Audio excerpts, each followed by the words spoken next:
skilled.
Mm-hmm.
Esports is proud to bring you a championship event like no other.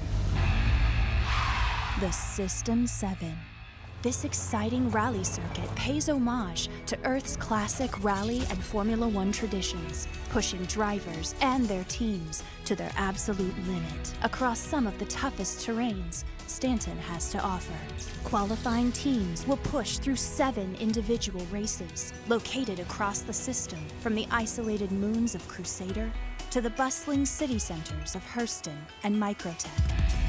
Each race, pilots will control a featured vehicle, from the rugged Drake Dragonfly to the lightning-fast Tumbril Cyclone, navigate perilous terrain and conditions, as well as one another. Racers will face off on Magda, crashing through mountain passes and dusty valleys. Wallow, where jutting cliffs and deep craters force pilots to thread the perfect line. And Cleo, where one wrong move means plummeting into a lunar sea. Racers will pick up individual wins across the races, but only the team with the highest overall standing can claim the title of System 7's champion. Sign-ups begin soon. Get your crew together and join us for the System 7. You won't want to miss it.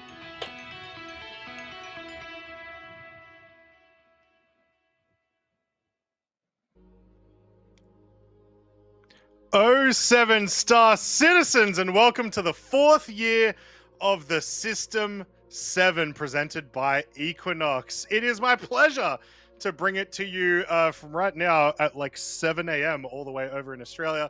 And today I am joined by the beautiful and incredibly tall, I got to find out at CitizenCon, Maya. How you doing, Maya? Doing good. Incredibly tall. You're about the same height as me, if not taller, Croncy. Oh, 100%. And that was the crazy thing. The fact that we were looking eye to eye, the entire CitizenCon freaked, I think, both of us out, if not all of the bystanders around us as well. 100%. We have a pretty awesome event for you in store over the course of the next 2 months. This is the System 7. If you're unfamiliar, we get the 16 best ground races in Star Citizen. We throw them a bunch of challenges and we see how they go. It's my personal favorite race that we do here at Atmo Esports. As you know, I've got my own heart itself is in it, especially for the first 2 years of the race, and so it's great to see it pop off every year. We already know that there's races getting ready to go, so we're going to go through a couple of things really quickly with you guys before we start seeing some of those qualifiers. And before we even talk about this event, I want to really quickly talk about an event that's coming up really soon that we're doing in conjunction with AVS. Maya, I'll get you to talk about that a little bit. All right, so Avenger Squadrons and Atmo Esports are presenting the Flight for Kids charity tournament happening on the 20th. That's next week, Wednesday. It's going to be a charity event, 3v3 or I believe 4v4, a dogfighting tournament where they're raising money for a kids charity in Canada called the Sick Kids Hospital, I believe. And the money that's being raised is going towards what they call go-karts, which are these like little sim pits that have games consoles and such for the kids in the hospital. And, you know, I've been a sick kid myself before, and in the hospital I was in having my operation, we had something very similar with like a NES system in it. So like, I know that like the money being raised for it's going to be actually put to use, and I appreciate it as well. Yep. Yeah, that's happening next week on Wednesday.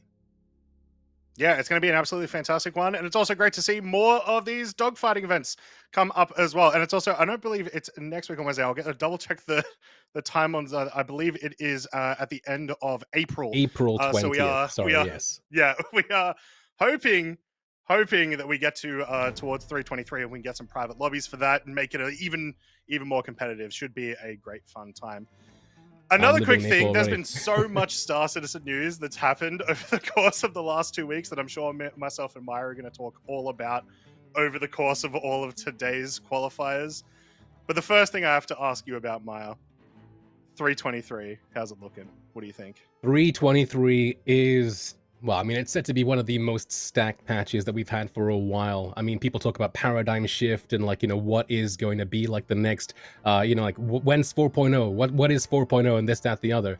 323, even though it's like set to be just before 4.0 and Pyro and all that, is going to be the biggest content-rich environment that we've had in Star Citizen to date. And there was just recently on Twitter a new, like, did you see it, by the way?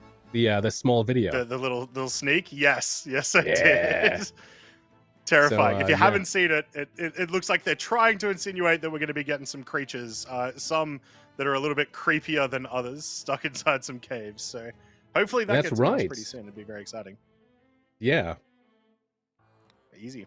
So yeah, before we apparently qualifiers are already getting underway right now, so I'm going to quickly run you guys through what we're doing today, and then over the course of today I'll tell you what's going on throughout the rest of the event. So today's qualifiers, like I said, we're going to get the top 16 players, but how are we going to do that? How are we going to get those teams? Well, we have the BTR racetrack over at Orison. This is the PTV racetrack that got added, I think, like 18 months ago now.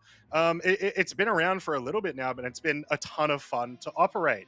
It's a track that we've wanted to run for a really long time, but it's had, its fair share of bugs until now. It works really well right now, and I'm happy. You don't explode on just any little area, so you can get some really good times on this.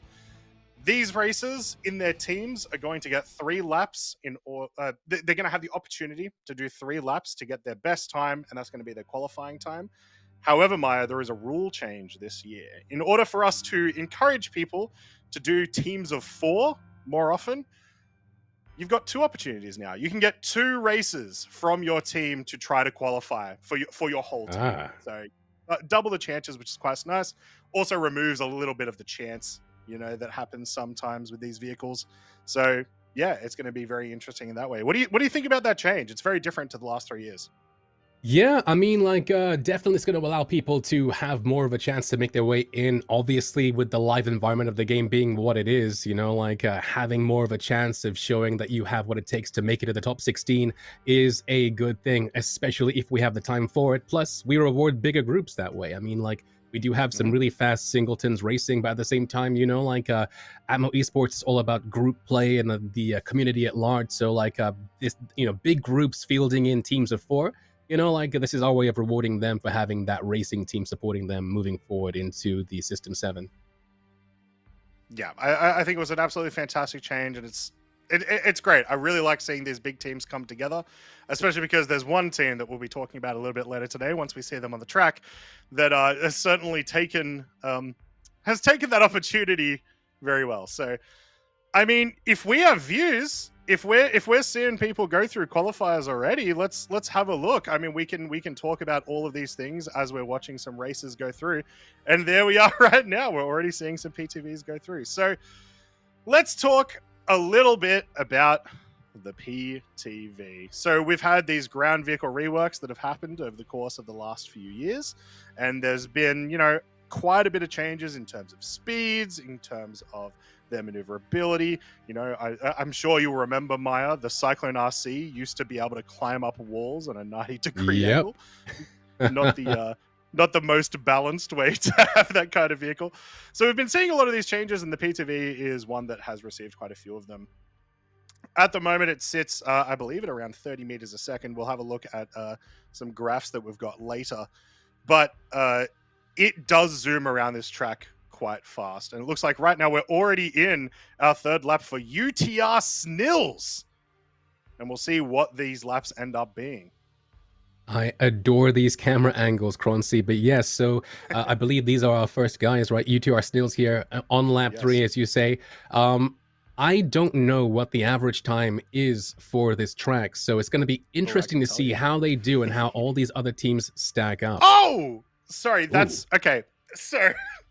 I was about to tell you, Maya, through testing and through talking to the competitors, through watching the practices, the number to beat today, the number that most of our competitors are going to be trying to beat today is 120. 120 or better. 120. Okay. All right. In that case, UTR Snills is 114. Yeah. Yeah, 114 is pretty fast. I'll have to double check. I'm fairly sure the world record at the moment on SCR, which thank you once again, SCR, for these awesome overlays that we get to use for these events. For this track is a 113. All right. Okay. So that's incredibly fast. That's a great start. Great start to Gonna be a tough act to follow, that's for sure. But we saw them like bump a wall a couple times, but that was lap 3 and not necessarily their fastest lap there as well, though, Croncy. So I guess that's probably why. Yes, very much likely. And you got to remember as well, with they had roughly 4 minutes. So I think it was like 4 minutes, 5 seconds, 4 minutes, 10 seconds for their entire race. Right. You know, you average that out over 3 laps. Those are some very fast laps. You're averaging, 123 per lap. I didn't know who these guys are. I'm going to have to put their name down for sure. Everyone, Ultima Tenebris Ratio from Mexico. That is fast. All right. Yeah, from Mexico. It's awesome to see everybody coming in from all around the world for these races every single time. I think that this time around with the System 7, we have even more people from around the world representing here this time. Yeah, it's been a bit like that, especially recently. A lot of the events from Atmo have become a lot more worldly over the last couple of years, which I think is thanks to just, how fantastic the events have been, that they're reaching a little bit further. As I say that, though, I think my country has been shafted once again, and there are no Australians participating. You know what, today. Croncy? You were that representation, and now you're no longer racing. You're here at the booth, but I guess in that case, you kind of are repping because you are here, right? Look, there's sometimes I can call myself the fastest Australian. Unfortunately, that often means that I'm the slowest in the competition. It is what it is. But yeah, what a good race. I'm loving these camera angles, by the way. Like, it really does seem as if like it's happening live, if you get me. It's almost like real. Yeah, it does. Not to mention, I do also just love the fact that we have a racetrack at this location, because it's a lot easier for our staff to set up and get this going. It's awesome. So while we're setting up our second racer, and this is how it's going to go throughout the whole day, let's talk a little bit about where we're going to see these races over the course of the next 2 months. So we have a ton of different racetracks that we've got going, including a return to this qualifying racetrack, actually, at BTR. And we've also got a variety of different vehicles that our racers are going to be using. So if we have the graphics ready for some of those maps, we'll quickly go to those before the next races get ready. So there we go. So starting off race number 1, River Canyon Chaos. We got to use this one last year. It was an absolute blast from a commentator's perspective, and it was an absolute literal explosion from our players' perspectives. It's one of the ones that I'm really looking forward to seeing this year, though, because with the introduction of the Graveler vehicles into Arena Commander, people are getting a lot more skilled with those vehicles, especially on the river locations. So, there should theoretically be a little bit of evolution on this track that we'll get to see. And we have had some river tracks. Words are hard. We've had some river tracks before. But this one's a nice sort of balance where you do have that really nice straightaway, and you've got to do a couple of laps around here. It's quite nice. I enjoy it quite a bit.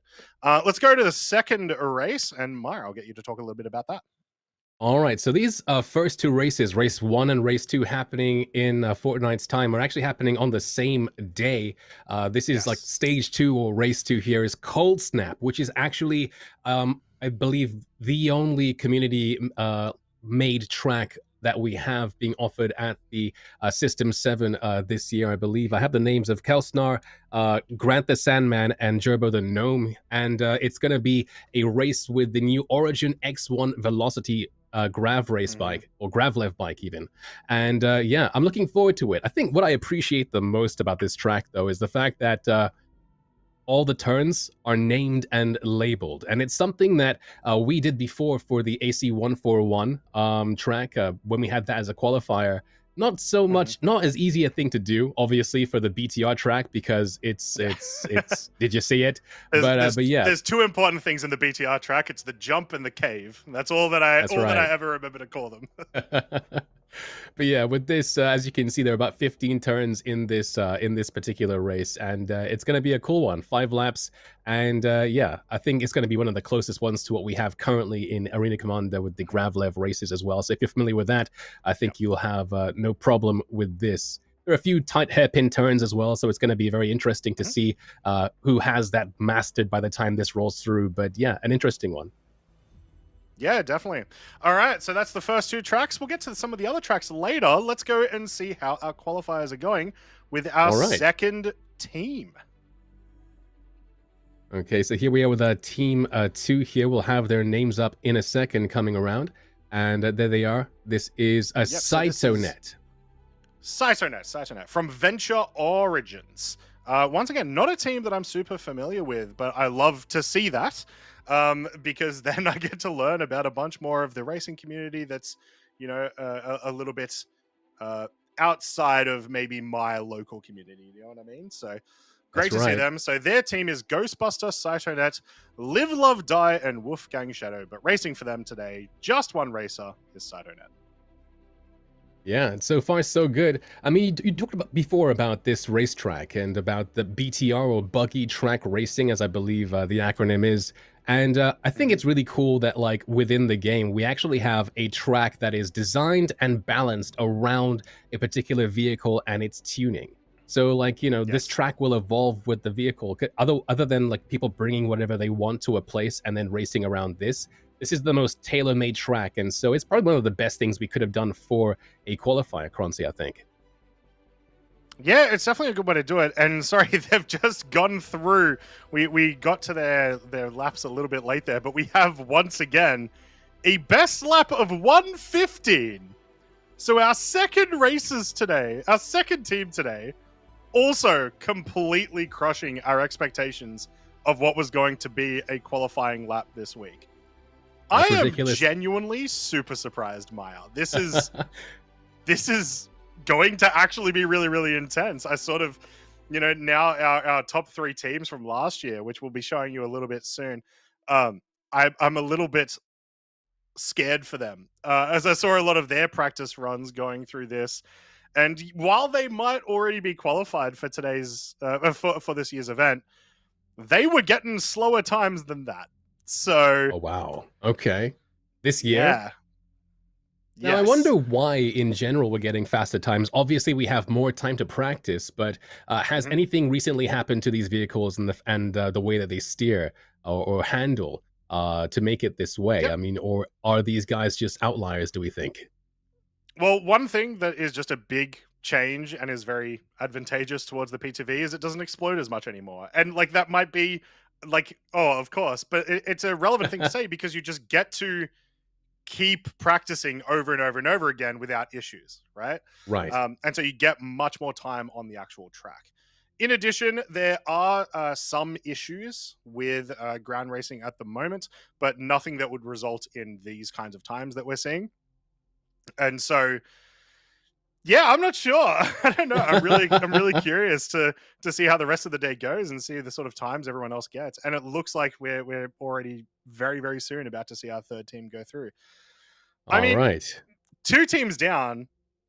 I mean, what do you think, Maya? Like I said, we were expecting sub 120 to be the qualifying time, and we've had 2 teams already beat that. Yeah, I mean, 2 points make a line, but I don't think that's gonna be anything when it comes to, like, you know, the data that we get throughout the day. But yeah, I mean, you said 120, so that's the time I'm looking for. This is race or lap 1 for Herbie Zida here, another content creator on Twitch. And yeah, I mean, like, we'll see how they do, but so far, like, we'll see if it becomes consistent, right? So we had 114, we have 115. We know Herbie. Herbie is has been a racer here for the for Atmo Esports. I think for years and years now. They also competed in the CitizenCon Fight or Flight Invitational as well.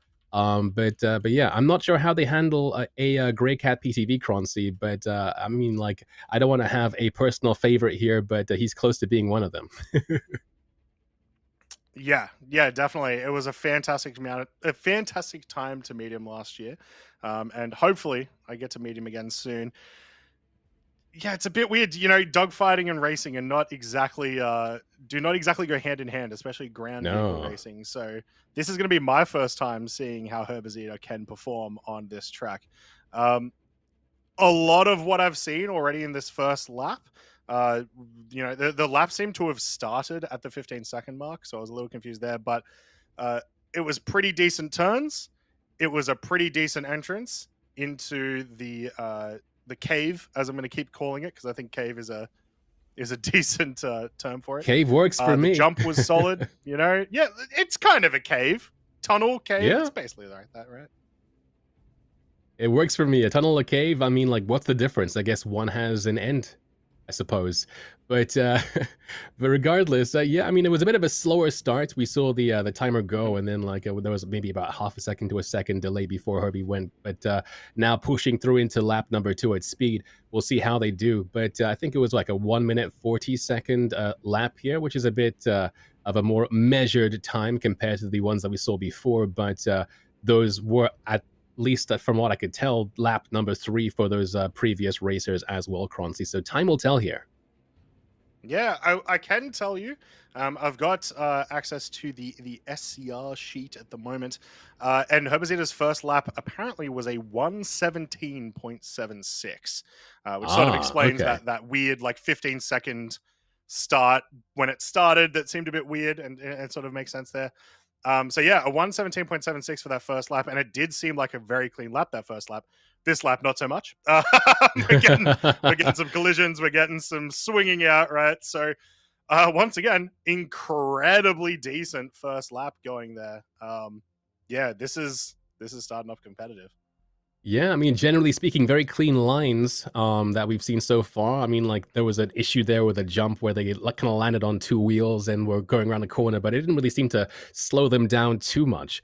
But yeah, we'll see how they do for lap number 3 regardless here, Croncy. But yeah, so far, so good. Yeah. Now, let's talk a little bit about the handling of the PTV itself, because it's very warranted in these situations, because it works very differently to a lot of other ground vehicles that exist today. And if you haven't had the chance to go out to the BTR racetrack and move it around, you may not understand just how complex it can be to get this vehicle to go where you want it to. It oversteers like crazy. The second that like it'll understeer for the first like 5 seconds of a turn, and then on that next half second, it decides it just wants before to do the a full jump. figure 8 just before the jump. Yeah, so we're gonna see probably a reverse here to get some speed back. I don't think the third lap is gonna be the qualifying lap there. Unfortunately, yeah, not enough speed there for that either. Yeah, but that's the sort of thing that can happen, right? As I was sort of talking about, Herbazita, went a little bit too in, or followed the turn a little bit too in and just smashed into the side. And then, the pressure's mounting hard now. But those two collisions, and now this brings the question. There's that auto right function. Oh, but it maybe perhaps, as you mentioned before, it even oversteered the auto correction. But yeah, now I guess it stands to reason. I wonder, and we had this before, and I really do hope we get this in some way, shape, or form for FPS even. But we used to have like hull integrity, being able to see how much damage has been done to a vehicle. Obviously, maybe going forwards with Maelstrom and how damage is going to happen systemically, it's not really going to be a thing anymore. But I'd love to know how many more collisions currently in this patch this PTV has, under its belt before it's going to blow up. Through experience, I will say there are like a couple of indicators that tell you if it's going to blow up or not. Most PTVs won't blow up on a single collision, right? They won't go from like full health to no health immediately. Most of the time they won't do that. So if you do see it on fire, then it's a pretty good likelihood that it's going to blow up soon. Hopefully we don't encounter that today. But I feel like with just the pure amount of races we have today, we've got 29 teams competing. We'll probably see it. So someone's probably going to blow up, I would imagine. Yeah. Yeah, 29 teams, and we are now down 3. So that was a 1 minute and 17-second result there from Herbazita. So not bad at all. I mean, still 3 seconds below that coveted 120 that you mentioned, but still, I mean, with our first 3 being so fast, there must be a bit of pressure now. People are like, wait, why is everybody so good? I thought I was doing amazing. I just beat 120. Yeah, exactly. Not to mention, literally, like, 2 weeks ago when we did our final live practice, yeah, like everyone was saying, oh yeah, 120, that's the goal. That's what I got to go for. A couple of the high teams got just below 120. It's like, no, you need a bit more than just below 120 today, it seems. Yeah, I mean, I suppose it stands to reason with the System 7 being what it is. This is for the fastest racers in the verse, and they have to be Yep. fast and consistent with all the vehicles that we have, not just the PTV. So it stands to reason that they're putting their money where their mouth is if they want to make it to the top 16. So yeah, I'm looking forward to it. I'm looking forward to seeing how it goes and if it keeps this way, because by the time we get to like, like midway through this stack of players, it's going to be like, okay, like I hope it stays this competitive, because it's going to be so tense by the end of it for sure.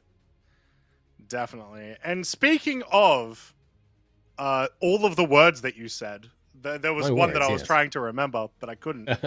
Race number 3. Let's have a look at some more races while we wait for the next team to get ready. We have reverse snake pit this year. So last year we introduced this racetrack. It was at Snake Pit, which was the first ever, player community racetrack that got all of the treatment from CIG. And then we decided to race some cycling RCs on it, and it was actually a ton of fun.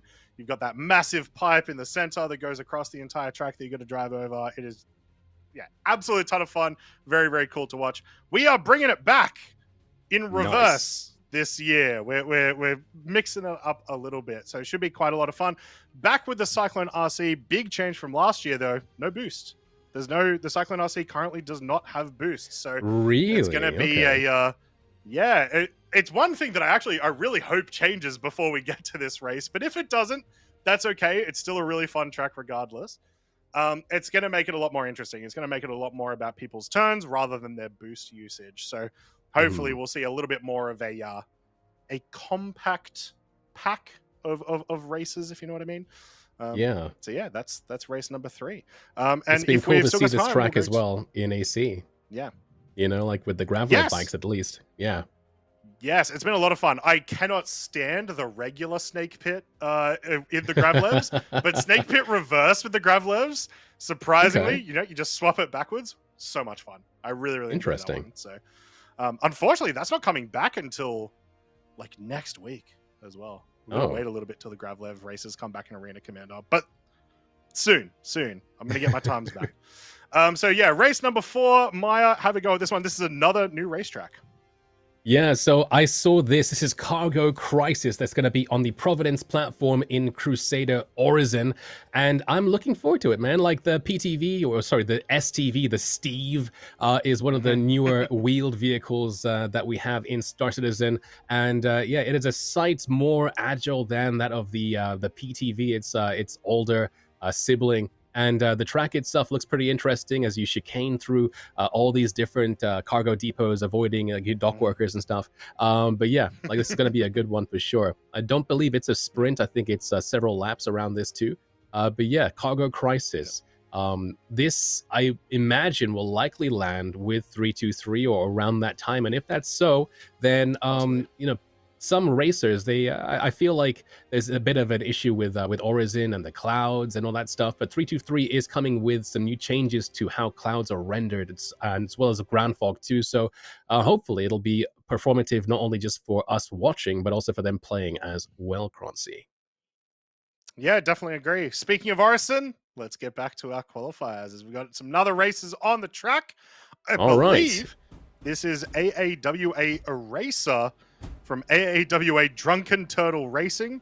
And with the amount they are moving in the cave right there, that is an apt name. That's right. And they are in lap number 1. And I'm not sure if we have that 15-second lag again there, but that is a 129 race or lap time there, if not there, Croncy. Yeah, it looks like that has been fixed, the issue that we were seeing. Okay. All of the times that we reported to you have been correct. We just fixed up our little graphics there. So, that was a 129.33 for the first lap. Genuinely a really solid lap. This is the sort of stuff that we were expecting to see last week. And, if we can see an improvement on that in lap number 2, then you got a very solid race going. Hitting this area here at 30 seconds is a great start. I would love to see how fast they were going if there was like a speedometer or something that we could like see at these faster parts of it. But yeah, this guy is going around this corner at speed, doing phenomenally well here. I don't know if they, we saw them fumble earlier. I hope that wasn't just as they went over the finish line, because that would mean that regardless of how fast they're going right now, you know, ooh, that was a bad snag there as well. This is not going to be their fastest lap, but fingers crossed for lap 3 regardless here, Croncy. Look at these camera angles. I mean, it's looking solidly like it should be able to beat the 129, but not by a ton. And so if they can get themselves into a very fast third lap and get them closer to that 120, then yeah, they're going to put themselves in a great spot. But yeah, as you can see there, the exit from the cave, not the best. Little bit of a fumble there. That's going to cost them that time. And a 128.123. I do want to say the jump that they did collide on, the big jump that you're going to see over and over and over again today, it feels so luck-based a lot of the time. It is a fickle little area. What can happen sometimes is you'll go flooring it, you'll find your perfect angle, you'll jump it, it'll land perfectly.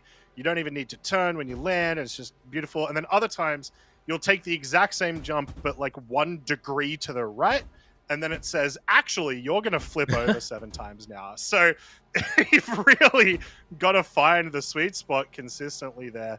And some of our best racers, that's where they're going to lose most of their time, which is kind of wild. It is very interesting that the PTV is so fickle, or at least it can be, considering how CIG does the tuning for these vehicles. I mean, we know that the PTV is the oldest asset in the game. I don't believe that model has changed since its inception. I mean, obviously, like you can see the wheels have suspension now, and there are bits and pieces that have evolved over time, Shipathesia style, but it's still the same vehicle. But I do wonder how much of the way it behaves is because it's an older asset, and how much of it is actually intentional here, Croncy. Yeah, I would imagine that a lot of it, just because it has, at least in the way that it plays, it's changed so much over the course of the last few years. I feel like it is intentional for the most part. You know, a lot of the issues that I was describing with the jump are more due to how gravity works and how unpredictable it can be in this vehicle in particular, especially because, yeah, it does have suspension now, but those wheels are still very close to the chassis. And so, you know, no amount of suspension is going to help in a lot of those instances, unfortunately. So, yeah, I would argue it's mostly just how the vehicle is and trying to get those consistent angles. You'll notice in other parts of the track that it's less of an issue, and you can get some more consistent times. So if you out there can find a consistent time on the jump, you can probably qualify for the System 7. That's what I'm saying. It's a really, really hard, massive skill gate, like skill gate. Does that make sense? Right. Yeah, it is. Yeah, it's got a high skill floor, this vehicle is what you're saying. That vehicle on that jump in particular. Right. Yes. Okay. Yeah. All right. It looks like our next racer is already lining up as well. So we'll get ready for that. These guys are going through really quick today. And they mean business. Look at them, all dressed up for this race. I love it. I love it. So who do we have now? So this is Kratagos. Kratagos is from... One moment, I'll try to find. Kratagos is from also AAWA Drunken Turtle Racing, so they're going to be looking to beat that 126 that their teammate just got to try to get themselves that better time. And this, once again, goes towards that rule change that we had this year, where if you are in a team of 4, you are able to get 2 of your races attempt to qualify, aka you get 6 laps to attempt to qualify rather than 3.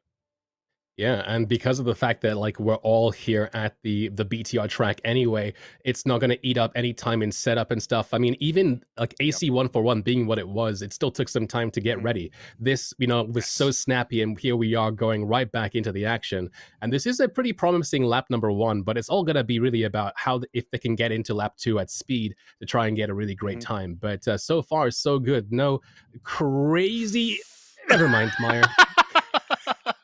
I would say you jinxed it, but they had already done the jump before you jinxed it. So, yeah, an unfortunate landing there, cutting it in a bit too deep. But there is a reason to do that. If you do notice, next time we get to the jump, look how quickly you've got to turn out of the landing from that jump the second that you get down. It's a very, very aggressive.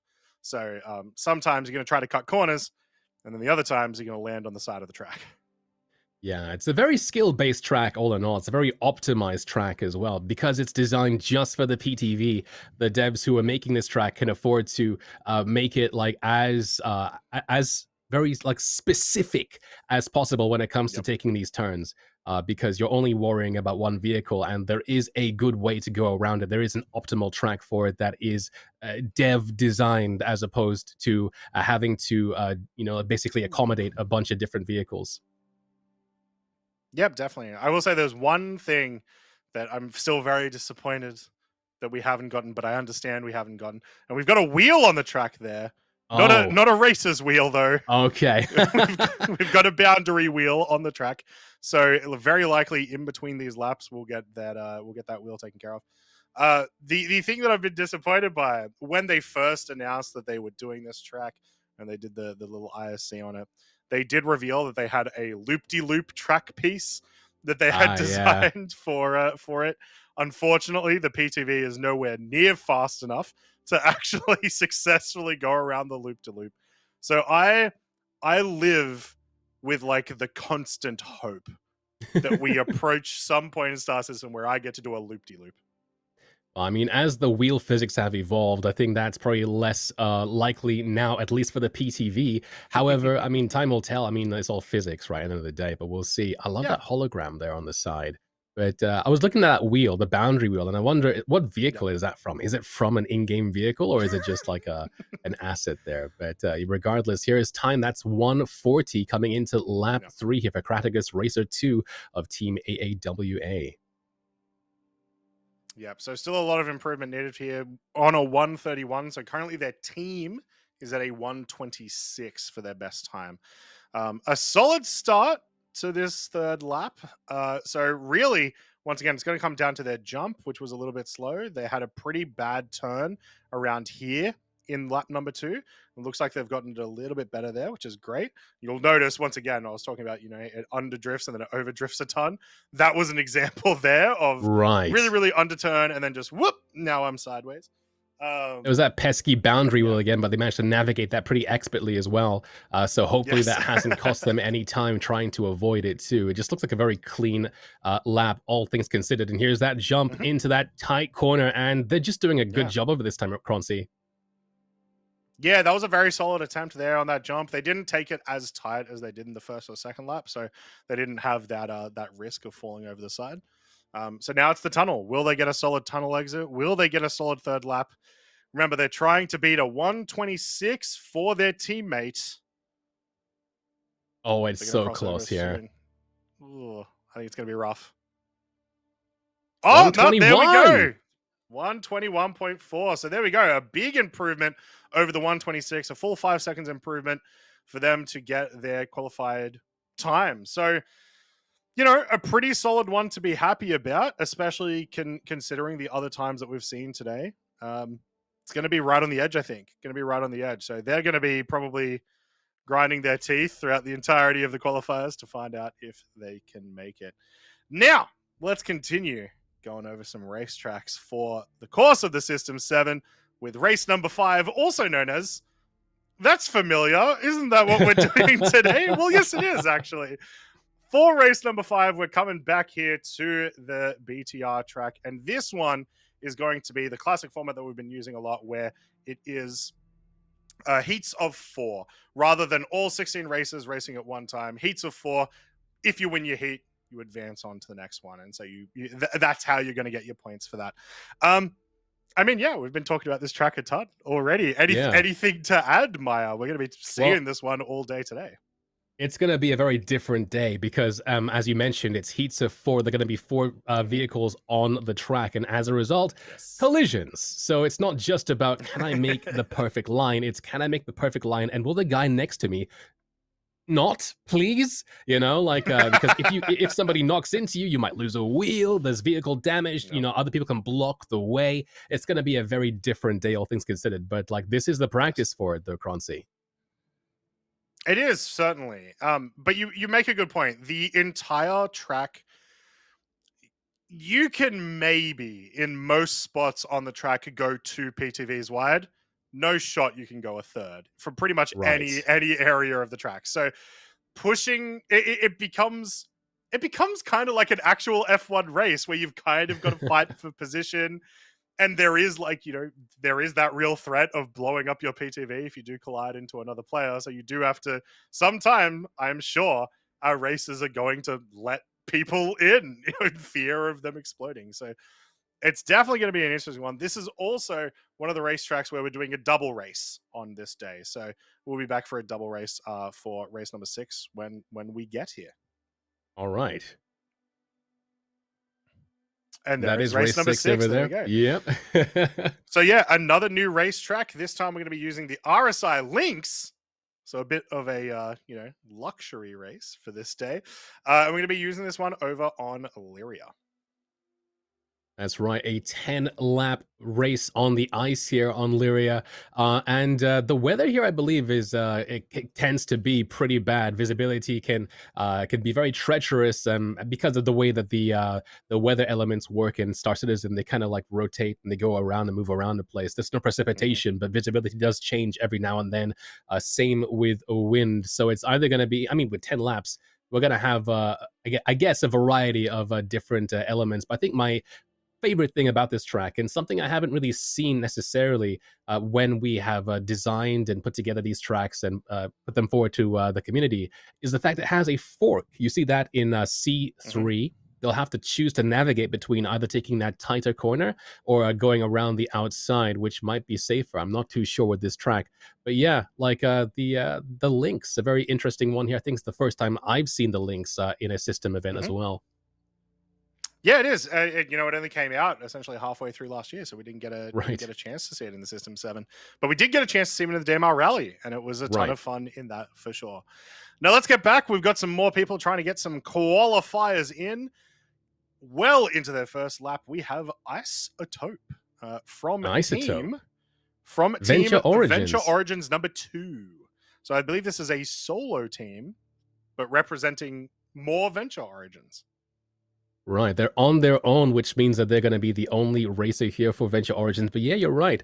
I don't know if we saw Venture Origins Team 1 have 2 attempts, so I think that this is their second guy now just going, and they're doing it a different way. But that's going to be a 1:23 race time there. Is it me, or is the PTV smoking a tiny bit here, Croncy? Yeah, you know how I mentioned when the PTV is on fire? There's a good chance it could explode. Well, there's no smoke without fire. Today. Yeah, we may in fact see that today. Now, luckily, they've already put in a pretty solid lap number 1, right? I'm trying to find that number again. I said 1:23.1, a very solid first lap. And this second lap looking pretty solid as well. So if they're able to stave off an explosion and they can get a solid second lap, they're probably not even going to care on the third lap. Yeah, we'll see. And the way this works as well, for those worried about these vehicles exploding, there are several buggies that racers can use today. And I do believe we also have a couple that are set aside for our track officials as well, to be able to move things out of the way and to basically clean the track up in between races, which is why we probably didn't see that wheel in the middle of the road either. But so far, so good. There was a bit of a snag earlier where they came to a complete stop for about a half a second, but otherwise, a very commendable lap number 2 here, Croncy. Yeah, this is very solid. It's looking pretty good. And one thing I want to see, especially with this flaming PTV, is the new overhead camera that we've got for the PTV track this year. And there it is. In its glowing glory, that on fire PTV. I thought it exploded there for a second. that it looks like it's actually genuinely got like a Mario Kart power up as it's traveling through the tracks. I'm having issues right now not hearing that dun, dun, dun, dun, dun, dun, dun, noise that comes with Mario as you do this. But yeah, what an amazing view of the track. So now you can see here all the tight turns and chicanes here in their glory here, Croncy.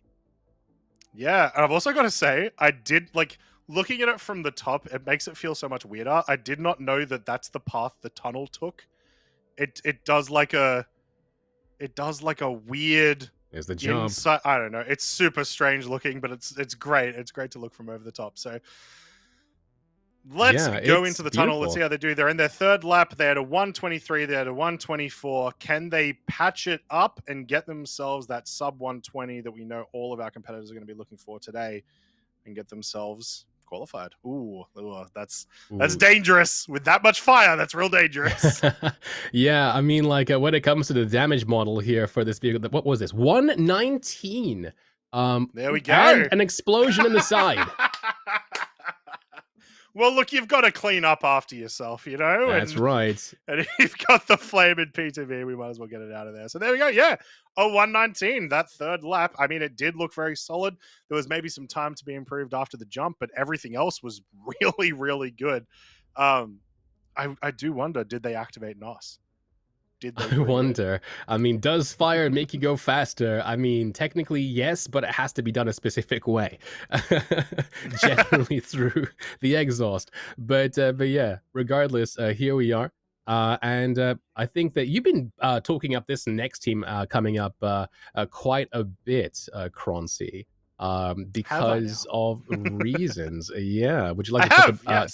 Yes. Talk to us a bit about Team Punch Nomies. Well, this might be a good opportunity as they're setting up and as they're getting these wrecks off the field. This might be a good opportunity to go to last year's leaderboard, so I can talk about these guys a little bit.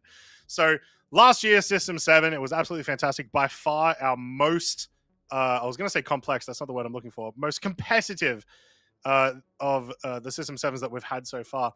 And Team Punch Buggy brought it down, namely Herbie from Team Punch Buggy. Has an amazing support crew, but Herbie just an absolute fantastic racer. Team Amarok's Fang and Team Blackhawks also with insane performances last year, and all three of them, for reference, are qualified for this year's System 7. But there's a twist in the plans. You see, Herbie has teamed up with another team this year, and that is Nomies, who you can see actually came 8th last year. Gerber the Gnome, Quelsar Prime, and Shugo the Lucky One. If you know anything about the racing community, you should know these names. And with Herbie on the team as well, they are going to be an extremely formidable team this season. They've already qualified. Because of Herbie's win last year, they are qualified. They are together. So this is the team. This is the team to look out for. We have not seen a stacked team like this in the System 7 yet. I'm really, really glad that we've got it this year, because now it just, the competition is just raised way more, you know? Yeah, I mean, I think that Herbie first competed in an Atmo event with the Stanton 7 about 3 years ago. They made their debut, and when they did, I think there were maybe one of maybe 3 or 4 debutante racers for that event, and they made a name for themselves there as well. They were very fast, very consistent. I mean, we had Diplomat from Team Far Out, who I believe secured that Stanton 7. However, yeah, it's awesome to see Herbie's story, you know, like it going from, you know, just joining us 3 years ago to being at the top there, and now also making this coalition here with the Nomies. And you mentioned Gerbo the Gnome. I looked at our notes here, and I believe Gerbo has played a part in devising, I believe, its track 2 as well. So very cool stuff. Yeah, Gerbo, one of the best ground racers, in my opinion, that exists really out there. And so, yeah, this is just why that is a team we're going to have to watch out for this entire season, because they are going to, well, hopefully they'll crush it. But, you know, it's the System 7. Anything can happen. So make sure, if you guys see Punch Nomies out there over the course of the next 2 months, maybe you can learn a thing or two.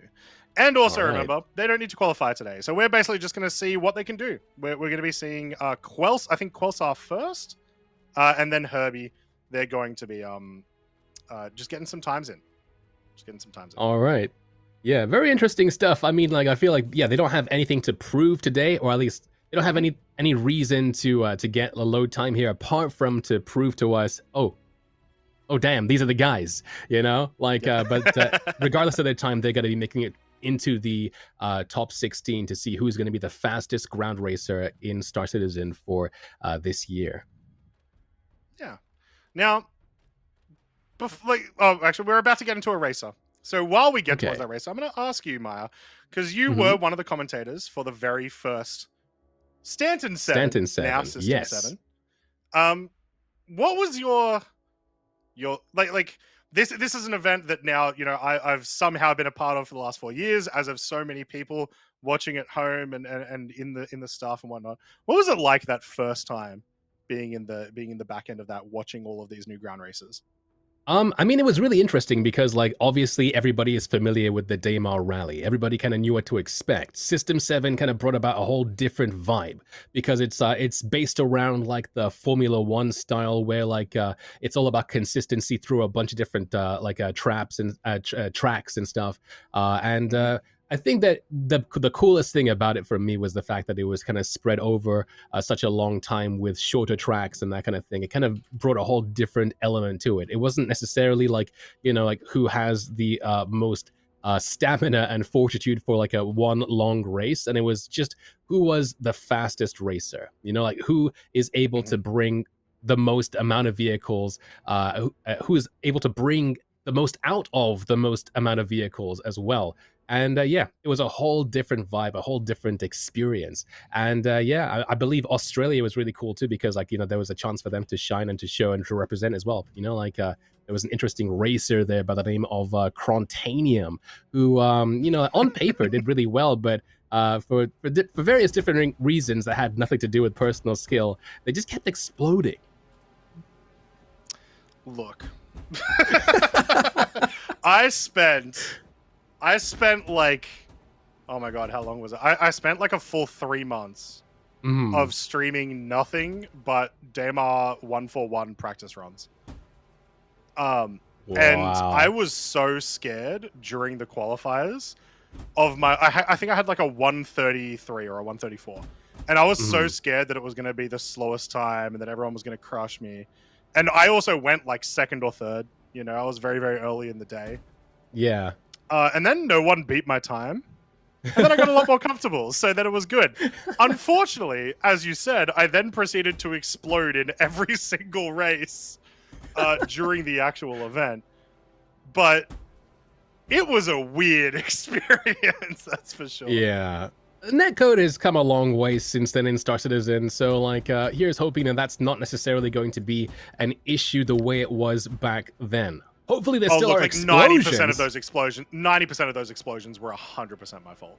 It was never mind that. In and out. I take back what I said, but hopefully there are still explosions regardless.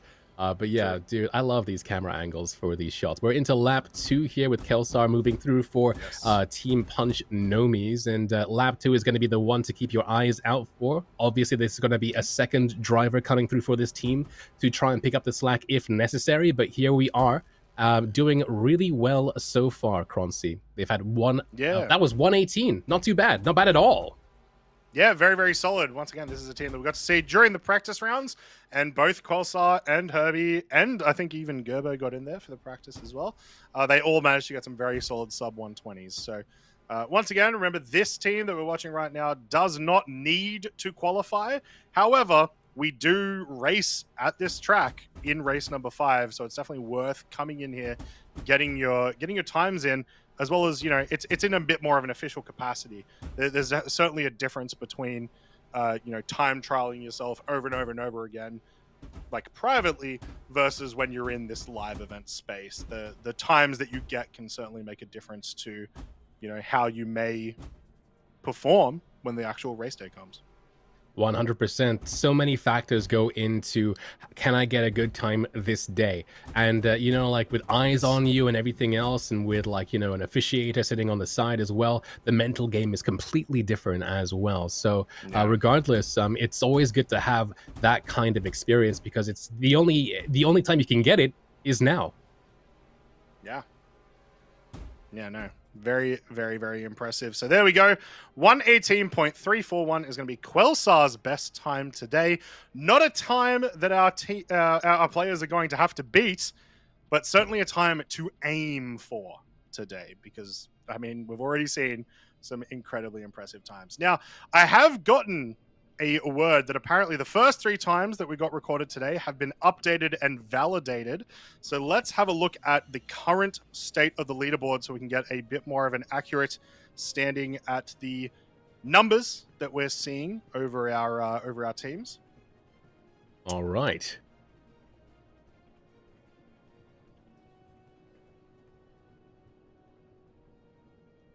It does seem... There we go. So there we go. So Isotope with the 119.987 is our current fastest. Our current fastest. So keep in mind, we'll go back to all of these times for you guys over the course of today so we can get the 100% accurate times. Because, you know, there's human error to be taken care of. Sometimes there's ping issues to be taken care of that we have to look at. But this is where we're looking at. So these times are much more what I was mostly expecting today to be like. And Isotope, current fastest lap, 119.987. All right. Okay. Yeah. This makes more sense to me as well compared to like what you were, what we saw before and how you were describing the times to expect. But yeah, like so far so good. Here's Herbie now. They are coming in for lap 1 to give that second attempt there for Team Punch Nomies. What a name. Yep. Also, just quickly speaking on the leaderboard as well, don't worry, guys, if you may see some discrepancies. What we always do, especially with the qualifiers, is we do validate every single run after the event to make sure that we do have the top 16. Like I said, there can always be a couple of issues that present themselves whenever we're running these events, and we want to make sure that we have the right information. So, some very good times regardless. And Herbie already crushing it with a 1-minute entrance into the tunnel. All right, and that's going to be something we'll look out from now on, like a 1-minute entry into the tunnel. I'm not sure exactly, like, well, again, I'm going to keep an eye on that from now on. But yeah, just Herbie's been very smooth this entire time. I haven't seen any, here it is, this 119.274. So I'm not sure how that compares to Isotopes, but we'll see once we get back into the listings there.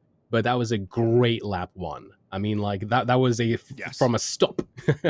So lap 2 can only be faster. But yeah, I mean, what did you expect from Herbie? Honestly, better. Come on, Herbie, up your game. Really? Okay, all right. You said it on me. Let's go, Herbie. You know, look, Herbie comes from my community, so I have to rib on him a little bit because he's always ribbing on me. So, you know, it's only fair. All right, they're also representing the UK, so I guess, you know, we have to push them a bit faster as well, a bit harder too. You know, like we can't just take anything from our reps. Here we go, another good jump. Yes, very solid jump. Great exit from the landing, like I was saying, right? Like you, if you're not swinging out, if you're not crashing into the side, like genuinely, I don't think people understand how easy it is for that to happen, even if you've got a perfect jump. Then you're going to be in a great exit. So a very, very solid lap 2. I think this may be a little bit slower than the lap 1, just barely. Yeah, there was a bit of a wobble into that cave. Certainly close. 118, not too bad. Yeah, there we are. Yeah, just so that barely should faster, be. So. Yeah, so he's now the fastest race that we've had all day with a 118.0. But we'll see once this gets validated, right? Yes. Yeah. Once validation goes through, we'll see what that time comes out to be. But certainly quick, regardless. And yeah, very, very solid time. Very good stuff. We'll see if they're going to be able to make it again for lap 3 here. But with how they navigated this track a second ago, it's going to be tough to see. Tough to see how they can make any time, save for that little wobble going into the cave. I haven't really seen any like unforced errors here. It's just been very clean, cutting those lines, going over like this, for instance, just so clean. Yes. Yeah, and it's well, I don't. Not too sure what happened there. I think we just saw a little bit of desync or something. Okay, I think he made the jump okay. I think that was all fine. As we approach the end of Herbie's third lap, I do also want to talk about our next competitor, which is going to be Azon Keel from Garden Interstellar Racing. Now, this is an org that a lot of you will be familiar with. This is Space Tomato Gaming's org, And, oh, sorry, a 1:15 from Herbie in that third lap. What? A 1:15. Incredibly fast. Well done, Herbie. That's more like it. I won't ban you from my stream now. Okay. Yeah, well, very, very, very well done. But yeah, just Garden Interstellar Racing. They're an org that have gotten really, really into the spirit of the racing over the course of the last year. They had an absolutely amazing performance at the DMR Rally, and we're seeing them constantly all over the place now. So just an org that you need to look out for. You know, you need to watch and see how they do over the course of these next sort of premium racing events. And once again, maybe learn a thing or two. Who knows? Yeah, and with 3 racers, that means that there's only going to be 1 attempt for Garden, and that's going to be happening very soon. And for those who are watching, keeping an eye on the times there on that column, you may have noticed that some of those times were different from the again the validated board that we'll go to in a bit. So I guess hold on to your seats for the actual time that Herbie got, just to make sure that we have everything working the way it should be. Yeah, usually what we do, and this is one reason, maybe you should go over to not x.com, but twitter.com, as we were discussing before the broadcast today. The URL is still Twitter. You should head over to twitter.com and go to @Esports, because we post not only all about all the upcoming events, but we also post about all of the results of all the times and everything. And if you want to follow along, that's going to be the best place to do it. So make sure you head over there. 100%. All right, so we're about to get going here for this next lap. Yeah, I mean, so you mentioned before this, so Garden, of course, is, or Garden... Yes. Garden Interstellar, I believe, right, is Space Tomatoes org. And yeah, these are their representatives here. Who is driving for them? Yeah, so this is Azon Keel. Once again, a name that I'm not personally familiar with, and that would really be a shame if I've messed up and that's the person who actually performed really well at the DMR Rally. So it proves that I've got to get my pro knowledge back a little bit. But the team itself is absolutely fantastic. These guys have been crushing it, like I said, over the course of the last maybe year or so. And it's good that Space Tomato himself has not joined the team, as I have raced with him. And it's it's not so much a race as it is, you know, it's like an F1 car fighting a unicycle. There's certainly there's probably laws against that, right? I'm sure there must be if there aren't, but here we are regardless with this jump. And it's a fairly decent landing as well, sticking it without too much of a hassle here. Moving now into the tunnel in a second. It's not quite a 1 minute, but a good entry regardless. You can hear a bit of a collision, but that's mainly because of the co-pilot there is the one that's recording, and there is a tiny bit of a spectator desync. But regardless, what a good entry there. 1 minute and 5 seconds in, I'm guessing. Yeah, there it is, 1:22 on the clock. Yeah, very solid start. The entry into the tunnel started really well, and you could tell that Azon knew, you know, the angle to get in. Wasn't able to... You've sort of got to...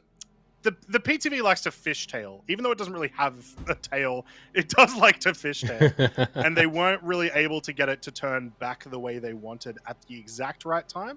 But luckily, they were in a solid... You know, they were in a solid state when they got there, so they didn't lose too much from that.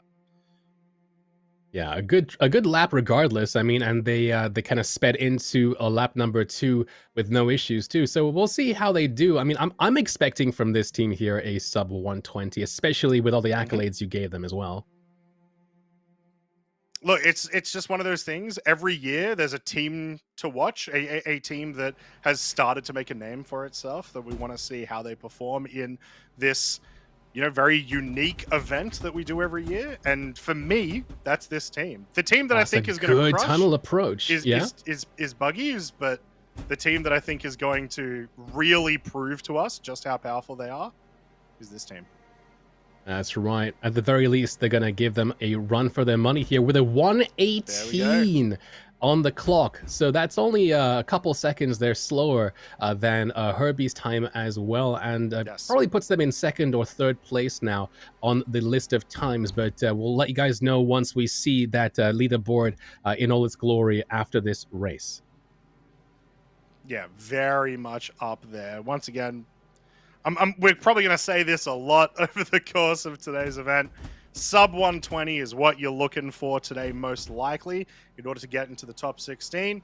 And, 118 is going to be a very, very solid time and very hard to beat. So, yeah, well done with that second lap.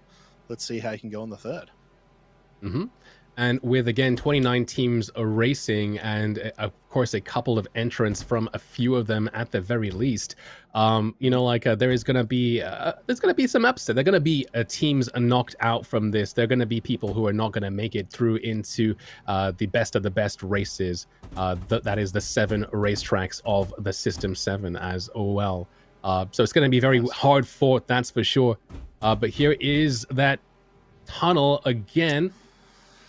It's harder to exit than it is to enter sometimes when you really go on fast in there. Ooh. And there we go with a 117.95. Nice. An absolutely outstanding performance from Azon Keel, who I did do a little bit of research, currently has the 3rd best time on SCR for their lap of 116.001. So obviously they've been getting a ton of practice in for the track, and yeah, this is someone I'm looking for, 100%.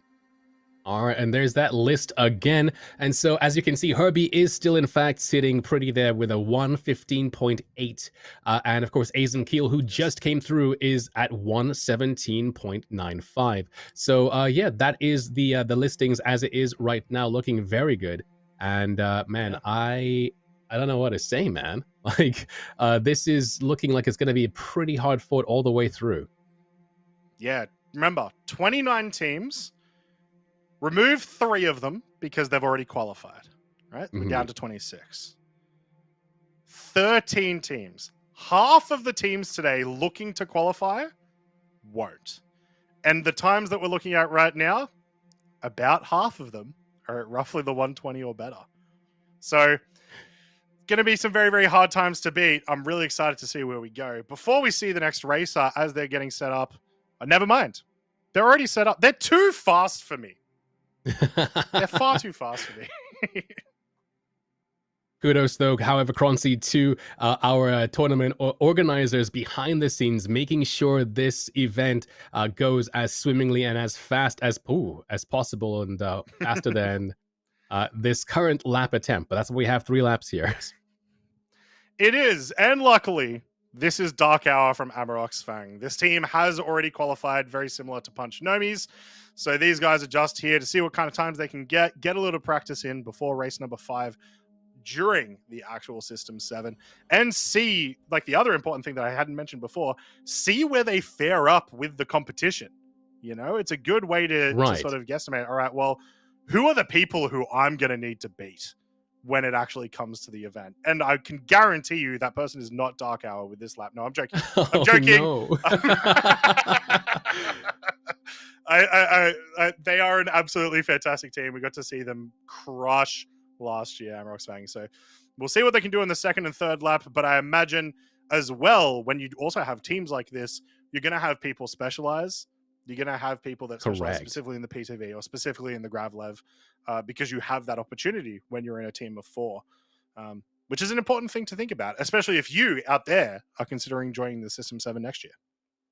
100%. You make a really good point. There's so many vehicles in the game, and as the game matures, there's going to be different ways, levels of skill expression and different kinds of skill floor for each vehicle. You mentioned before about how the Grey Cat PTV is a bit of a mare when it comes to how it oversteers. And, not to give Dark Hour here too much flack, but they've kind of shown firsthand just how bad it can be. You tap one direction and all of a sudden you are having that kind of like S swerve, like a thing that's happening multiple times here to this vehicle, and again coming into that turn, which kind of brings me to this question here, Croncy. When it comes down to racing, maybe perhaps for sake of argument here with the PTV, like, with Star Citizen, we have many different kinds of ways to kind of do the same thing here. Like controller parity is kind of the order of the day, being able to play the game with as many different controllers as possible. Like, would you say that it's better to use keyboard and mouse here? Is analog input with, let's say, a controller better for using the PTV because of the fact it oversteers? Or how do you feel this vehicle works right now, since you seem to have, like a lot of firsthand experience with it too? For a lot of the ground vehicles, so not the Gravlevs specifically, for a lot of the ground vehicles, I think it's a lot more important to use the controller that you're comfortable with. The minute like edge cases that you may get from using a wheel or from using like a like console controller or anything like that, they're incredibly small in between these vehicles. So you want to use the thing that you're more comfortable with. When you get to the Gravlev vehicles, you really want that those extra degrees of freedom that you get from sticks. And so any sort of different variation of sticks is what you'll usually see and what generally I recommend for people to use when they're operating those. But if you're getting in the PTV, genuinely mouse and keyboard is completely fine. But if you're a console gamer, yeah, grab out your controller, you'll probably do decently. And if you really want to get yourself into the sim experience, but not get a crazy amount of advantage, then yeah, chuck your wheel on. It's nice like that it's not super overpowered or anything. All right, because I do see that we have a list of the preferred modes of play right here for all our different racers. It does say that Dark Hour prefers to use HOSAS for racing. However, I'm not necessarily sure if that's viable for for ground vehicles like this, and if they're using that. Yeah, yes, for the PTV specifically. It's possible. I did actually give it a go. I used what is it, HOSAC, hands-on stick and keyboard. I used HOSAC on the PTV, and it felt weird, but it felt like something I could get used to. But so stick for turning and then WASD for acceleration, or yeah, exactly, yes. Because you obviously you don't have like anything like you have on the ships, like you don't have a strafe left or right or anything. Right. And it felt weird, but yeah, it felt interesting. So it would be a skill that I would actually genuinely be really interested in learning, and then seeing if I do have a decent difference in my times between the two styles. Right. But for now, I'll leave the racing to the racers. I'm a retired racer. Well, there it is for Dark Hour with a respectable 1 minute and 25 seconds there on the board. We'll see if Anreal from their team Amarox Fang will be able to help to lower that and increase their odds of going in with the best of the best here, Croncy. Yeah. Now, maybe I'm quicker here. Can we look at track number 7, the final track that we're going to be seeing in System 7? There we go. We're gonna have to go through this quick because they're gonna be real quick about it. This is the classic. We've been running this one every year for System 7 as the final hurrah. You have multiple ships, multiple ground vehicles, and multiple checkpoints that you have to go through. It did get a change last year because we got the Lorville rework, and so it does present itself a little bit differently. But yeah, it's a fan favorite. What do you think of the final race of the year? Yeah, I mean, so like as Lorville has evolved, so has this track. Instead of visiting every single gate, I believe there are only 3 vehicles this time around. Like we have, of course, the Cyclone RC. We have a Dragonfly going around the back past the mine. I believe it starts with a Steve. I think perhaps I might be wrong with that one. But yeah, I mean, it is the last hurrah. It is the coolest area, and obviously, as Lorville's evolved, the issue we had not with last year. Sadly, I didn't get to see last year's finale, but the year before, Lorville hadn't yet had this glow up, and there were a bunch of insta kill and insta death locations and stuff that the players basically had to avoid. I don't know what it was like for the System 7 last year, but hopefully there's going to be less of that, and but still, room for explosions regardless, right, Currency? Yeah, in my opinion, it was absolutely fantastic last year. It definitely worked mostly the way we would like the track to work, and I think it's once again this year going to be a similar story. So make sure you guys get ready for the Lorville Loop because it's always a really, really fun one and definitely shows a lot of the differences between the teams. And let's get back to the people who matter, the qualifiers. And we are back at Anrul, who's about to finish their first lap. And as we go to the camera, does that count as a commentator jinx? I think it does. That is the commentator's curse in full effect right there, Croncy. Yeah, look, that's your fault. No, that's the fault of the stream director for sure. All right. So we are watching Anrul, also from Amrock's Fang right now. So they're going to be looking to beat Dark Hours time, which was 1:25.24. Now, once again, this team has already qualified for the System 7. They're just looking to see what their competition is up to, get a little bit of practice in, and see how they're going. That's right, and of course we'll have to discredit that first lap because they turtled pretty hard there for a second. But here is lap 2, looking a lot more promising here, though, Croncy. But yeah, I mean, I do like the fact that like we're awarding teams of 4 for like, you know, if you're able to field a full team, you can have another attempt to try and shave down that time, because at the end of the day, with the System 7, we want to see the fastest racers. And so to have more attempts for this, you know, like we'll see the fastest racers. But here we are down this tunnel now, and we'll see if they are able to get out of there without flipping upside down. Yeah, I mean, it was a very, very solid entry. The thing that I've been noticing that we used to never do when we first got this track is we're getting a lot more usage out of the sides of the tunnel. And there we go. A 1:16.76 from Anril, absolutely crushing that. And that is now just behind Herbie in terms of time. So incredibly fast. And that's sort of what I was talking about, right? Amarok's Fang, they're no joke. They can crush it. Just to finish the thought I had quickly, so you'll notice again in the tunnel, maybe you'll see it in this case because everyone sort of has their own different lines. You're a lot less careful about your wheels going over small bumps. Right. Because as you would have already noticed, I mean, how many races are we through? 1, 2, 3. We're through like 9 races. We haven't had a single wheel fall off. And that's a very different case than it used to be. So I was wondering about wheel health in general, honestly, because of that. Because is it still possible to lose a wheel? I mean, like from just general wear and tear, just driving around this track? It is. However, in my experience, it's been much more likely that you'll end up damaging the entire chassis enough that you'll explode before you lose a wheel. Right. So I've heard of people losing wheels. I personally haven't lost a wheel in my practice of this track within the last few months. But I do know that it is still technically possible. But it's obviously much less of a worry. Another 1:16 there.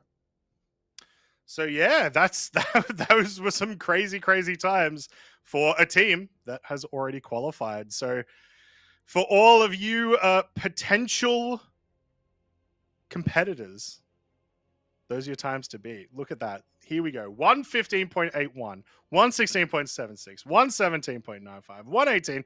We're getting a lot of very, very fast times. Right now, I think Kratagos and Saiton.net for Venture Origins and AAWA Drunken Total Racing, you're going to be grinding your teeth a little bit. You're definitely going to have some competition, but you're in a solid state there. You know, we've only got, 29 teams for the entirety of today's competition. Herbazita and Old Terra with some much, much slower times, unfortunately. So it's gonna be rough, but we're gonna be hoping for you and hoping you get those times. Now, we're going to next be going to Apollo 1. We've had a little bit of a change in our little list there. So we're going to be going to Apollo 1 next, who is, as I try to look for it, we have many, many races on the sheets that I'm looking at. They're Racer 85 towards the end of the list. There. Yes. Yep, Apollo 1 from Team Apollo 1. Lovely. So they're going to be up next. So while they're getting set up, why don't we have a look at some more things? We've got all these fancy little graphics that our teams have made for us, Maya. Let's have a look, shall we, at the point structure. We showed all of the maps. Well, how do you actually get points and how do you get yourself out of position at the end of the year? Well, I keep saying end of the year. It's 2 months, but it feels like the end of the year. The System 7. There's no use doing anything else for the rest of the year. At the end of the race one, right? year, you know, like exactly the end of the season. Right. We use like an F1 style system here, where you're awarded points based on your position that you get in each race. It is essentially the same throughout the entire race series, with the exception of race 2 and 5, which are heat races, where it's a little bit different because you have the opportunity of getting into like the losers bracket finals and the winners bracket finals, right? So this is what our competitors are going to be fighting for. And if you remember that leaderboard that we showed at the end of last year, it can get very, very tight towards the top. I think the difference between 3rd and 4th last year was like 3 or 4 points. So it was crazy. Yeah, very, very close for those guys.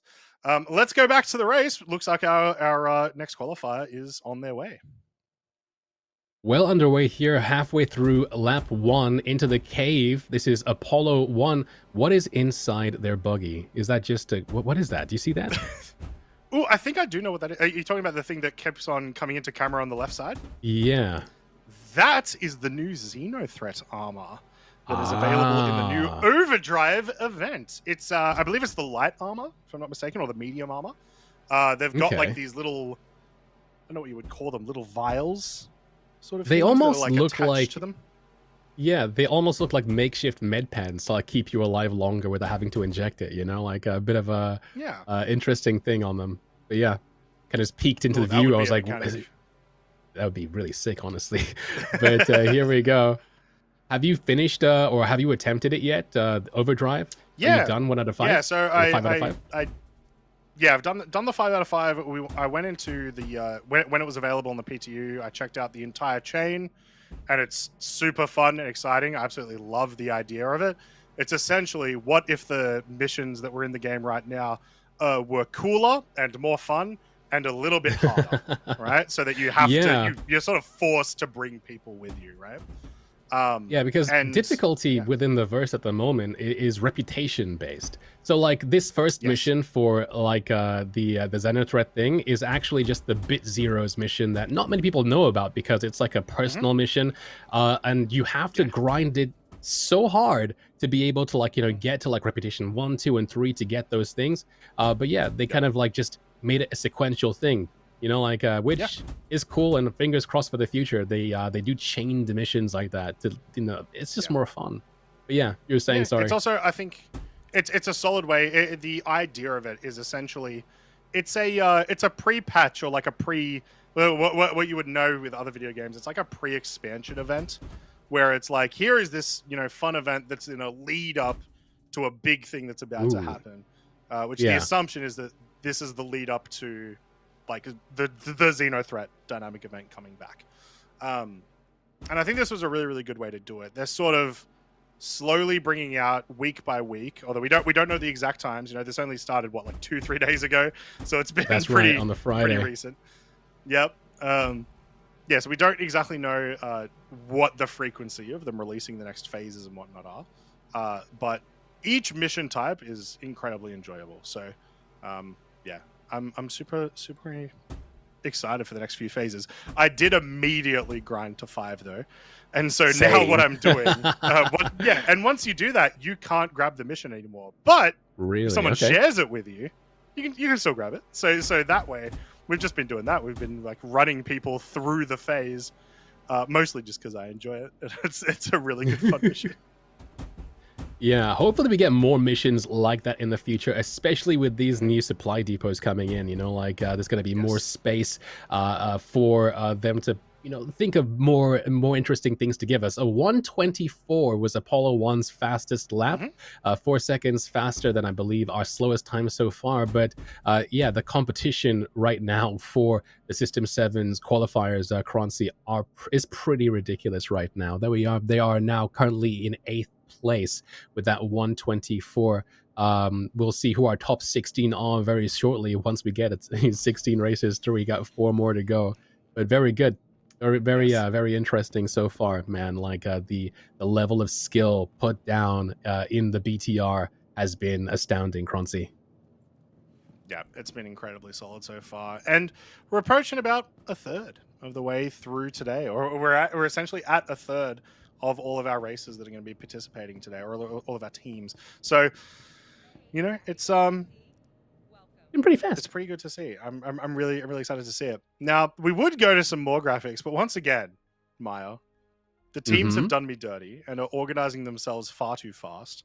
So we're just going to get to see our next racer go. Now, I'm Damn. not 100% sure who is going next, just because we've had a little bit of a change in the times. So this could be Gilly from Wildcards Racing, but yeah, we'll see. We'll see what's going on. All right. Yeah, I mean, again, props to everybody for getting this underway as fast as possible. What a well-oiled machine this has been so far, and it is indeed Gilly22 who is in the driver's seat, Croncy. Fantastic. So yeah, Wildcards Racing, 2 team members for them this season for them to compete in. So 6 laps incoming essentially across the 2 teammates, and they're going to be looking to get that sub 120, which we said it at the start, and then I got a little concerned, but it did in fact seem like that's what we're looking at. We're looking at sub 120 again. That's right. And here we are. There was a bit of a slow start with this lap number 1, but regardless, we'll see the general skill and that was great. No, I appreciate it, man. I mean, especially since we've seen just how badly this vehicle can oversteer, seeing it like drift like a whole different vehicle is ridiculous. Like those viewers who've been with us since the beginning will know it is not easy to eke out that kind of performance from this vehicle and make it look so smooth, Croncy. Oh, 100%. And it gets very unwieldy once you get into the highest speeds. And of course, this is a race, so you want to be at the highest speeds as long as you possibly can. An interesting thing that you'll see is, you want to try to maintain your speed. So people will try to drift. But as we've seen in a couple of different attempts today already, when you try to turn back from the drift, you end up turning back far too fast, or you understeer and you end up on the wrong side, all that sort of stuff. You can slow down, and it will the wheels will sort of just like gain traction, but sometimes the slowdown is just so brutal that you'll lose like a second or two just from just from tapping that. So if you do get your lines, you're in a great spot. But I do think that there is a world where you can get a solid sub 120 time with employing slowing down a little bit more.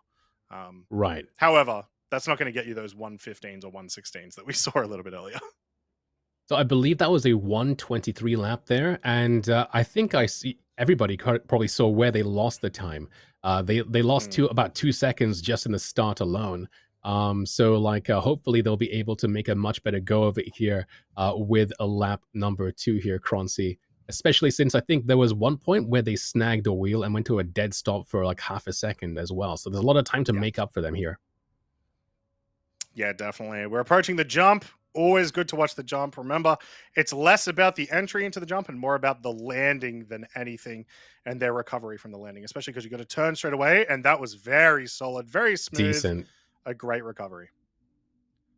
A great one altogether. Coming in now into the tunnel, we'll see if they're going to be able to do more of the same, taking in that corner nice and tight. And here it is. A very, very good just display of PTV mastery all in all there, Croncy. Oh, 100%. And there we go, a 117.986. Incredibly fast. A very, very solid lap number 2. As we had mentioned before, if you do get that tunnel entrance at 1 minute, you do slate yourself for a pretty solid time for the most part. So we'll keep watching for that over the course of the next couple of attempts. That's right. A great one so far. That's pretty much secured them now into the System 7 top 16. I would imagine, but yeah, the level of competition has been ridiculous, and also this team does in fact have one more racer to try and see if they can shave down this time even more once this is over as well, Croncy. See, now that you've said that, Maya, now that you've said that should cement them in the top 16, we're going to see the last 12 attempts are all going to be like sub 110s. They're just going to be going supersonic on the track.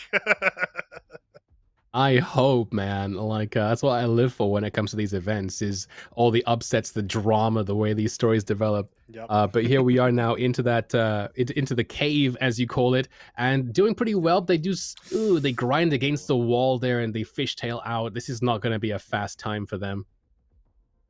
Yeah, no, definitely lost a ton of time there. They had a great entrance into the tunnel. It's just, yeah, once you get that turn, like you begin descending, and at the end of the descent, you've got to do a little bit of a What? turn. Never It can be a mind. bit rough there, but there you This was their go. fastest lap.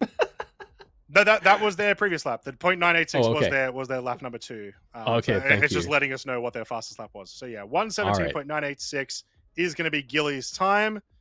But even though that's already incredibly fast, they do have some more attempts. Vranesh from Wildcards Racing, because once again, ladies and gentlemen, we have that rule change this year, where if you're a team of 4, 2 of your players can attempt to qualify. They're going to have a chance to try to beat that number. But I mean, the pressure's a little bit off because that's an incredibly fast time, so you don't have to worry as much necessarily. That's right. It's more bragging rights within your team now than anything else because this is that's a very respectable time. That's taken them into well, they're in 4th place right now as the standings are here, Croncy. But yeah, we'll see. And yeah, this is Wildcards Racing, and they are representing a mixture of the United Kingdom and the United States. Yeah, lovely. It's always nice to see those teams that like combine countries. You know, it's one of those wholesome. You know, Star Citizen just brings people together, Maya. Except for me, I don't 100%. have friends. Now, as the track is getting cleared, there was obviously some sort of debris around, possibly one of those large tires getting moved out because those do love moving at a moment's notice. Let's have a little look at the vehicle speeds you're going to be encountering over the course of the System 7. So right now, as you can see right there, Grey Cat PTV, 20 meters a second. Although with some of the races that we've seen today using this, you would think it's like 60 or something. They're bending the laws of science here. As you can see, we've got a wide variety of different speeds, but I think a lot more important thing is just how differently all of these vehicles handle. The PTV, like I said, really likes to understeer, and then the second that you turn it that little bit extra, really loves to oversteer, and so it's just a really hard vehicle to control. But the RSI Lynx, which we got to see at the Daymar Rally, that's probably going to be my most interesting vehicle for us to watch this entire season. The Rover was probably one of the vehicles that was most benefited by the ground rework in a positive way, in my opinion.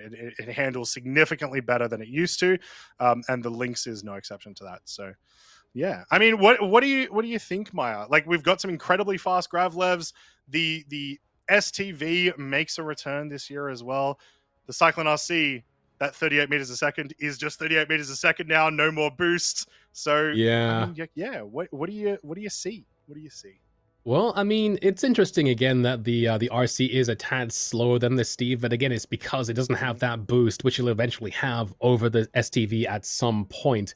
But yeah, I mean, like as for the Lynx, benefiting as you say from the new changes, I think it might be because like the wheel simulation technology in the game, I believe, is the same stuff used in things like iRacer now. It's like Pace JKA or something. Like it's like really high fidelity stuff. But I don't necessarily know how the tinier wheels and everything else that makes up the PTV factor into it. But yeah, I mean, like I imagine the Lynx is going to be the smoother ride in general, with it being a luxury vehicle.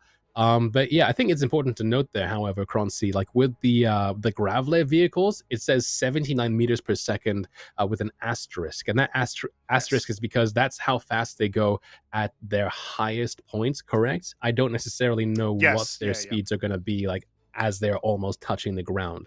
I think there is a bit of a difference there with the X1. Yeah. Yeah, so I see. I thought that was SCM. Those are the height limits.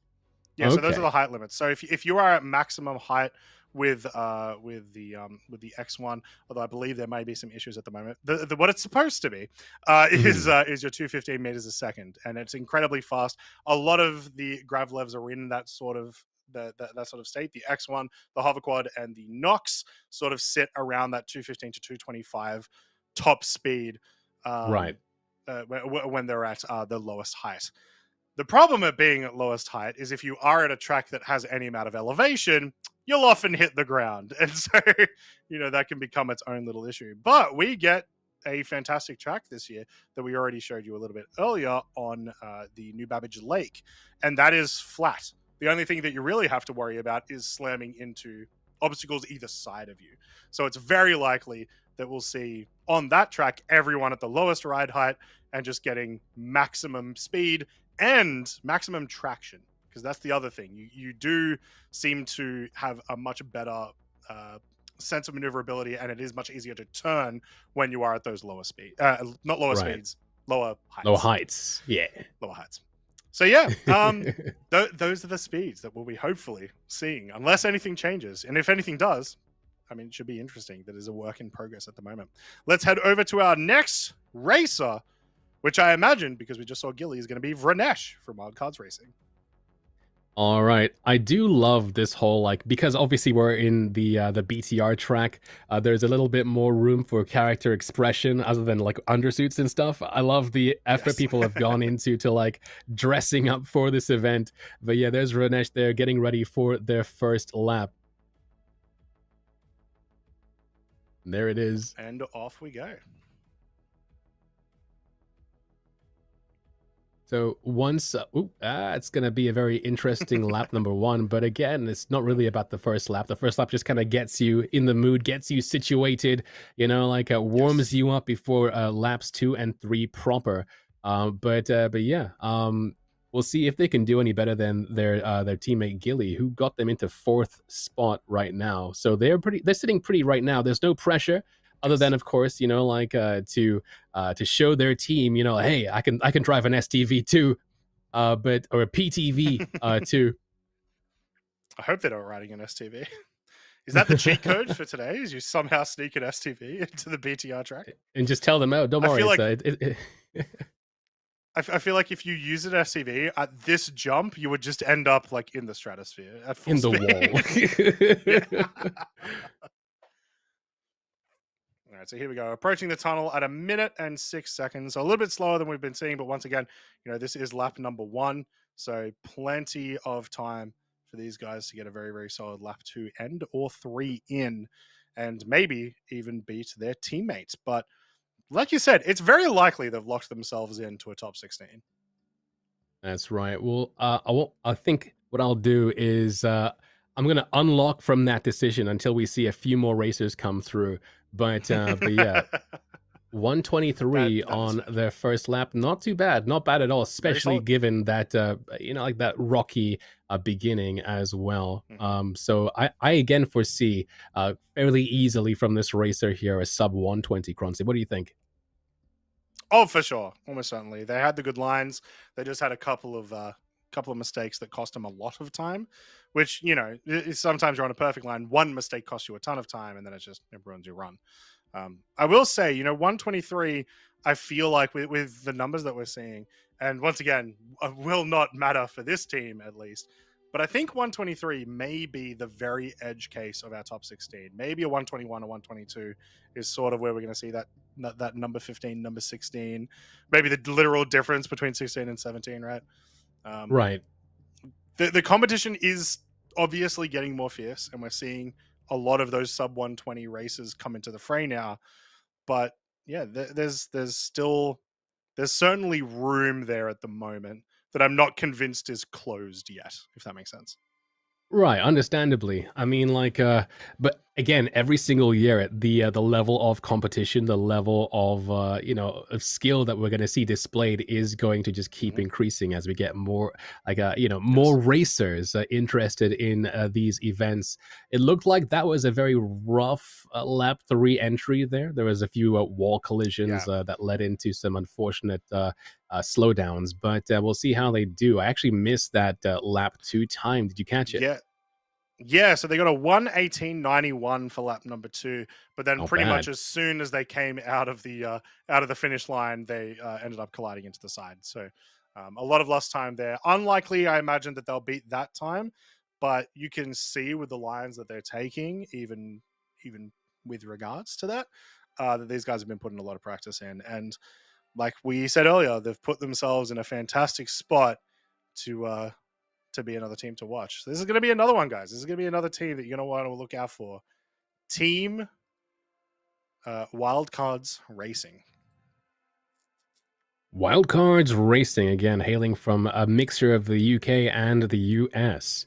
And yeah, I'm looking forward to seeing what happens. What do you think? Is it going to be a 120 or is it going to be higher, do you think? Oh.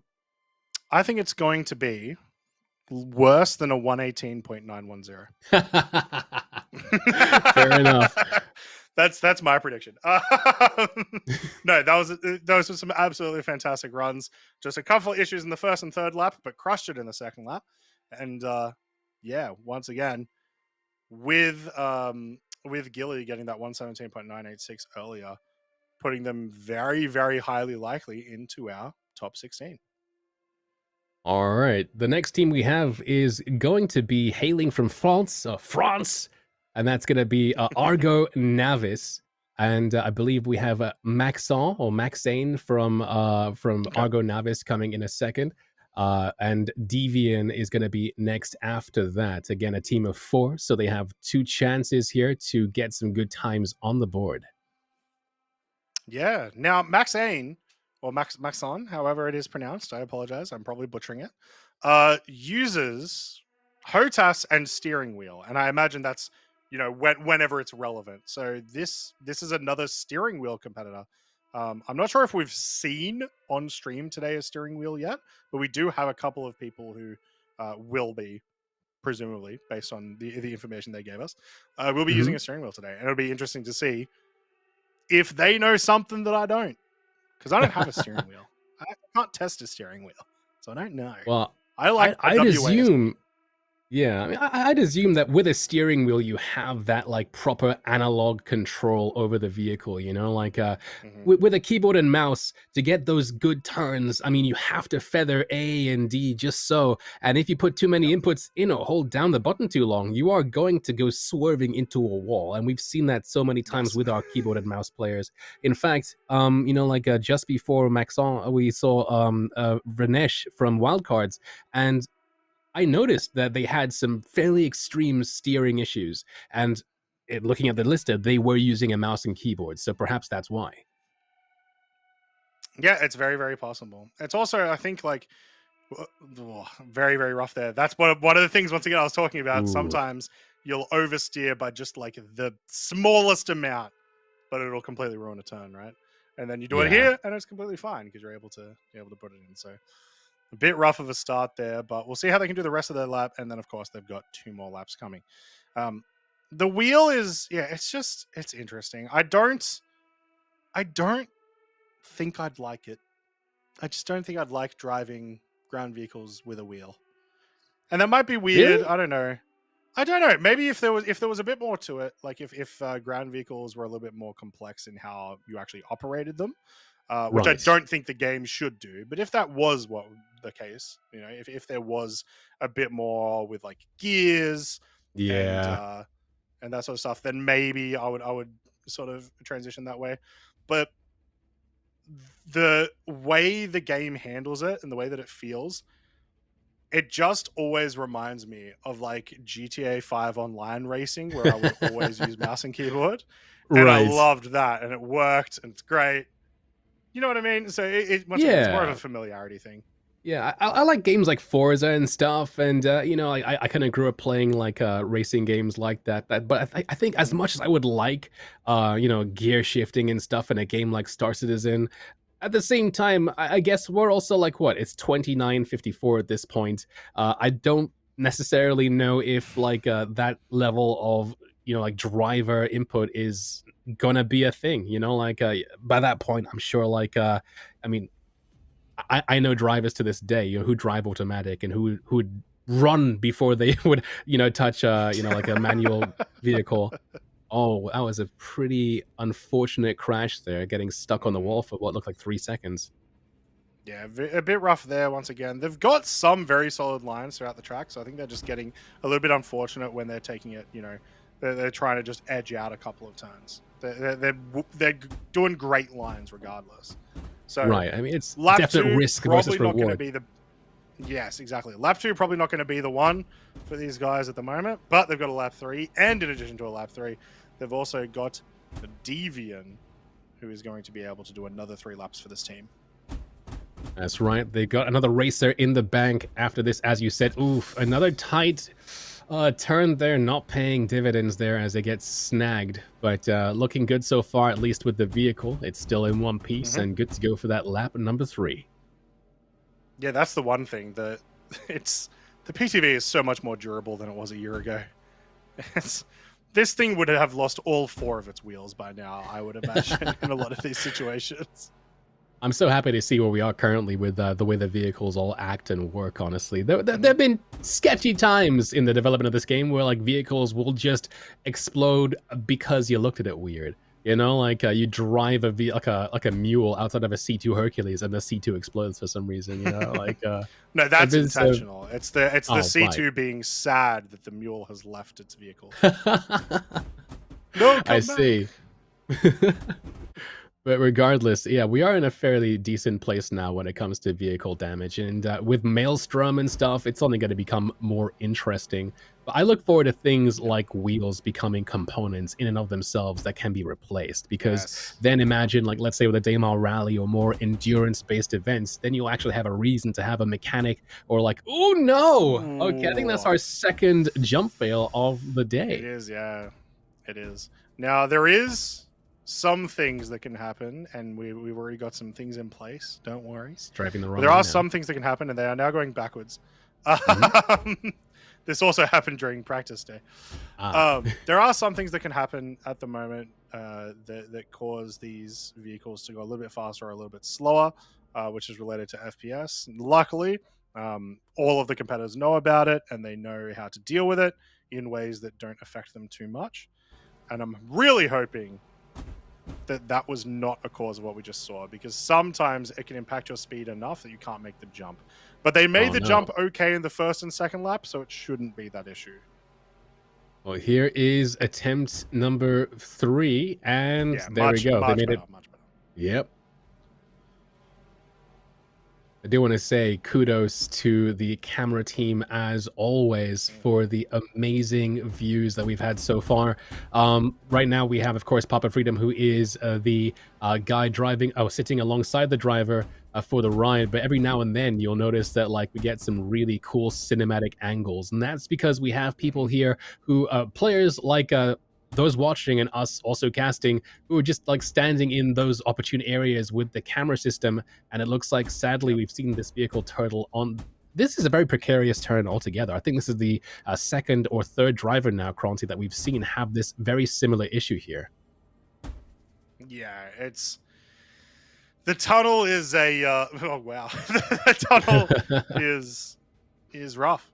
It's one of the hardest sections of the entire track, especially because, one, you can't actually see where you're going really that far, and so it's hard to anticipate your turns. Obviously, with a lot of experience, we get better at it, but it can be really, really hard. And then, in addition, it's so tight in those tunnel sections that, once again, any understeer or any oversteer, you're going to head into some sort of wall. So, yeah, I mean, you can see with this angle, there's a proper blind, you know, like, which you maybe perhaps wouldn't be able to appreciate, like normally, like coming the other way around. But like, yeah, it's a very, very tight turn for a vehicle that oversteers like a monster. But yeah, what's going on now? I think we have this auto ride feature, but it seems like yeah, we've got an incident. Oh, okay. Yeah, the game, when you get into these situations, especially on the slopes of the tunnel, where you do flip around, essentially, the game has a really hard time trying to flip you back upright, and so essentially that's going to be the end of their run for this, but not the end for the team, certainly, as we will be seeing once they fix the track a little bit. We will be seeing Devian get a couple of laps in. All right.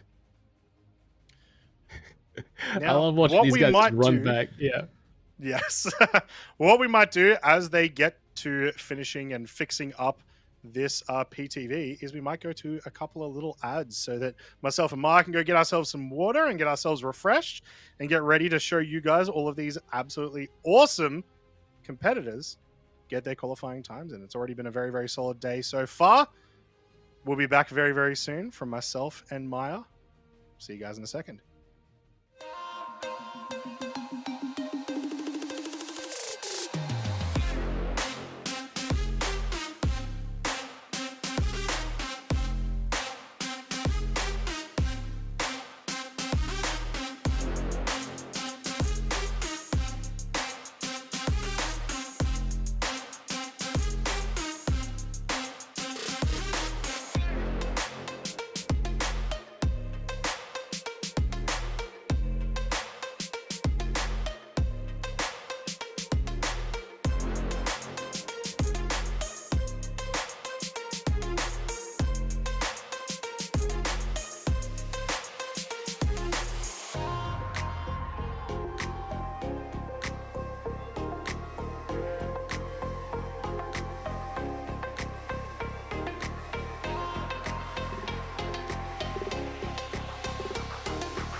Wanted to.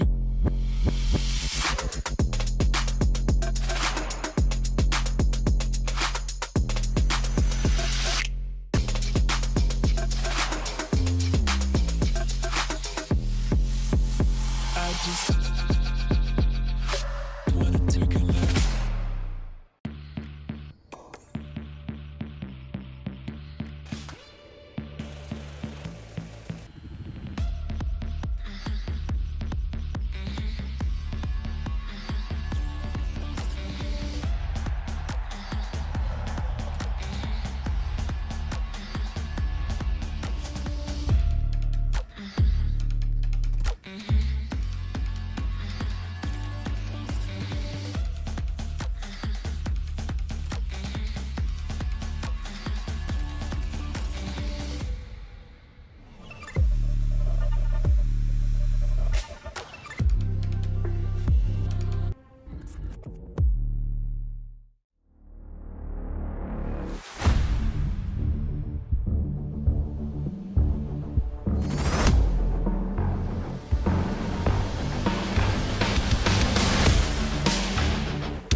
And 07 against Star Citizens. We are back. We got that PTV cleared. And we're getting some qualifying times back for System 7, 29:54, presented by EQNX. Maya, how was your break? My break was good. I sat here in total silence sipping water. What about yours? I went and got some water and then sat here in silence sipping water. We're not so different, you and I. So this is Deviant just about to finish their third lap, and based on their race time, it sounds like they've gotten some very, very solid laps. So we're all going to find out together what their best lap of their three was right now, which is a 1:20.094. Not bad at all. A very competitive time, so to speak here. And yeah, I mean, as you mentioned before, it's going to be very, very close. I don't think that, I mean, with the times we have so far, we don't have 16. No, we have 16 now with this racer. But with the times we have so far, you might be right in that, like, I don't think we'll have anybody slower than 1:23 making it to our top 16 by the end of the night here, Cronty. Yeah, it feels like it may be the cutoff, because keep in mind, really, we're looking for the top 13 times, and we're ignoring, well, we like their times, but we are ignoring Punch Nomi's, Amarok's, Fang, and also a team that hasn't participated yet, but will be here later today, Black Hawks. So once they get their times in as well, we're going to be ignoring them. We're going to be looking for the 13 fastest teams that aren't them. And I think 1:23 is going to be, it's going to be an edge case. You know, like our fastest times are most likely going to be faster than that. And also, Maya, you almost called me Crucian. Wow. Yeah, I mean, that's why I choked. I was like, Croncy. But no, it's been some absolutely fantastic times so far. And that will also, that time, remember what we were just talking about for Team Argo Navis, that will be their qualifying time, that 1:20.094. So even though Maxane only got a 1:27 as their best time, the 1:20 for their team precedes it? Or is that the correct term? It's supersedes the time it. we're going to use. Supersedes it. Yes, thank you. I knew there was a seed in there somewhere. CEDE. So next up, we have SPG Atmosi from SPG Racing, and this is going to be one racer for this team. This time around, the team is hailing from Hungary, so we have some more worldwide representation from SPG Racing.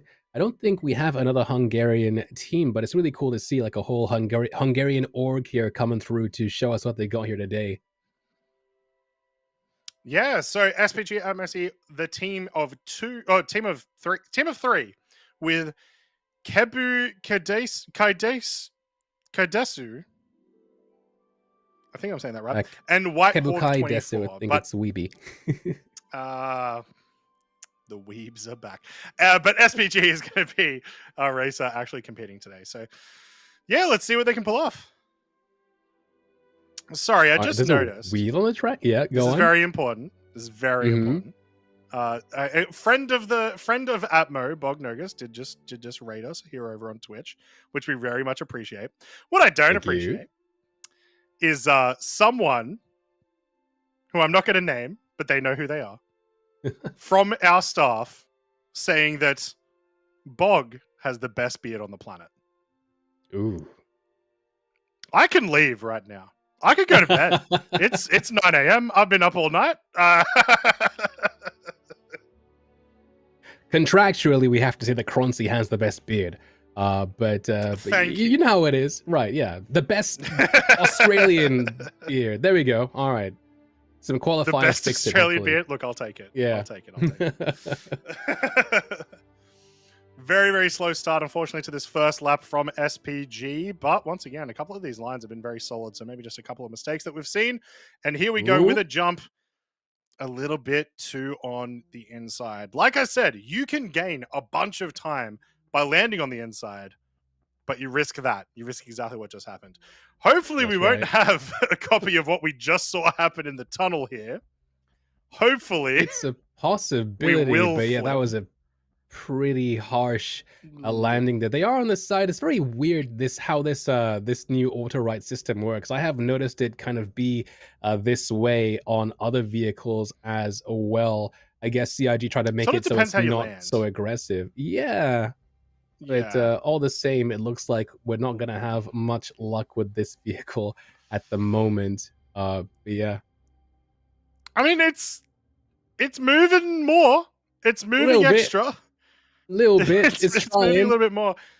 So they do not have a second teammate to get some laps in. So if this does flip back over and they're able to get some other lap attempts in, obviously that's what we're looking for, right? We don't want anyone to, lose laps to unfortunate things like this. Yeah. Oh, that's that's a. It looks like the arch is clipped into the ground as well. I don't know if that's affecting the issue. It is possible. It is certainly possible. So we'll find out what's happening here. Because it isn't their first lap, I'm not exactly sure what our rule makers are going to say about these attempts, but certainly this is not going to be a lap that will qualify them for the System 7. Unfortunately. While they're getting this fixed up, let's have a look at what our competitors are actually playing for this season. Shot there of our I don't know if you would call them maintenance vehicles as much as they are Rams. Maintenance Rams. We just got confirmation they're going to get the vehicle upright and then they're going to continue laps. So we will get to see lap number 2 and 3 from that competitor. But here is what our competitors are going to be actually fighting for. So first place, those lovely first place trophies that we got to see at CitizenCon, and they looked absolutely outstanding. The team member jacket, a Rover Lynx, and a C2. Some pretty hefty prizes there for sure. Keep in mind as well, the merch that is here, which you can buy yourself some. We are waiting on the new merch to be ready, the new System 7 merch. I haven't even been shown what it looks like yet. I'm really excited to see it because every year it looks amazing. That's right. It's a mystery to me as well. But yeah, I do believe that the current lineup of gear that's on the website will be fading into oblivion once the new stuff comes through. So if you are a collector, and interestingly enough, at CitizenCon, I was asked by not 2 but 3 separate people about the road to CitizenCon gear, asking, have I missed it? And there were avid collectors with like all the other stuff from the previous events. So yeah, it's always worth checking the website just to make sure, because like sometimes we do have I guess flash ones like the Road to SitCon one as well. So yeah, like make sure you catch it. But yeah, second place. Yeah, second place, you get the X1 Velocity and the 400i. And third place, the Hover Quad and the Nomad. Those little weird Dorito boys are back together. Let's get back. It sounds like we have a flipped over racer back onto their wheels. Let's see where they can flip the right way around, hopefully. It looks like it. It looks like they are well into the start of lap number 2, up onto the first ascent there. So I would imagine a 4-minute lap number 1 is not going to be a qualifying lap today. But like I said, they did have some really, really good lines in a lot of their turns. And I can definitely see them, maybe not with that issue, but there's time to be saved for sure. Maybe we'll see a very, very solid lap 2, lap 3. This is the view. It's that amazing. View's insane. That's so good. We got some professional photographers in the staff, obviously, or videographers. That's right. Really keen eye there with that little slalom. But here's the jump. And yeah, pretty well done. It's I mean, okay. they're gonna lose a Yep. bit of time there with of course that spin around that they did before, but even that they managed to recover Yes. fairly nicely. But they do have one more lap, so we shouldn't discount Team SPG just yet. No, not at all. We've definitely got a lot of more time for them to. Yeah, the final lap for a couple of races has already been the best lap that they've had. So this True. one is going to be a 122.832. Oh, no. So not too bad. They managed to get some times in there. Unfortunately, that initial collision after the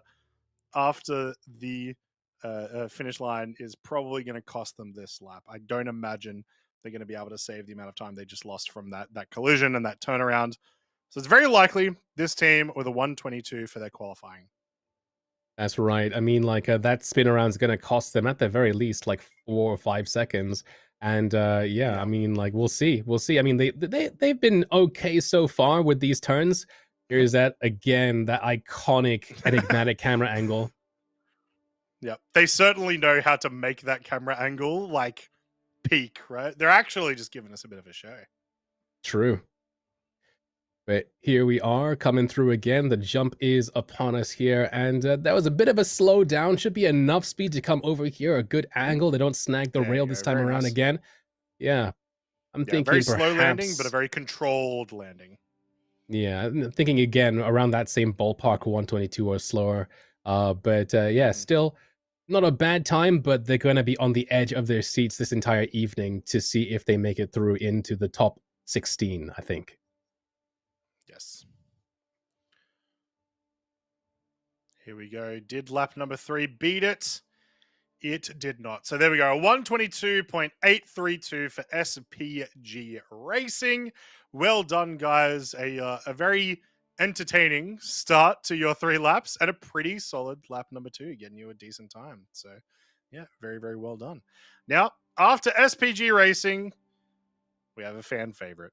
And by a fan favorite, I mean a staff favorite, really. We have Sanji Sama. A Crucian favorite. Kuroda Racing. A Crucian favorite. There's a lot of Crucian favorites. Crucian kind of likes all the races. Yeah, Sanji Sama from Kuroda Racing is going to be popping up here any moment now.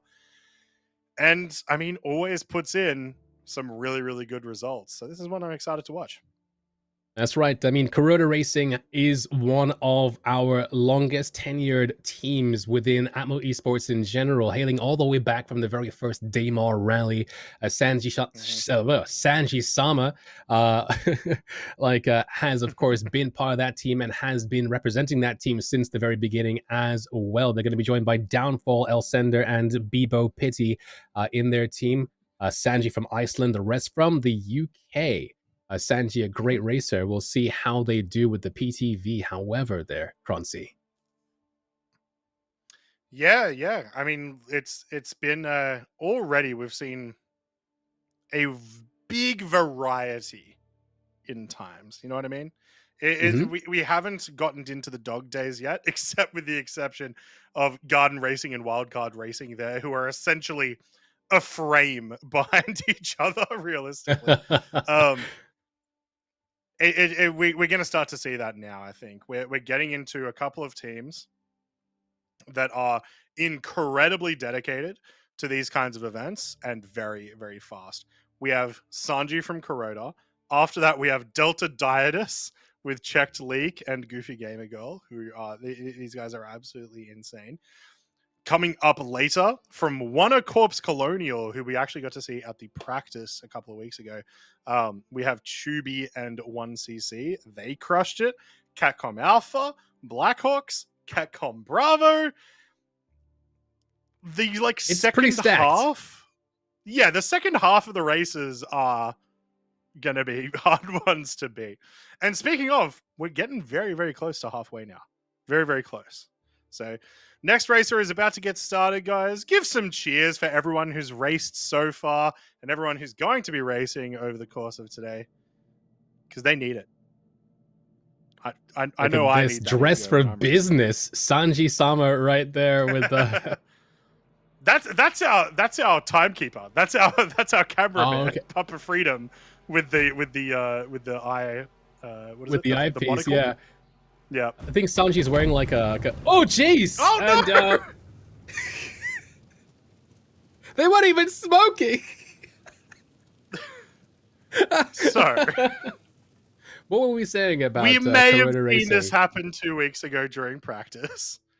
There Oh are man. certainly. Why are we at this camera angle? They're definitely not coming through here.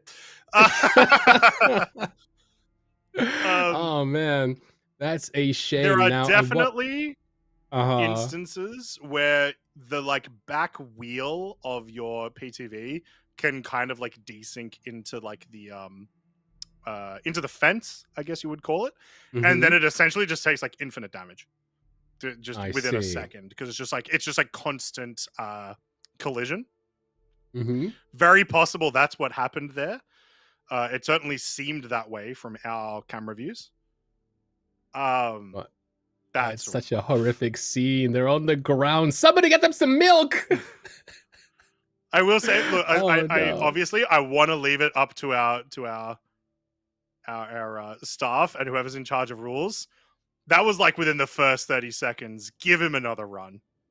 Are they gonna Come on, respawn? give What's him another going run. on there? This is horrific. Well, they've got to get rid of the wreck right now. The That's bodies the are still main lying on issue the at this second. ground. Oh yes, yes it is. Static Mess is going to make sure that goes around. There's a couple of like areas on the track where you can sort of push it out of the way, Right. into just like no man's land. Oh, that's Static so Mess rough. not quite living up to their name here, but doing a good job Removing a regardless, mess, moving the if anything. vehicles. Uh-huh.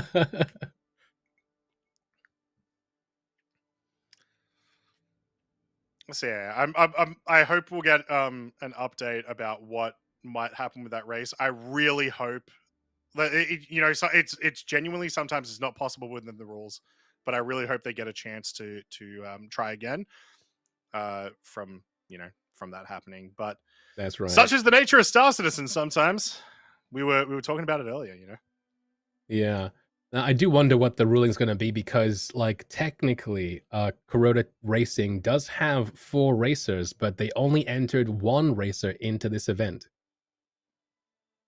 Yeah, we have a couple of those teams actually where they are a full team of 4, but only one person was actually able to make it to the qualifiers. So even though they do have the option of having 2 people, they only had the literal, real life, physical capability of having one person. Oh, this is such a horrific scene unfolding right in front of us right now. You wouldn't see this in Formula One with people dragging the bodies off the track. Oh, the humanity, man! Like, but I'm so confused as to why their bodies are persisting. It's almost like they can be rezzed, but I don't think that's the Yeah, case. it's a bit weird, but like I said, we encountered that 2 weeks ago when we were doing the practices for these. And Okay. yeah, there was bodies just all the time on the tracks. We had one instance where we had the bodies of both the bodies of both the driver and the timekeeper there, and we had 2 people dragging them as fast as they could down like down a hill. It was very, very funny to watch. Now, while we're watching this absolutely horrific thing, let's once again bring up the current lap results that we've gotten so far for who is in our top 16 specifically. Once again, reminding you that Team Punch Buggy, no, not Team Punch Buggy, Team Punch Nomies. I'm going to make that mistake the entire System 7 because of these guys forming their combined team. Team Punch Nomies and Amarok's Fang have already qualified because they were in the top 3 of last year's System 7. So they're here today once again just to see how they, punch up with the competition, as well as get some practice in for race number 5. But everyone else here is currently on the board, and we're looking for the top 16 racers to participate in this, 2-month-long event. That's right. So far, so good. I mean, it's really cool to see Team Punch Nomies and Amarok's Fang actually have the fastest times as well, in accordance with I guess they're scoring from last year's System 7 as well. You know, they came here to show us why they are here and why they make it through into the best of the best without having to compete. It's because, I mean, look at the times. They speak for themselves here. Yep. But yeah. So we'll see what happens in a second, and whether or not Sanji-sama gets to race again. But if they don't, then we'll be having, as you mentioned before, checked leak from Delta Diades Racing coming in very shortly. Yeah. Now let's go back to something that we've already covered while we wait for the track to get cleared, which is the tracks that our competitors are going to be using over the course of the next 2 months once we do have our qualifiers, starting with track number 1. We've got the absolutely fantastic race over on Microtech with the River Canyon Chaos. This one is a return track from last year. It was one of my absolute favorites. It was super, super cool. It did have a lot of explosions, and I do mean a lot. But hopefully this year it's going to have a couple less explosions because it's a really entertaining track. You've got a nice mix of winding turns throughout the river. You've got this really, really awesome straightaway that you might think is literally just go straight, but it's not really. It's got some bumps, it's got some trees, it's got some rocks, so there's a little bit more to it. And not to mention, probably the hardest part about the track is the actual jumping into the river from above, which can be very, very hard and crafty. So that's going to be really, really good fun to watch. So hopefully you guys come and check this one out. This one's in 2 weeks. It's coming up. It's coming up real soon. This is going to be the first race. There's a similar race in the Gravlev Arena Commander offering as well. It's not the same track, is it? No, I am like 80% sure it's not the same river. Okay. But it certainly has a lot of same ideas. Obviously, they spruced up the one in Arena Commander quite a bit. It has a couple of frame rate issues on the Arena Commander one that hopefully get fixed. But when it doesn't have those issues, it's probably my favorite track on Arena Commander. Now, it looks like they've cleared the track. So we'll get back to that, and we'll continue to show you. We already showed you once, but we'll show you again later some more of the races that these guys are going to be competing on over the next 2 months. So yeah, let's get back to Orison. Here we go. Okay. Apparently, it is the same river. There you go. Oh, nice. So who is in that buggy? Because I don't see a blonde-haired driver. So this should be checked leak from Delta Diades Racing, also known as Crucian's other favorite racer. Crucian has more favorite races than I think we have racers racing today. But regardless, yes, here we have another Atmo favorite here on the track, making the way through lap number 1. But perhaps maybe we should perhaps not call them Crucian's favorite, because the last time we did that, well, they exploded almost immediately. It's the Crucian curse. Once we mention someone and Crucian at the same time, they explode. So, well, that Crucian for a reason. Literally, as I was saying that, it looked like they were desyncing into the side, but it looks like it's okay. It's okay. So, anyway, let's see how they can do this here. Once again, we're trying to look for about a 1 minute time once they approach the tunnel. That seems to be about where some of our best times are hitting, and so we've got, both laps, well, all three laps, sorry. That's where we want to be. The jump there was pretty decent, but a little bit slow coming into the jump. That's right. 1 minute 6 into that tunnel, plus a snag. It's going to make this one not count. But so far, we've seen what these guys can do. So, I'm looking forward to seeing what lap number 2 has in store for us here for Check League. Yeah, for sure. And not to mention, this is still going to be like a 128, 129, right? So, oh no, never mind. It's actually earlier than that. 123.67. So, yeah, even with those mistakes, still a pretty solid score when you account for all of our races so far. Very, very easily, Czech League should be able to get a sub 120. As long as none of, there was quite a few bad things that happened in that first lap. As long as any one of them doesn't happen, we'll probably see a sub 120. All right. So we have confirmation here from our officials that, unfortunately, Sanji-sama and Team Corona Racing have been, I guess Sanji got a DNF, which I guess means that they unfortunately don't make it through into the best of the best going forwards here. Yeah, it's very, very sad to hear, but definitely a racer still very much in our hearts. And I'll just pretend that other races are Sanji when we get into the actual System 7. I'm sure the other races wouldn't mind. Yeah, but here we are. Corona and, Racing actually just got like 4 people bigger in terms of their team size. Oh, a very unfortunate entry here into the tunnel yet again. It seems like this is, well, I mean, you mentioned before, it's a fairly difficult obstacle, all things considered here, but it looks like Czech League again has been checked by the tunnel one more time. We'll see if they're going to be able to make a better go of it with lap 3 here, Croncy. Yeah. And not to mention, that lap was still a 124. Yeah. Right? Like, even with all of those issues, like, it was sorry, I actually just said something. There you go. Czech League was in, oh God. Czech League was in the tunnel for like a solid, like, 20 seconds, 25 seconds, right? Like, it was slow with all of those collisions and still managed to not lose a crazy amount of time. You know what I mean? So true. I mean, like, as you can see from here, speeds. Yeah, masterful like delivery of this PTV through the track in general here. It's just that little issue there with the tunnel. I mean, should they approach it again for the third and final lap, I imagine they're going to try and take it a bit slower, a bit less risky, because they have everything else here down pat. We've seen this thing move like it is, well, I mean, it doesn't have the issues we've seen a bit on display so many times before. That's a great turn here. They're coming in. It's a bit risky, but it pays off this time around. It does. The reason that I started making sounds as if I was a ghost is you may notice it's a bit on fire.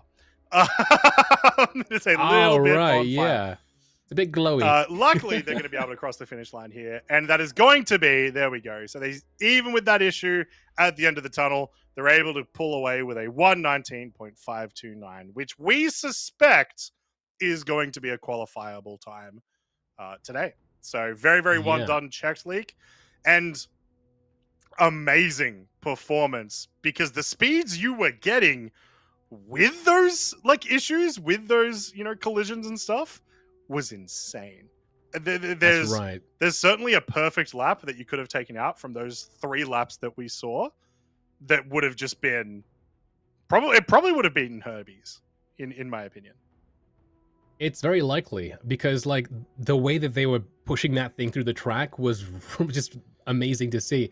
It looked like canned footage, but yeah, sadly they just kept snagging that wheel every now and then in that tunnel. That tunnel was the biggest upset here. If we had like a you know, like one of those segments so we could see like each individual part of the track, we'd probably see them as one of the faster races for most of it. But here we are with the current results here, Croncy.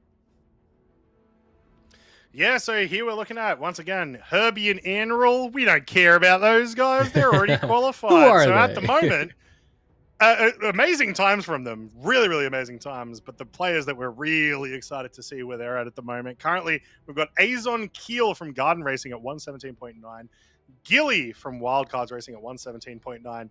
Kowelsar, we also don't care. You're already in too. Vranesh, also from Wildcards, 118.9. So I actually just realized, a 1 second, only 1 second behind their teammate. Czech League just completing then from Delta Dietus with a 119.52. Isotope from Venture Origins 2 with a 119.98. Devian from Argo. That's the start of our 120s, and this is the start of when it gets a little bit scary. So we've got Kratagos, SPG, Side on Net, Apollo 1, Dark Hour, UTR Snills, and AAWA.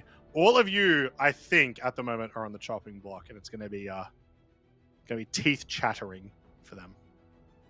Yeah, I mean, like, it's one thing to be the first racer on the track, but I feel like in an event like this, I would like to be as close to the end as possible, because once you go, then all you're doing next is just waiting and waiting to see what happens to your time. Did I do good enough?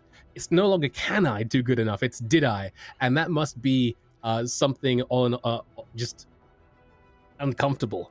See, but it's two different fears, right? Right. You've either got the fear of, was the time that I did good enough, and then as you see, you know, better times or worse times come in. Like if you see better times come in after you do your time, that's terrifying. Miserable. Very, very upset. That's terrifying. But if you're, I don't know. I never have been in any of these races late on. I've always been early for my qualifying times. So I'm gonna have to ask them. I'm gonna have to ask some people now. That goofy gamer girl, also from Delta Dietis Racing, part of Team Checked Leak, first lap of 121.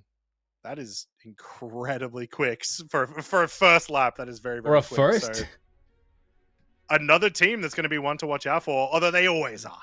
Delta Dietis are always one of the biggest competitions within the System 7, Damn Rally, whatever it may be. True. Yeah, here we are. Let's see if their lap number 2 is going to be any better. That's that amazing enigmatic angle once again. All right, so far so good coming in on this turn. Okay, all right. Yeah, the take turn it away. there is very interesting. Mm-hmm. Really easy to go too sharp there as well.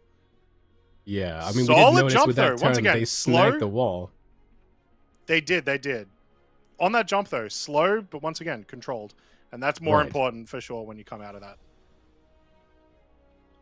Coming through here now, I feel like this is probably going to be a sub 118 for this one lap here, Croncy. Ooh. Very interesting. I mean, yeah, no major mistakes throughout the course of the track, right? So should be a pretty solid time. And here we go. Ooh, close. Not quite, but a 119.78. Very, very fast. A great time. Will they be able to beat it for lap number 3? It's very likely, especially if they keep up the good work here. I love how the other vehicle that crashed out still sitting there like on the sidelines by the tires. But yeah, so far so good. No unforced errors here. Taking the lines very cleanly. You know, like I feel like there are times where the vehicles kind of lose a bit of speed because as they make these sharp turns, you know, it's not even the oversteer. It's just a matter of them bumping the walls. But so far, so good. I'm curious. I mean, she's a mouse and keyboard user, and she's moving this thing as if she's using an analog stick or something. You know, like there isn't any feathering with the steering or anything else. It's just going. Yeah, and it's really about being comfortable with the PTV because it's just so wild that a lot of people it's really, really hard to get comfortable for. Obviously, Goofy Gamer Girl's got it. Fully understands. Yeah, she does. Now, a big important thing, that lap number 2 from Goofy Gamer Girl was only 0.2 seconds slower than their teammate.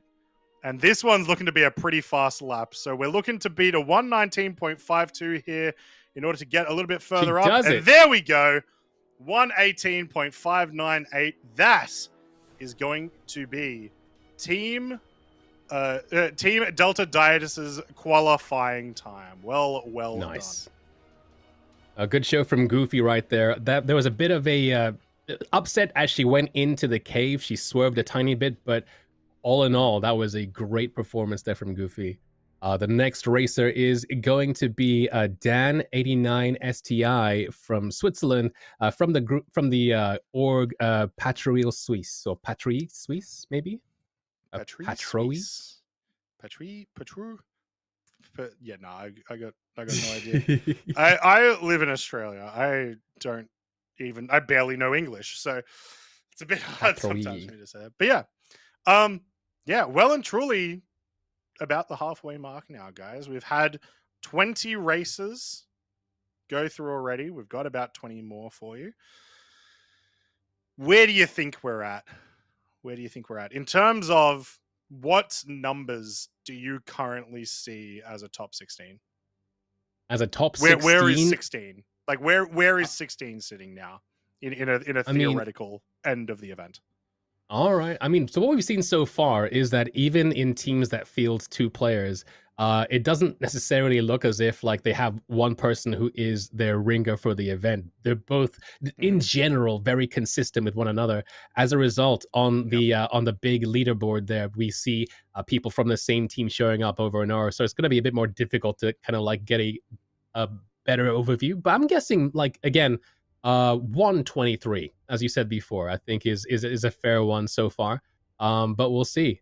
We have now gone past half of our our roster here, but I think 123 is fair for our top 16. As the day continues, perhaps maybe 120. I'll say now. Yeah. Yeah, I'm thinking it's starting to get a little bit a little bit more showing that it's probably going to be around the 121 mark, maybe. Yeah. Where we see our 16th place position. Is that PTV twerking? It really looks like it's twerking from this position. It is doing some crazy things, and I'm not sure exactly why that is. That was honestly, that was the most interesting update that they added. It was weird that CIG decided to add that into the game. Yeah, just but, twerk tech. Sometimes it breaks your immersion if it doesn't happen. Yeah. But yeah, so whatever Chris wants, Chris gets. You know. So we're gonna see Dan 89 STI from Patru. Oh my god, I can't say it. So Patrui Suisse, maybe. Patrui Suisse. Patrui Suisse. Yes? That's my guess. Patrui Suisse. Okay. Fantastic. Yeah, we'll be seeing them any moment now. Any moment now. What's happening with that camera? There we go. Okay, who's that on the road? Somebody there for luck, for support, maybe? I'm not certain. It's possible.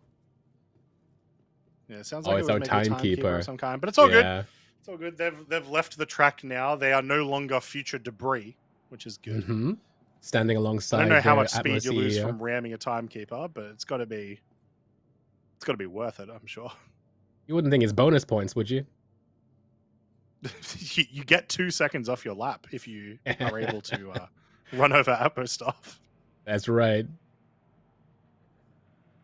Okay, yeah. What is going on? There we go. Almost false started, I guess. Just a little bit of lining up and stuff, I think. Yep. Mm-hmm. Just making sure they're in the right spot.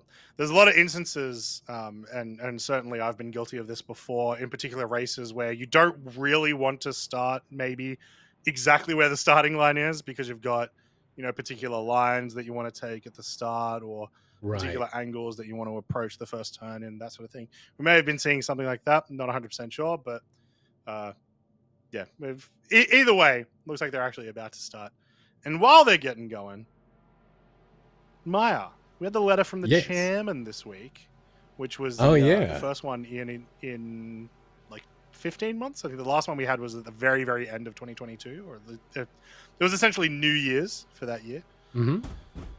The last one was all about that inflection point, right? For like Squadron 42, with it being, feature complete, which is not necessarily the same as content complete, mind you, but it means that like we're getting very close to getting a lot more things from Squadron into Star Citizen. But your question was, what do I think about this current letter? What do I think? They talked a lot about 1.0. They're now looking towards 1.0, which to be fair makes sense because they've been looking towards 4.0 for the last. Okay, decent. Yeah, that was. Yep, we're all good. We're good. They were looking towards 4.0 for the last 7 or so years. Now we've got another thing to look at. Yeah. I'll give you an actual good question. What do you think we will see in a theoretical 1.0 release? A theoretical keep in mind, 1.0. This could be years and years and years from now. But what do you think the game could have in a 1.0 I did release? notice that, like, when Chris said the words 1.0, game journalists did take that and run with it. But yeah, it wasn't necessarily saying that it was on the horizon, but just saying that, server meshing, one of the big ticket items, one of the things that Chris Roberts had basically, ideated, let's say, early 2000s. He had an interview talking about it, like saying he wanted this in the game at some point. So, like, it's a huge thing for Chris. But what do I think we'll be getting in a 1.0 release? So this is not this year. Once again, to clarify, what features do you think the game will have that it currently doesn't? Okay. When we are at a 1.0 release. All right. Well, I mean, feature-wise, it's a bit harder to tell just because, where we are with the game and what they want. But obviously, we'd need things like science, we'd need to actually understand what CIG want us to be able to do within that, that nebulous gameplay loop that is science. We had, Matt Sherman, a game dev from a long time ago now, talk about what perhaps maybe they were thinking about when it came to science gameplay. They referenced a board game called Mastermind, and I had no idea what was going on during that that ATC or you know, like it was I just know that okay, game. all I right. know that game. Oh yeah, because I had no idea what what was going on at the beginning or at the end. So maybe perhaps science isn't for me. But regardless, yeah. So science would definitely be in for that 1.0 release. I'd imagine that like with hologram tech and stuff being a bit better. I mean, like and all that stuff and RTT in general, we'd likely see like the news van stuff as well. The Reliant Mako actually Yep. being useful. Um, yeah, it's Yes. an interesting one, honestly. But definitely, I would say that you know, like science and all these bigger, more esoteric, more like out there non-combat roles that we kind of have ships out there for, like base building, for instance. You know, Yep. farming, all those little things will likely be in there for 1.0. Jump points and all that stuff that should be out this year. And you know, for the longest time, Yeah. that was kind of like the pinnacle of what the game you know, tech wise needed to be able to say, okay, that's pretty much, you know, like everything from a back end perspective. So I don't really know. It's really up to CIG. They haven't really pushed that goalpost or moved their targets for a while. They, you know, like back in 2018 or so, they kind of stopped with all the 10 for the chairman stuff. They kind of stopped with the, oh, that'd be a nice idea. Put that on the list. You know, like it's now been a matter of, okay, we've hit this mark, we've hit this mark, we've hit this mark. Yeah. All this to say, all the stuff, Crucian. I mean, see, I did it, Crucian. All this to say, all the stuff, Croncy. Wow. Yeah, just so I similar. hope by 1.0 you remember my name. Now, no, all 100% good things. And before I continue, I do want to say this last lap has looked really, really solid here from Dan89 We'll STI. see. That is going to be a 126.039. That is going to be their best lap today. So I think technically they are still in the top 16 right now because we have obviously like multiple double teams and whatnot. I don't think that's going to be good enough for today, but it is still a fantastic effort and you should 100% be proud of yourself. Now, that's right. What I was going to say is that might be what you're excited for or expect maybe for a you know, potential in the game 1.0. It's so far in the future. I can't even fathom it. Exactly. So let's talk about something a little bit closer. You know, something a little bit more likely to be very, very soon in the future. And I'm going to tell our lovely viewers here just a fantastic story about meeting Maya for the first time in the first 24 hours that I got to meet him. And just the pure energy erupting from this man when they showed the cows and the the storm wells at CitizenCon. If you were watching CitizenCon on your on your stream or YouTube or whatever, and when that came out, all you heard was a yell. That was Maya. Space whale, space whale. You know, jumped out of his seat and loudest person in the room. It was fantastic.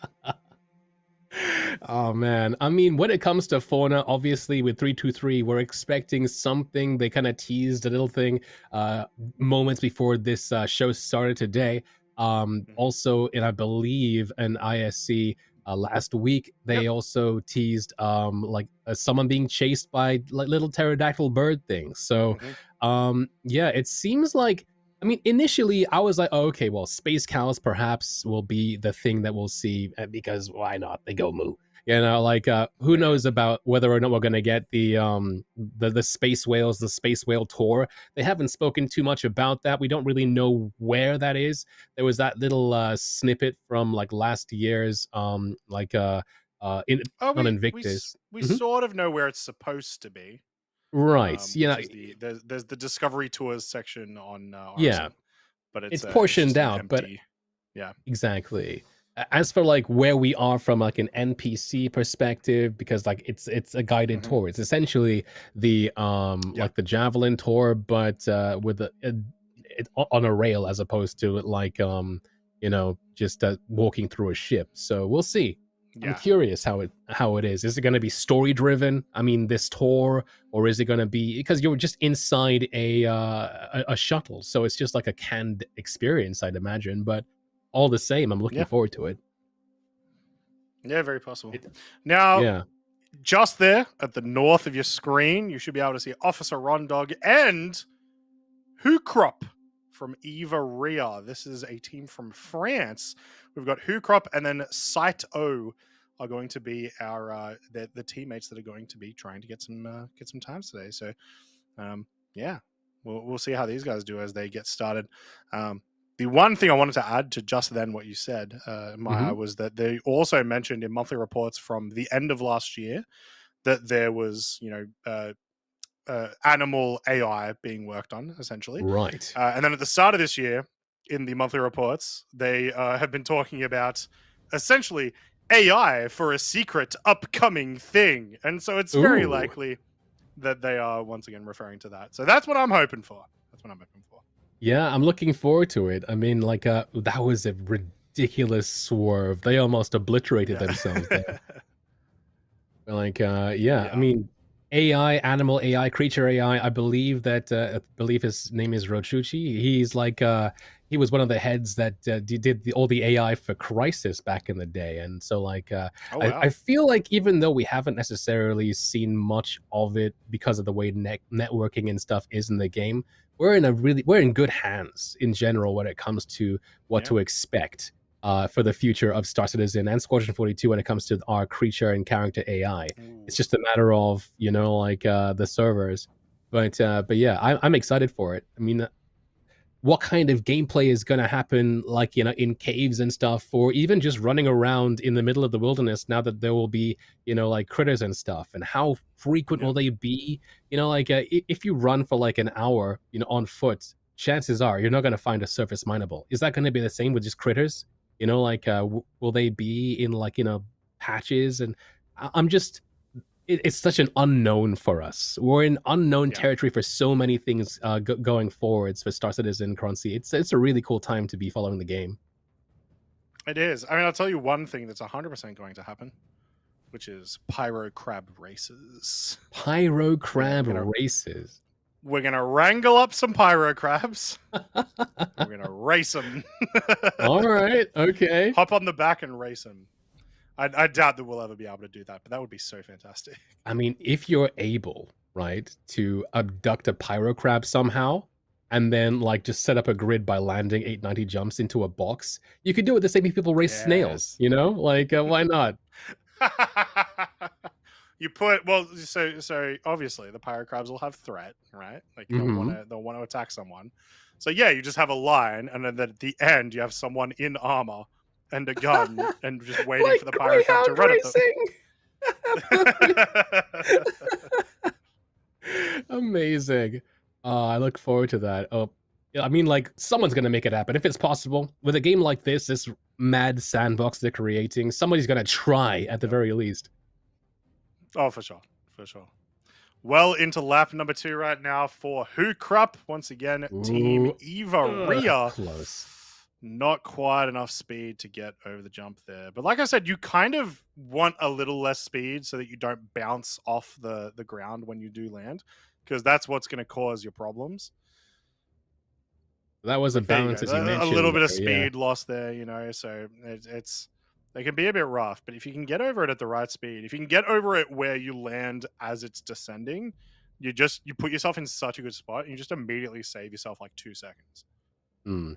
They do have one more lap after this to try and make up for this, because it doesn't look... Ooh, that was close. Thankfully, they did not flip upside down, because that would have been a nightmare for this racer. Yeah, here is now lap number 3. That was 1:48, so 10 seconds slower than their lap 1. We'll see if they can do any better here. I mean, if they're able to avoid the errors they made in the past couple laps, I feel like easily they could be like 123, 125, but we'll see. Yeah, for sure. For sure. The start of this lap already has been very, very solid.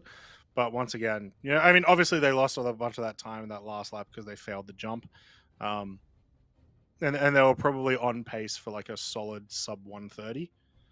So they just need to get themselves in that position again. And while that turn isn't great, they don't lose a ton of time off that. It's really the jump in the tunnel where they're going to be losing the most time. So that's why we keep talking about it. It's why we keep saying to watch for it, because it really is the difference between everyone's runs, is how they took those obstacles. Here's that jump, and they make it over, and it's not a bad recovery either. Yeah. This is very likely, as you said, a sub 130. I'm going to say it's going to be like maybe sub 123. Yeah, I think that's pretty reasonable. That was a really good tunnel entrance as well. The exit can be a little bit trickier than the entrance, though, unfortunately. Ooh, there it is. Oh, it's going to cost Yeah, them there some it is. time. Yeah. Yeah, it definitely will. You get into this really good rhythm sometimes when you're coming out of that, of not even needing to stop turning. But there you go, a Nice. 122.836. A very good recovery from those first two laps. Very solid. Can Saito from Team Evaria do better, though? Can they improve upon that time and get themselves a little bit more comfortably into that top half of our qualifiers?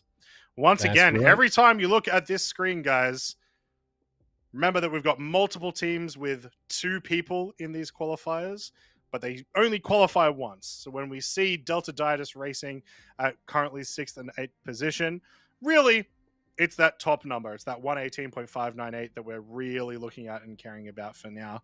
But this gives you a great idea of about, where everyone's sitting. So with that attempt just then that we saw of that 122, from Hugh Crop, yeah, not bad. Probably put him a couple more positions above where they are now. That's right. At the very least, they put the French flag on the board for the time being. Yes. Very much so. While the next racer is getting set up, let's have a look at track number 2 again, as we were showing you guys the tracks again, just so you guys can have a bit of a have a bit of a gander at what our participants are going to be doing for the next 2 months. And there we are. Cold Snap. We were talking a little bit about this earlier because we were talking about the speeds of the Gravlev vehicles, and this is essentially a completely flat track because it's just on the lake. So these guys are going to be going really, really fast. There's probably going to be explosions. I imagine most of those explosions, however, are not going to be due to the ground. They're going to be due to people smashing into the obstacles on either side. But it's a great track. It's a fantastic looking track. I'm really excited to see it, especially with, like I said, the Arena Commander update with the Gravlev races and people getting a ton of practice on that.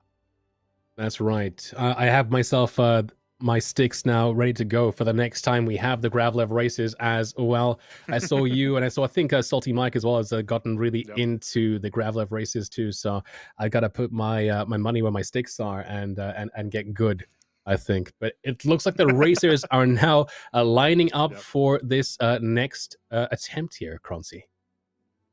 Yep, so once again, this should be Saito, which is our other team member that's going to be trying to get some times from Eva Ria, looking to beat that 122 that we just saw to, once again, cement themselves a little bit higher in the pecking order for the qualifiers. That's right, and away they go. Let's see how they do. And again, I mean, when it comes down to like the most treacherous parts of the track, that turn there a second ago does kind of seem to catch some people out. They just managed to make it out there in one go. But what are they using to... they're using a mouse and keyboard right now. I just noticed that they were like oversteering a tiny bit, wobbling a little bit more as well. That being said, some of the more like... ooh, that was a crazy turn. Some of the more like smooth drifts that we've seen have also been delivered from a mouse and keyboard as well, which kind of just goes to show that like skill ceiling and that level of skill expression that's possible with the new like physics engine or physics what would you call it, not an engine per se, but like a physics model that they have now for like model, I think. But all in all, it's ridiculous. Like, I remember that turn that you were referencing as well. The reason that catches, a little bit too slow for the jump, unfortunately. So that's going to be a write-off for lap number 1. But yeah, the turn you were referencing right at the start, the reason why that catches a lot of people up is you go from essentially this like pretty normal 90-degree turn into a straight, and then you have this wide right turn that then goes into a wider right turn. So it's like you want to keep yourself turning right, and then you end up spinning out halfway through the turn. That's what I see mostly happen a lot of the time. We do have another flip here again. Now, if over the track, unfortunate, they're running off. They're on the run. They flipped the script. I'm not 100% sure they can get back onto the track from here. Actually, I don't think so either. I think everything I here think is this rigid. is a little. This is unfortunately a little trap area. Yeah, so Ooh, at the very yeah, least, the course is now free, but it looks like Saito yeah. is not going to be able to help out Ivaria try and get a lower time at this rate. Yeah, based on what we saw earlier, it's very likely this is going to turn into a DNF. But they had a relatively solid time with their other team member, and that's another advantage that we have from having teams of 4. Is if you do have instances like this, you got a little bit of a safety net that you can still qualify from. So very very rough, unfortunately, there with the miss of the jump and then coming back and then just a bit of a rough turn, flipping them over. But kudos to getting themselves into a place that I did not know you could get to on this track. Yeah, they broke new ground regardless. We're going to go from one French team to another in a second with Wanacore Colonial, which Yes. I believe... Which I believe is actually supposed to be Mhm. Premier Core Colonial. At least That makes a that's lot what more sense Crucian than kept Wana. calling them 2 years ago. You're right. I mean, sorry, 2 Premier weeks ago, means... 2 weeks ago. yeah, Premier makes sense. Yeah. So Premier Core Colonial and Chubi 505 is going to be the first racer from this pack of 4 to give this a go. Yeah, Premier. Warner. Yeah, both Chubi and the second competitor from team Premier Core Colonial, 1cc and Gurif, had an amazing showing at our practice run 2 weeks ago. So this was a team that I was very, very excited to see what they can do on race day. And it's going to be great to see them very, very soon. But while they set up the next racer, let's have another look once again at track number 3, ladies and gentlemen. The third track in the System 7 for this year. Where are they going, Maya? Where are they going? Where, are they streaking? Oh, they're moving. Oh, they found the wheel. They're pointing it out. All right. The wheel, it's here. It's here. All right. So, yeah, race 3, the reverse snake pit over that pipeline, as you mentioned before, using, of course, the Tumbril Cyclone RC, now sadly without that afterburner, but still a fast vehicle nonetheless. Man, I love the RC so much. It's cool to see it back in.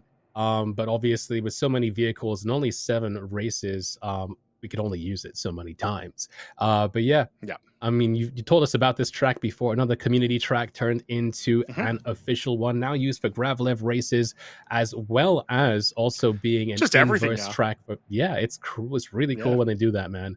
But yeah, like that's gonna be at Rayari McGrath's research outpost on Clio, which is a Microtech moon. Yeah, that's going to be for race 3, a singular race, I believe, on that day, as opposed to the previous one, which is going to be race 1 and 2 at the same time. Yeah, so it should be a ton of fun. Like I said, this is already also one of my by far favorite racetracks that we have for the System 7 that we got to experience last year, but now we get to experience it in reverse and without boost, which not having the boost does suck a little bit, but getting to see this in reverse, especially with if you go there and you see the paths that you have to take to get on either edge of the pipe, it's actually very, very interesting, and it's going to be really close in. So that's that one. Now let's get back to Orison and see where our next racer is going, Chubi 505. All right, zipping down through this track here and actually making a really good way of it. I thought for a second at that speed they were going to clip at the wall, but they slowed down just in time here. But here they are doing real well so far. We'll see if... Very, very solid start. Ooh, and I probably jinxed it as they made that turn here. They're going to be fairly slow moving now into the jump, but I think they'll have enough time to make up for it right here. Not bad. Yeah, definitely. And even with that issue, they saved it quite a bit. They certainly lost time, but they were able to just immediately get back on their line. So I imagine this is still looking at most likely a 120 or 119. 100%. On the exit of the track. Yeah, getting into that the tunnel. Getting into the tunnel when they did, I think at 1 minute 5 seconds. I think they're well underway here for 120, as you said. Yeah, 120.559. So very solid with a couple of mistakes here and there. And it is the first lap start, right? It was not a running start like you get in lap 2 or 3. So I'm imagining we're going to see a sub 120 here. And like I said, this was the team that 2 weeks ago I got to check out during the practice, and they crushed it.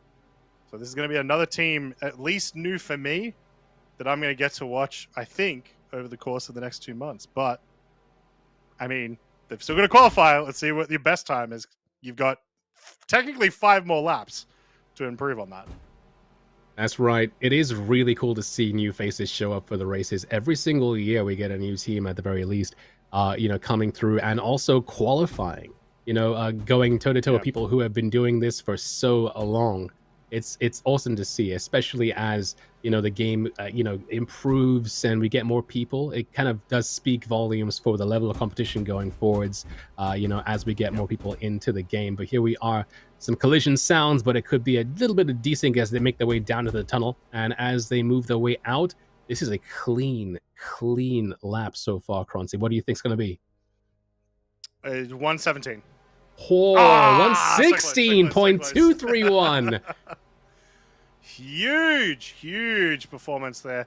I believe that is our fastest, non-already qualified time. That is ridiculous. We'll have to get a double check once we get at the end here, but I do believe that is our fast. Whoa! Whoa! What is going on? What is going Somebody on? turned the hacks off, man. He's supersonic. This must be desync. I think the driver is still going along, but there we go. Yep, there we go. Perhaps we could have the overhead camera. Maybe the overhead camera. Possibly. Yeah, yep, there we go. Oh, that was. Where are they? Wait, what? Even overhead doesn't have them. That is wild. This is very, very wild. We're gonna find out they've got a 5-second lap in a sec. They just actually went super speed. I was gonna say they could be in the tunnel, but there we go. There we go. That's them coming out of the tunnel. Yeah, that's them coming out of the tunnel. Here we go. Yep. Okay. That was weird. Jeez. But we're back. We don't know what happened in the middle of the track there. We don't know who they paid bribes to. But 116.231 is going to be Chuby's best lap. And, yeah, our best lap of non-already qualified contestants. Let's get can we get the big one? There we go. Yeah, 116.231 beating out Azon Keel from Garden Racing with 117.95 because Amarok's Fang and Punchnobi's already qualified. That is huge. That is a 1.7 second difference between those two competitors. So absolutely huge. And they've still got another racer in the team with 3 laps to improve that. I'm curious to see if their teammate Ongurev can do any better, but regardless, they have well and truly put the tricolor on the board here. The French flag now sits proud. We had it there with Hucorp, but as we saw the Mexican flag get knocked off a second ago, I was wondering how long it would take because Hucorp had a 122, which isn't bad, all things considered. But as the times are as the day proceeds, we're getting faster and faster racers. And, you mentioned the Premier Corps for yourself, okay, they're a relative unknown, but here they are. One of the fastest racers here today. It's ridiculous. Yeah, absolutely fantastic to see them. Let's see what their teammate can do. Once again, this is 1cc. Angurif is going to be our next racer. That was so fast. That was really, really fast. That's awesome. A reminder as well, guys, when we do look at the top 16 that we're displaying here, we do still have people from the same team multiple times, right? Herbie and Corsair from the same team. Anrul and someone are from the same team. So we're going to be seeing a lot of that as it goes forward. Wait until we get to the very end to see who our actual full top 16 are. And sometimes we do have to do some verification to get, proper times and whatnot, because there can always be issues that we never expect that pop up. That's right. But yeah, so far, great start to this first lap. Extremely fast. Can they beat a 116 though? Yeah, Ongaref weaving through the track here. I love this angle, especially when you have racers who have like such command of the vehicle. That particular shot just looks so good. It's amazing. Oh, they just tapped the wall, but I don't think they're gonna lose too much time. They had to slow down here anyway. They might have used that to their advantage. Let's see how they do over the jump. Not it was okay. It was a good landing, a little wide, but they recovered really quickly. So I'd like to see it. That's right, a 105 into the tunnel. We're looking at about a 120 or so. Oh, no. All right, that's all right. It's not going to beat a 116, but they don't need to beat a 116, really. They don't need to, yeah. However, you know, at this stage, it's pride. True, exactly. Chubi is watching from the sidelines. Oh, no, what's happening? What is going on with our cameraman, like, desync today? Is this cameraman desync or is this French racer desync? Because this is our second French racer who's had this issue. They keep activating NOS. It seems to have recovered though and doing okay here for lap number 2. Nothing crazy, no unforced errors here just yet. As we make our way back and through, we'll be having that crazy angle again. I don't know, man. There's something about it. I can see it 1,000 times. I would love to see a compilation of all our different racers making that one little chicane. It's such a cool view. Yes. In fact, get right on that, staff. Let's see it. Staff? Yeah, go for it. There was a little vitriol when I said staff. I don't know why. Yeah, staff. All right, absolutely fantastic. All right, so we're at a 2:24 going in, so that should be about the 1 minute mark. So this should be pretty solid. I think we're going to be looking at a pretty good time here. Should be a sub 120. Don't know if it's going to beat their teammates' time, but certainly proving themselves to be a very formidable team that we're almost certainly going to see. Yeah, very commanding display. There we go. 116.28. Yeah. These guys have got it. These guys are crushing. These guys are wild. All right, okay. We have lap number 3 to go. We'll see if they could make it any faster than this. Obviously, I think 115 is the fastest we've had all day. We'll see if they can get it sub 116 and, meet up with Herbie in the upper echelons of this encounter here. Yeah. 0.05 of a second slower than their teammate. Nice. For their best lap. So, yeah, this is going to be a formidable team. You know, we were talking much earlier, right at the start of the broadcast, about how Team Punch Nomies was going to be the team to beat this year. The combination of Quelsar, Gerbo, and Herbie, as well as Shugo, the lucky one, was going to be absolutely insane. This team doesn't care. This team doesn't care. Oh, no. It's okay. It's okay. Look, it was going to be such a commanding lap.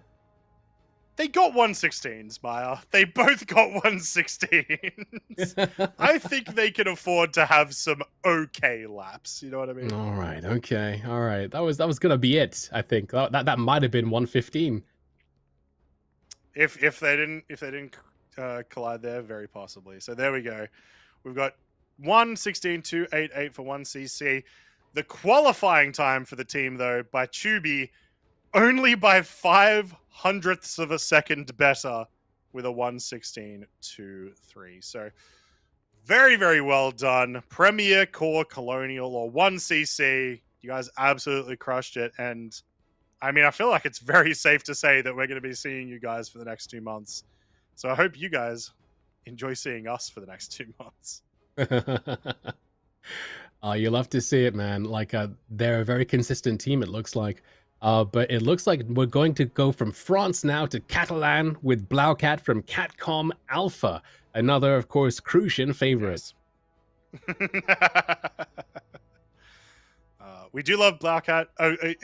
After Blaucat, we're going to be seeing Circo Worm, who came into my Twitch chat the other day and said, hey, is a 120 on... Is a 120 on the track going to get me to qualify? So we expect them to maybe have it. Now. Yeah, I don't know if it will now. It's getting very close, man, especially with Premier Yeah. Core showing us, another 116. I mean, do you think that we might see a sub 116? Herbie showed us a 115.814. You think we're going to get another one or no? Look, we're a little over halfway. I think it's Hmm. likely we'll see maybe one more. Maybe One one. more sub It's very 160. possible it comes from Capcom Alpha, from Catalan. These guys, once again, a team that absolutely crush it every year they participate in the event. So it's going to be interesting to see them go. And it looks like they are lining up right now, getting ready for their first attempt. Another All team right, as well with 6 laps. True, they got 2 racers here. We'll see if we have the Catalan flag on that leaderboard very soon. Now, do you think the fact that the last team went supersonic at 2 times influenced anything at all? You reckon that what people are going to try and go faster now, or they've taken all the speed and now people are going to be a bit slower? No, I just think. Do you think they actually went supersonic? I don't think it was desync. Oh, I think. right. I think they Well, I just mean, pressed forward. I don't think anyone else. That. they just press W. That's what happened. Yeah, Yeah. that's what it takes to win these races, man. Just press W. I mean, I feel like their time was legit. I mean, as long as they passed the track guy there, and he saw them do it, then it doesn't really matter how they got there. Yep. It was legit. But here we are for lap 1. A Blaucat here doing well so far. Yeah, pretty solid start to lap number 1. Once you sort of notice once we reach these little purple lights here, you definitely want to be making sure that you're around the 30-second mark, if not a little bit faster. And there's been a lot of wobbling back and forth. Sort of, once again, shows just how fickle the movement of this vehicle can be and how hard it can be to control if you overturn or underturn. So you're obviously going to lose a lot of time there. You're going to lose a lot of speed, but you got a bunch of laps to go. Yeah, I think we saw some swerving begin, like once they got past that Macau line, I guess we'll call it. Macau is a brand within Star Citizen. They do clothing and stuff in Horizon, but there is one part of the track that just has the logo on it for some reason, right by the billboard. And I think before that they were doing okay. I didn't really see them bottoming out or anything like significant, but as you mentioned, they did start to swerve quite a bit after that. But this is going to be a 122.934 regardless, so still a decent time, Croncy. Yeah, very solid first lap. Should be able to get themselves into a sub 120 position in a second or a third, as long as no major incidents. But they definitely showed that they can do a couple of minor mistakes and still not lose too much time, which is essentially what happened in the first lap. That's right. Even though with the steering they were chicaning around, they weren't colliding, they weren't really making anything, they weren't losing time on any of those crazy things. There was just they could have probably been a bit more optimized with their lines in general. But yeah, 122 from a stop is not a bad time. I mean, I feel this is an even better lap, all things considered, and I may have jinxed it. I can't tell. Was that decent? It's all right so far. All right. Yeah, but there we go. Once again, I think no major mistakes. No major mistakes. Yeah, I feel like we could see here, at the very least, a 120. Yeah, it definitely looks like a bit of. Oh, never mind. I'm so sorry. I'm so sorry. Maya's fault. It's Maya's fault. Yeah. Now, that was a quick flip, though. They're not going to lose a ton of time here, but I doubt it's going to be better than their first lap. True. But, good fundamentals. Like I said, I still think they are certainly capable of a sub 120. So we just need to see that. Let's see if you can get it at lap number 3. Because if you can't, then Circa Worm has to. And Circa Worm did not seem very confident when he was in my stream earlier. Oh, okay. I mean, with that quick nap that they just took there, they still had a 124.9. Yes. So I feel like just as long as they take it easy into that tunnel, they'll be 120, no problem. Yeah. Yeah, I agree. So let's see how they go. No major mistakes here on this little, slalom, would you call it? The enigmatic Back and slalom. I love it. The enigmatic slalom. And no major issues on the jump, and we should be in a pretty good spot. All right, coming up to the jump point again. I'm naming these things now. Watch me. I like the jump point. Speaking of jump Yeah. points, people Mhm. jump pointed last week. That's crazy. Yeah. I mean, I believe that they even have the data, so we know which player was the first tester to go through a jump point do. and navigate through it. No video, sadly, because that's Yeah. just the way it goes with Evocati NDA. However, we're now allowed to talk about these events as they unfold without video. But yeah, exciting times. Sadly, I was what was that? There we go. 118.936. There we go. We knew That's they a were good time. capable of it, and they managed to pull it off on the third lap. That's absolutely Yeah. fantastic. Well done, Blaucat. Now, can Circa beat you to get Can you guys Circa that Worm beat much you? higher position? Look at that Catalan flag there, man. We'll see if we can fly another one on the leaderboards in a bit. But yeah, did you get to try out the jump point stuff on Evocati? No, I'm not Evocati. Ew. Sad boy. Why are you here? But to be fair, I would be the worst Evocati person. Because I I would mean, just you're- be Uh-huh. I would just be so excited about everything that like I would never submit like test results or anything. Like I would never bother with any of the bug Contribute, reports. I'll just be right? like, yeah, I would be a terrible Evocati member, and I'm well aware. I of mean, that. I to do be want to fair, say, I mean, you know, like- you called. Go ahead. I was just going to say, like, you know, to be fair, like they collect data in a number of ways, right? Just playing the game is collecting data, but yeah, obviously helping out with the issue council helps for a lot too, and they reward people nowadays as well with ships and things too. But you were going to say? True. I was just going to say, I was thinking, like, yeah, we were talking about, you know, someone did the first jump. That person's name is Mr. Trash, and Mr. I Trash. petition, Mr. Trash. I petition that we rename the jump on this track the Trash Heap in honor Trash heap. of Mr. Trash. I am for do you it, think? man. So the trash Lovely. heap it is. There we go. That's Circa hilarious. Worm. This is going to be our. Go ahead. No, I was going to say, imagine if the person who got that first jump had a less savory name. Would they have even like said who it was? But yeah, regardless, the trash heap is what it is. And here is Circa Worm here, trying to see if they can beat a 118.9 and push Catalan even further up the leaderboards. Yeah, most likely using a gamepad as well here. So once again, we've had a couple of players using mouse and keyboard, a couple of people using sticks, gamepads, wheels.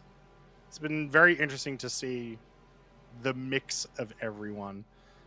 But for the most part, I think it still is sort of just showing me that it really is more about what are you comfortable with, and that's where you're going to get your best times. That was a great jump there, by the way. That was a solid landing.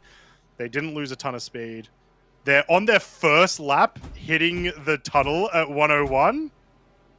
This is a good run. This is a good first lap. This is a great run.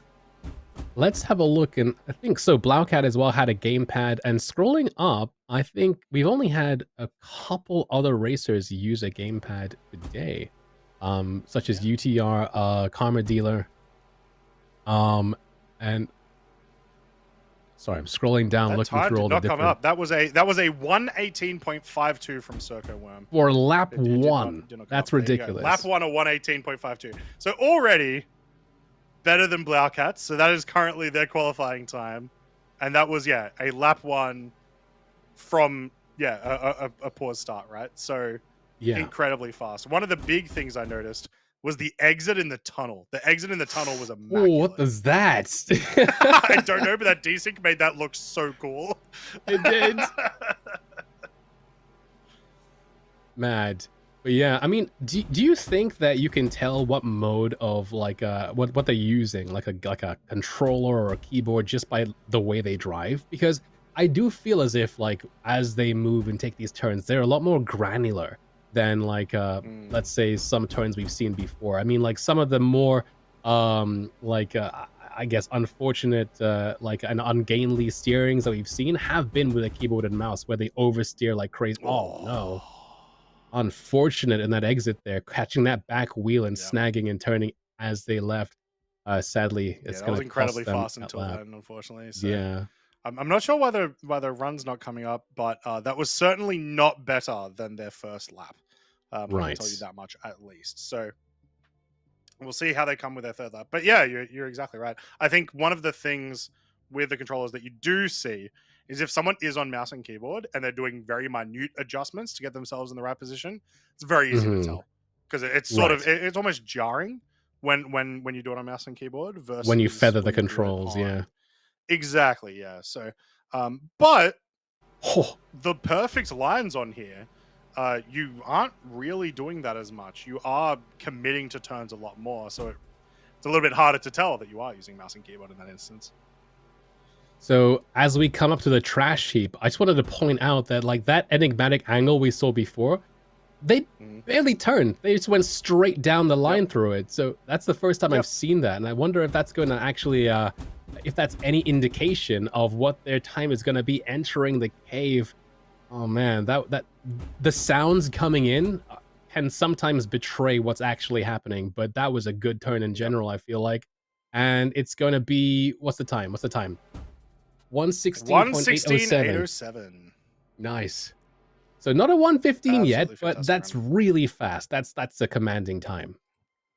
Incredibly commanding time, 100%. We're seeing a lot of people in these sub 117s.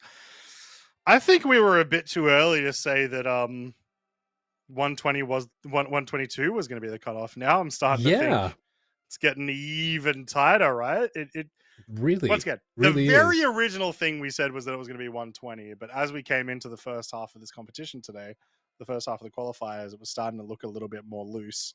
Now it's getting really, really tight.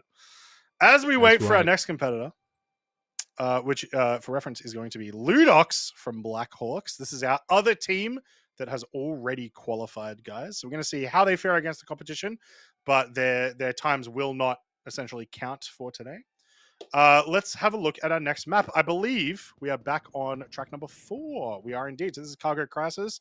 So Maya, you talked about this one before. I want to talk about it a little bit right now because it All right. is so damn cool. There was a really cool track on one of these locations that we used to run all the time on SCR in our Cyclone RCs. And it's a ton of fun. It's a ton of fun to go to these platforms. It's mostly flat. So there's not many issues with any sort of weird terrain bumps or anything like that. So it really comes down to your positioning and the angles that you take a lot of these turns at. One thing that will be interesting there, though, of course, is you can see there's a little cross over kind of thing section there in between the between the cargos. Do you think we're going to see a collision? I'm kind of hoping we do. I really I want to hope see. we'll see one. Yeah, I think it'd be a lot of fun. It'd be terrible for the Yeah. races, but it'd be great for the broadcast. Yeah, it's a really cool track. I'm very excited to see that one. And it's in the STV, which is a vehicle that, you know, even though it's now been out for like, 18 months or so, we don't get to see very often. So, Right. yeah. I do like the fact that with this racetrack, it has a very novel start. Like it starts at the back there and then goes down into the racetrack proper. Mhm. But this is not a lapped one, is it? It's a sprint, correct? I'll double get off the rules for you. Though while I'm doing that, our next racer is going, so we'll go back to that while I'm quickly having a refreshing gander. All right, here's Ludox It is a from 10 lap circuit. 10 laps. Okay, all right. Yeah. That makes more sense. But that's a really cool way to start it regardless from the slope. Like but regardless, here we are on the track here with Ludox Very fast first 3997. lap. Amazing fast. I think that was a sub 120 first lap. 118.230. Wow. Wow. Like, I know Ludox is good. If last year's System 7 taught me anything, it's that Ludox is god tier. That is crazy fast for a lap 1. Yeah, I mean, it makes sense. These guys are not here to qualify. They're here to show us what they've got, to get some live practice in as well. But man, look at those lines. Ridiculous. This is lap 2. We're going to see, hopefully, our first or second even sub 116 of the day. Yep. Yeah. This is. I mean, I do really like that the already qualified teams did rock up today just to show everyone, hey, if you're coming for us, this is what you're gonna have to beat over the next 2 months. It's 100%. very intimidating. That's right. And we have a Spartano97 who's going to be rocking up for Black Hawk after this as well. So it's not even just a matter of seeing one of these guys from their team, but two. It looks like leaving that tunnel, that was not very fortunate, but that's still 116. Even with that error, had they not had a bit of a shamble at the end, that would have been another sub 116. So we'll see with their lap 3, but that was a bit unfortunate at the end there. Yeah, they ran it completely perfectly, and then like one little wobble exiting the tunnel cost them probably a second or a half a second, right? Yeah. They can probably get it on this third lap with, once again, no major mistakes. Once again, a team that has already qualified. So just bragging rights for the most part, and a little bit of practice for race number 5. But this is crazy. Coming around that enigmatic corner, there was a bit more of a bend compared to their second lap, but we'll see. As long as they make their way through here and leave that tunnel in good stead, I think we might just see this sub 116 happen right here, Croncy. I agree. Let's get a little bit of hype for everyone watching at home. See if they can bring it through and get the best time of today so far. Not like that was a little bit of a rough exit on the side there, but not the worst. Not the worst. 115.869. Nice. 0.05 of a second slower than Herbie. Wow. Crazy time. Very, very, very fast. Wow. Amazing. Incredible. Well done, Ludox. Putting some green on the board as well as they do it. Let's see if Spartana can do any better, though. It's very possible. Now, all of last year, a big thing that Blackhawks did is they were one of the teams that did have like specialties. You know what I mean? Okay. Where they did have people in their team who were better at one thing than another. I don't remember Spartano, I'm afraid. They might themselves be a new team member. I'm not 100% sure. I certainly remember Ludox. Kind of hard to forget. So we'll see what they can bring to the table. Yeah. All right. Yeah, I do love the fact that within like ground racing in general, you have your Gravlevs and you have your wheeled vehicles. And I do love how that there's such a difference between the two. Like what makes driving a PTV in this track difficult is so different from what makes like driving an X1 around a track difficult. It's really cool. Was that a horn? Yeah. Just then? It does have a horn, but I'm not sure. I can't hear anything in game, so I don't know. Okay. Yes. I thought I could hear it for a second. Fantastic lap there. Yeah, the best lap there, once again, was a 115. Do you remember? A 115.86. So we're looking at beating a 115.86, and a little bit slow off the gate. So we'll see what they can do here. Yeah, what was that first time? It was like a 118 for lap 1. Something unprecedented until then. That was ridiculous, man. And then, what was it, a 116.1 in the second lap with those mistakes? Yeah. Crazy. Absolutely mad. And then we have another team from Catalan with Catcom Bravo after this. Yeah. I do like as well that we get to see these orgs and teams bring like multiple teams so that they, the org itself has a higher chance of winning.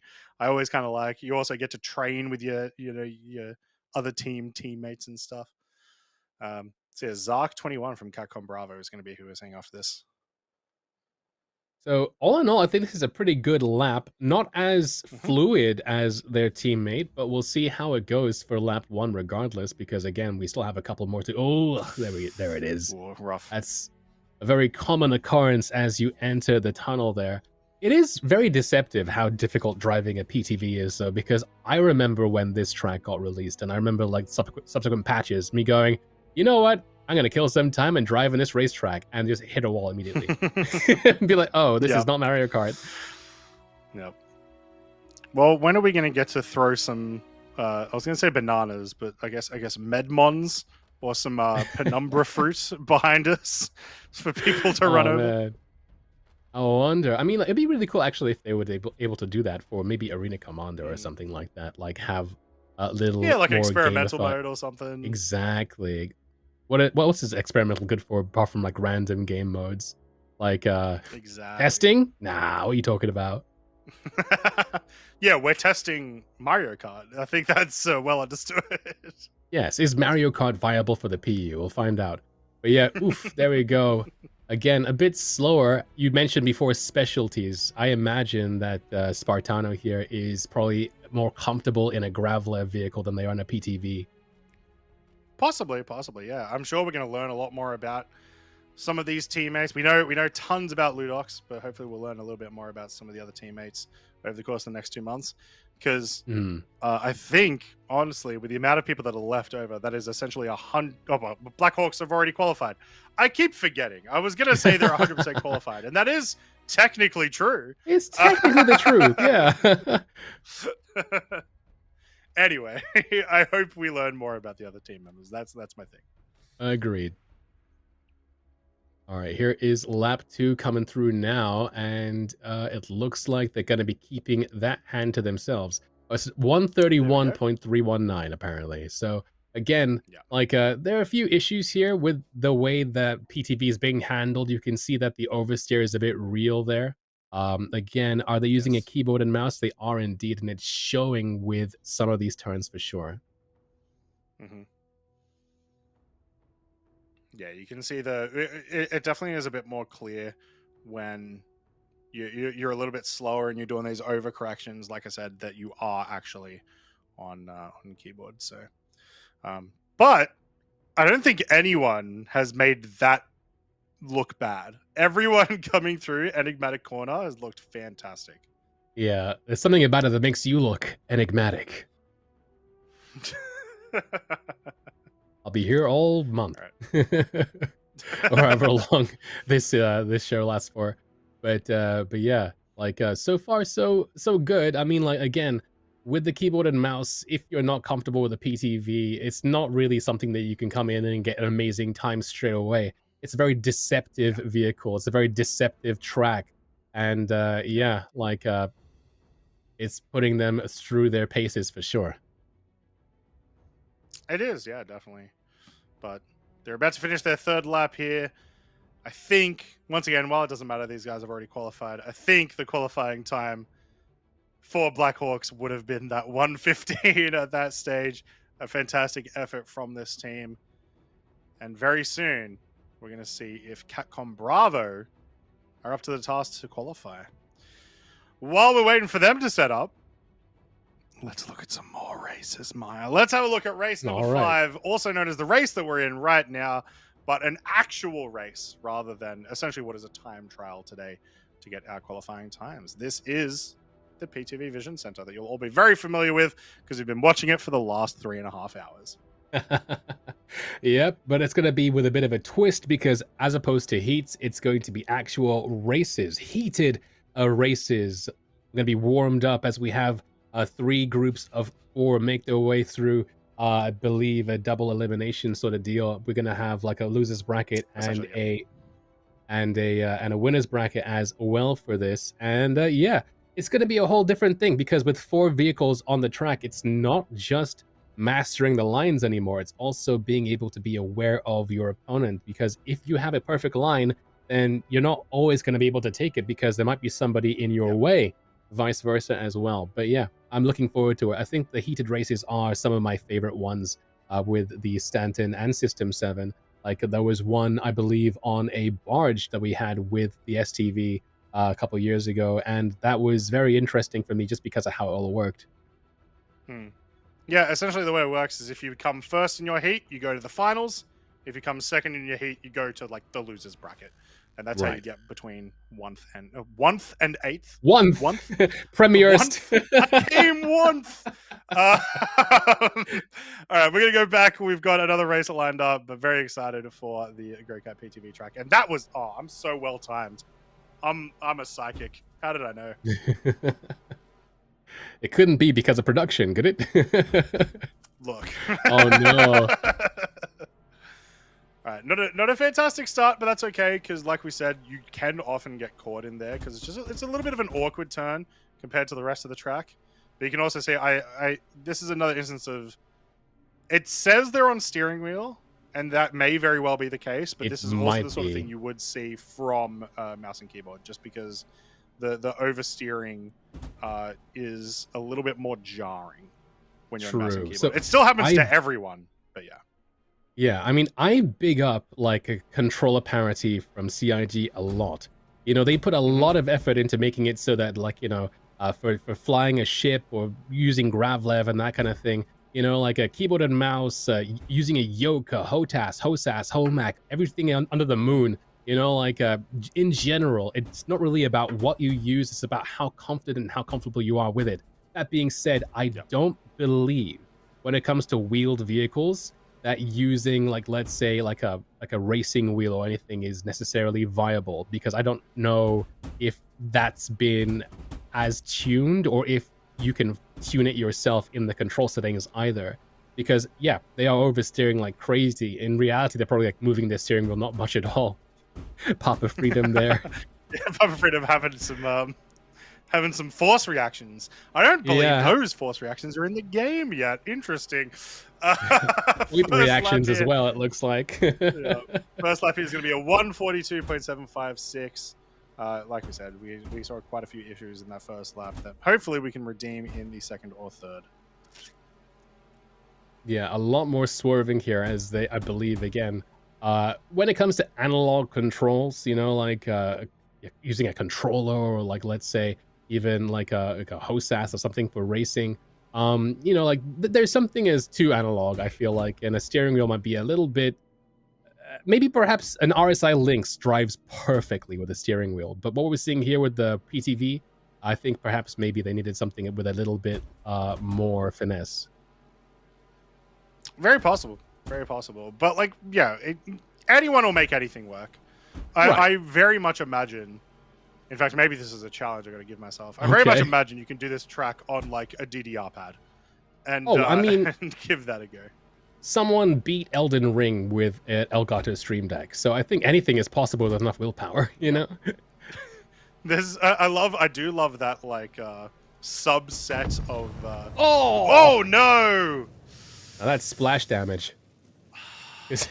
Get it? Because they So belly a lot flopped of and blew up. that very likely would have been a bunch of damage that we saw earlier happen from all of the collisions. It did also look like maybe it was a little bit of a desync explosion, but very, very rough, very, very unfortunate. Sorry to see that, Zark, but a great effort from you nonetheless, and we hope to see more from you soon. Before we get into this cleanup and before we talk about some more stuff, I will just let you know that the next racer we're going to be seeing after this is Renlos Malik, another racer that we see all across the verse for Star Prime Racing. Now let's talk a little bit about race number 6 as they're able to get the debris out of the way. It's been a while. We hadn't had an explosion for some time. We broke the streak, unfortunately. Yeah, they broke the streak. I mean, like, with the way that they were swerving, I was like, oh, I mean, like, I keep hearing collisions, I hope. And then I wasn't expecting them to explode from that landing. Again, you mentioned that if you overshoot the jump, then you don't have the luxury of that slope to kind of glide into the turn. You kind of have more of a bounce. I wonder if that bounce is what did the damage and did them in. But yeah. Here we are this is now race 6 on the board here. You can see for whiteout with the RSI Lynx, you know, the luxurious entry into RSI's, I guess, rovers, you could say. And yeah, this is an interesting track in general. I'd love to see what it looks like on the day, because I don't know how they got such a clear image of Valyria.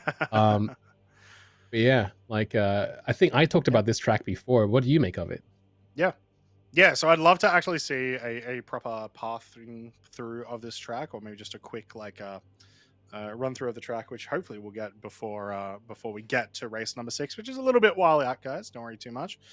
But it's the first time that we've got the RSI Lynx in one of the System 7 races. We did just get to see it in the DMR Rally recently, and it performed very well.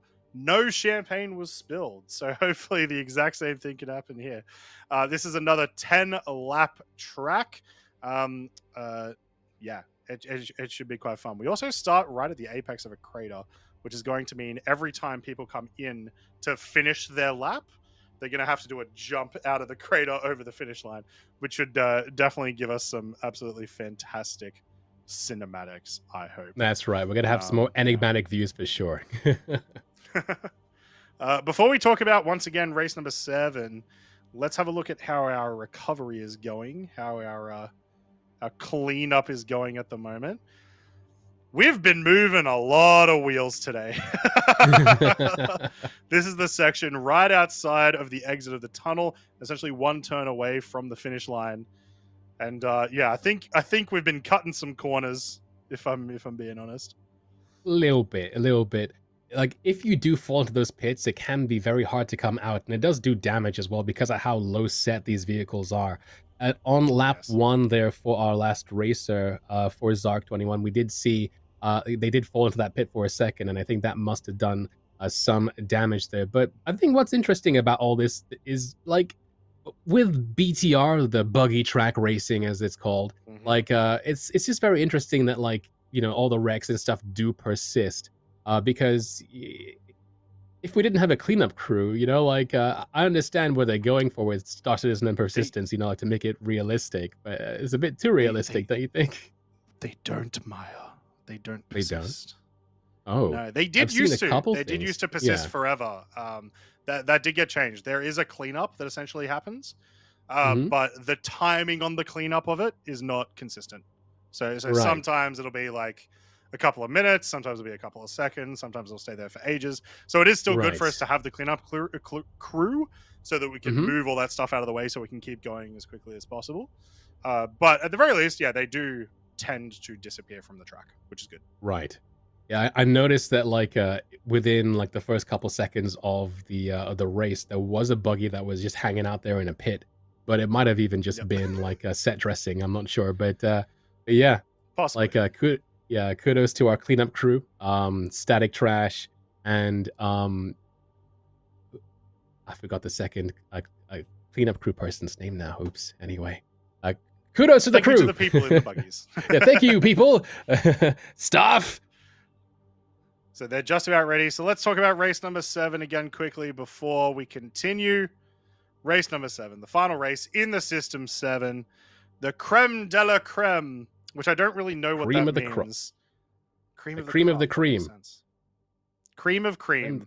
I like Yes, the cream of cream. It's delicious. It's sugared milk. Anyway, essentially, this has been the final race that we've done for pretty much every System 7. It has evolved as Lawville has evolved and as we've gotten new vehicles and whatnot, but it's certainly a crowd favorite. Essentially, it is a I was going to say rally style, but that's not the correct term. A relay style race where you need to get to every checkpoint, you swap out your vehicle, and then you continue along. For this one this year, we are starting with the STV from Gate 1 to Gate 2, the Ursa Rover from Gate 4, from Gate 2 to Gate 4. From Gate 4, you use a Cyclone RC to get to Gate 6, and then to finish it all off, you use the Drake Dragonflyer, which in that back section there, ever since the Lawville rework, has a really, really nice valley that's actually really enjoyable to drive around. So it should be very, very interesting there. Our racer is just about ready. Those are all the tracks that you're going to be seeing over the course of the next 2 months. Let's get back to some qualifiers. All right. And yeah, we're now 3/4 of the way through with only 10 racers left after Renlos Malik has a go of the track here. Renlos again for Star Prime Racing, 22 seconds around this bend. It looks like so far, so good. But until we get to the enigmatic turn and of course that cave, which does seem to be the biggest skill check of this whole event, it's hard to say exactly how well they are doing. Oh, that drift. It's so cool. I'm not going to get over that view. It's such a good view. Very well picked out. But like, it's interesting though, because our fastest buggies in this event don't drift at all. You know, they just go in a straight line, cutting it like a sushi chef. But yeah, but Yes. regardless, it's really, really cool when people go around that corner like that. It really does just go to show like Star Citizen's like cinematic side as you know, like as well as possible in a buggy, no less. I do have to imagine that Enigmatic's character has just been starving and dying of thirst this entire time. And one time we're gonna cut to, you know, that camera, and it's just gonna be the like thirst effect over the camera. A 120.772 for Renlos Malik for their first lap. Once again, insanely fast initial lap, as you do get the advantage of essentially a running start when you get into the second and third. So great job. All right. Apparently, the enigmatic camera has already perished for its art twice. So we just have, you know, like we've just been able to miss it and have them there whenever we've needed them. But yeah, 120 for lap 1, pretty freaking fast. Yeah. I mean, it's not a 118, but it's still now, you know, now we know Renlos is a heavy contender here for another sub 118, and I think it's safe to say that we're going to see these guys qualify. Yeah, at this rate, this is incredibly impressive. So it's very possible. Once again, we said we have like 10 races left, and once again, some of those are multiple races from the same team. A 120 may cut it. A 118 will definitely cut it at this rate for sure. So I think that's pretty much exactly what we're going to see here. I didn't see really any issues with that lap. Some minor stuff, but nothing major. And there we go. A 116.541. Well done, Renlos Malik. A great run. Yeah, that'll make you qualify. I'm fairly sure you guys are in. Qualify 100%. But yeah, I mean, the only thing I was able to really fault them in was on the exit of the cave. Like there was a bit of a wide turn coming out in towards the finish line. But even then, that's such a minor thing. Yes. Yeah, for sure. Renlos Malik, once again, another racer that we just see everywhere. And just proving that they still have the skills that they've been developing over the last, you know, X amount of years. The System 7's been going for 4 years. Ground vehicle racing has been getting more and more popular. Some of these top guys just keep getting better and better every year. Yeah. I mean, they say consistency is key. I think with all this, especially since the game is evolving as we play, you know, like I feel like the level of skill expression for ground vehicles, I don't think the pinnacle has been reached yet, because things keep changing. But like once things become a little bit more static, I feel like like we haven't yet seen who our fastest racer is yet. That's another great time. 100%. So incredibly fast. A 116.54 is going to be Team Star Prime Racing's qualifying time, and it is certain to qualify with the amount of players that we have left, the amount of teams that we have left. So well done, Renlos Malik. That was a great job. Look at these times, though. So many 116s now. Every year during qualifiers, we talk about how much closer the top teams are getting to each other. Now, to be fair, this track, you know, and this vehicle, there's no boost. The skill level is getting to a point where everyone is getting closer together just in general. But this is insane. We have 1, 2, 3, 4, 5, 6, 7 people in a 1 second difference right at the start there. From Circo Worm to Herbie, that is 1 second. That is ridiculous. Crazy. I mean, like, again, like, it looks like it might be, like, as a viewer, it looks like the PTV and racing a PTV isn't, it's a PTV, it's a buggy. I mean, how hard could it be? but trust, like, it is a death trap of a vehicle. And it's not even, it's got a really, like, a high skill floor, I feel like. Oversteering is very easy if you've never used one before. Even if you have used one. Even if you've done it a ton, just like that little bit extra turning can destroy you. Before we continue, we have a new racer. So this is Lease Motorsport from Canada. We have J Script here. And another team member is going to be competing afterwards, Captain Chaos QC. All right, so let's see what JScript has under their hat. They use hats a lot. I should stop using hats as an analogy. It's kind of telling. Unless they're wearing the like concierge hat. Maybe everyone should wear the concierge hat. Yeah, maybe. It creates extra drag, actually. It makes you slower. Yeah. But look at that. I mean, that was a really, really good turn into the trash heap here. We'll see how they go, but that was actually really good. Like, oof, what a bounce. Yeah.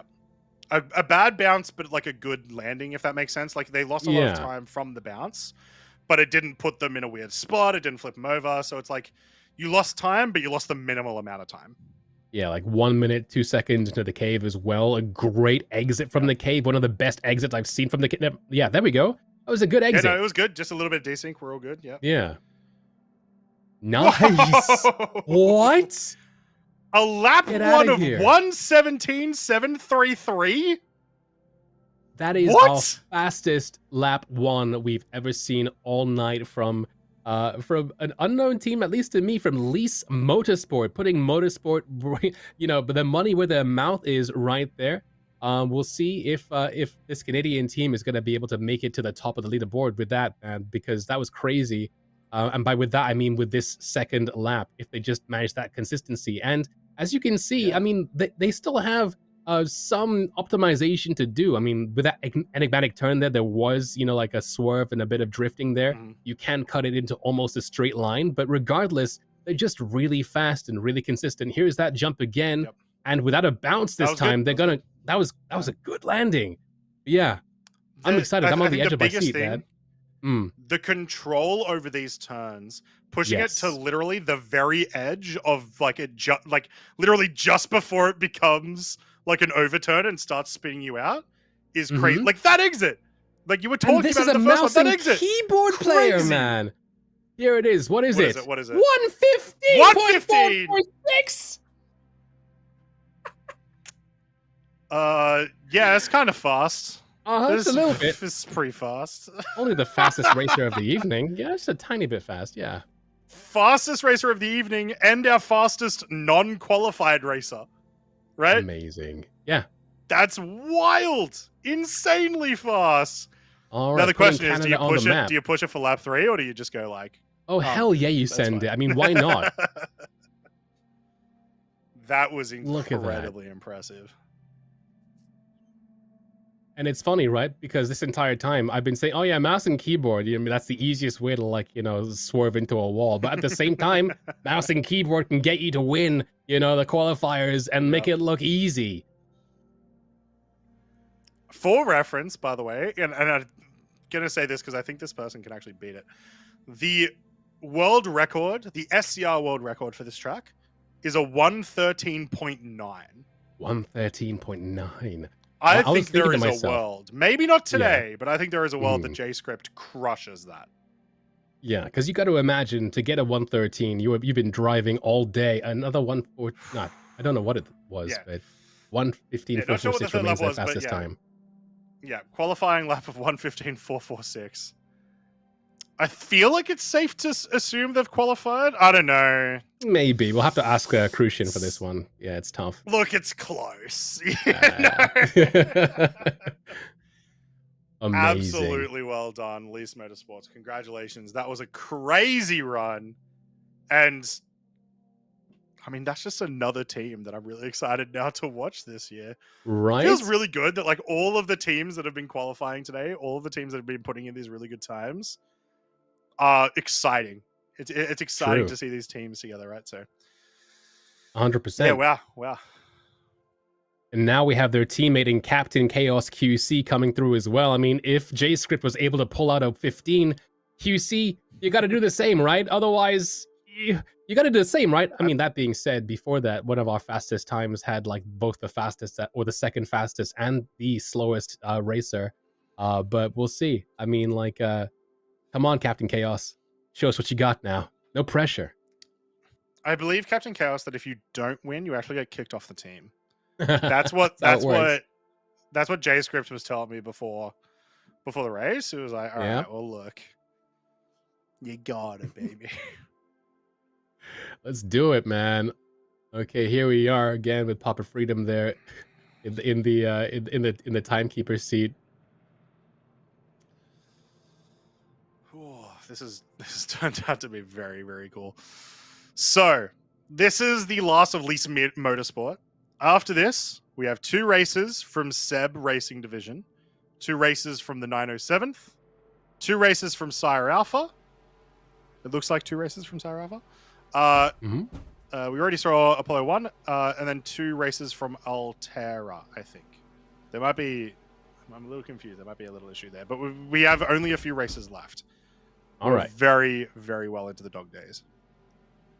The dog days. Sponsored by Equinox. All right, here we are. Captain Chaos again. Oof, that was a bit of an oversteer. What are they using compared to their teammate? They're using a Hosas to drive this thing.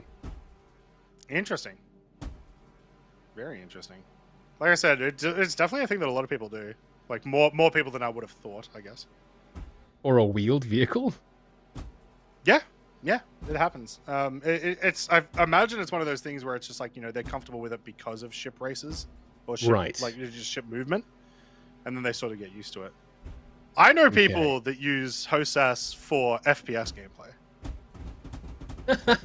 No way. So fair enough. Fair enough. they're wrong. If you have, I do want to point out they are wrong for doing that. Right. Yeah, there's something not quite right with them, but yeah, I mean, I suppose with some of the more like just expensive like flight sticks and stuff, they don't have enough buttons to allow you to do it. 123, not too bad for a lap 1. 123, very solid first lap.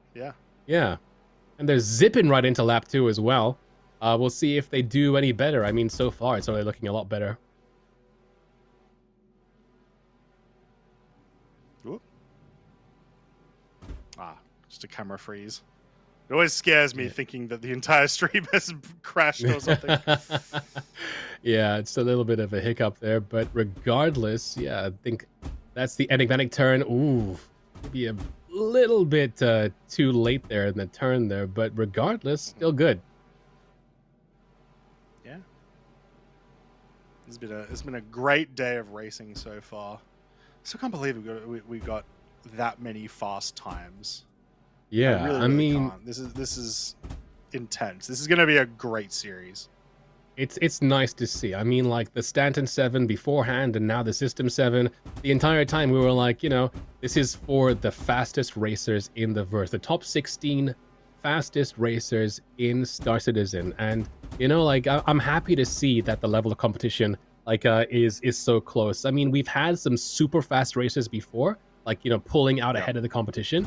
And, then there was, everybody else TM. This time around, we have some very fast racers, but, at least with the PTV, they're very fast, but they're not, they're not so far ahead that there is no contest.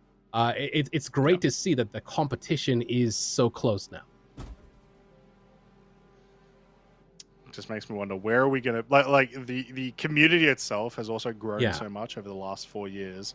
It's like, where do we see the community in a couple of years time, right? Like if they're getting this competitive now and our times are getting this close now, it's kind of a little terrifying.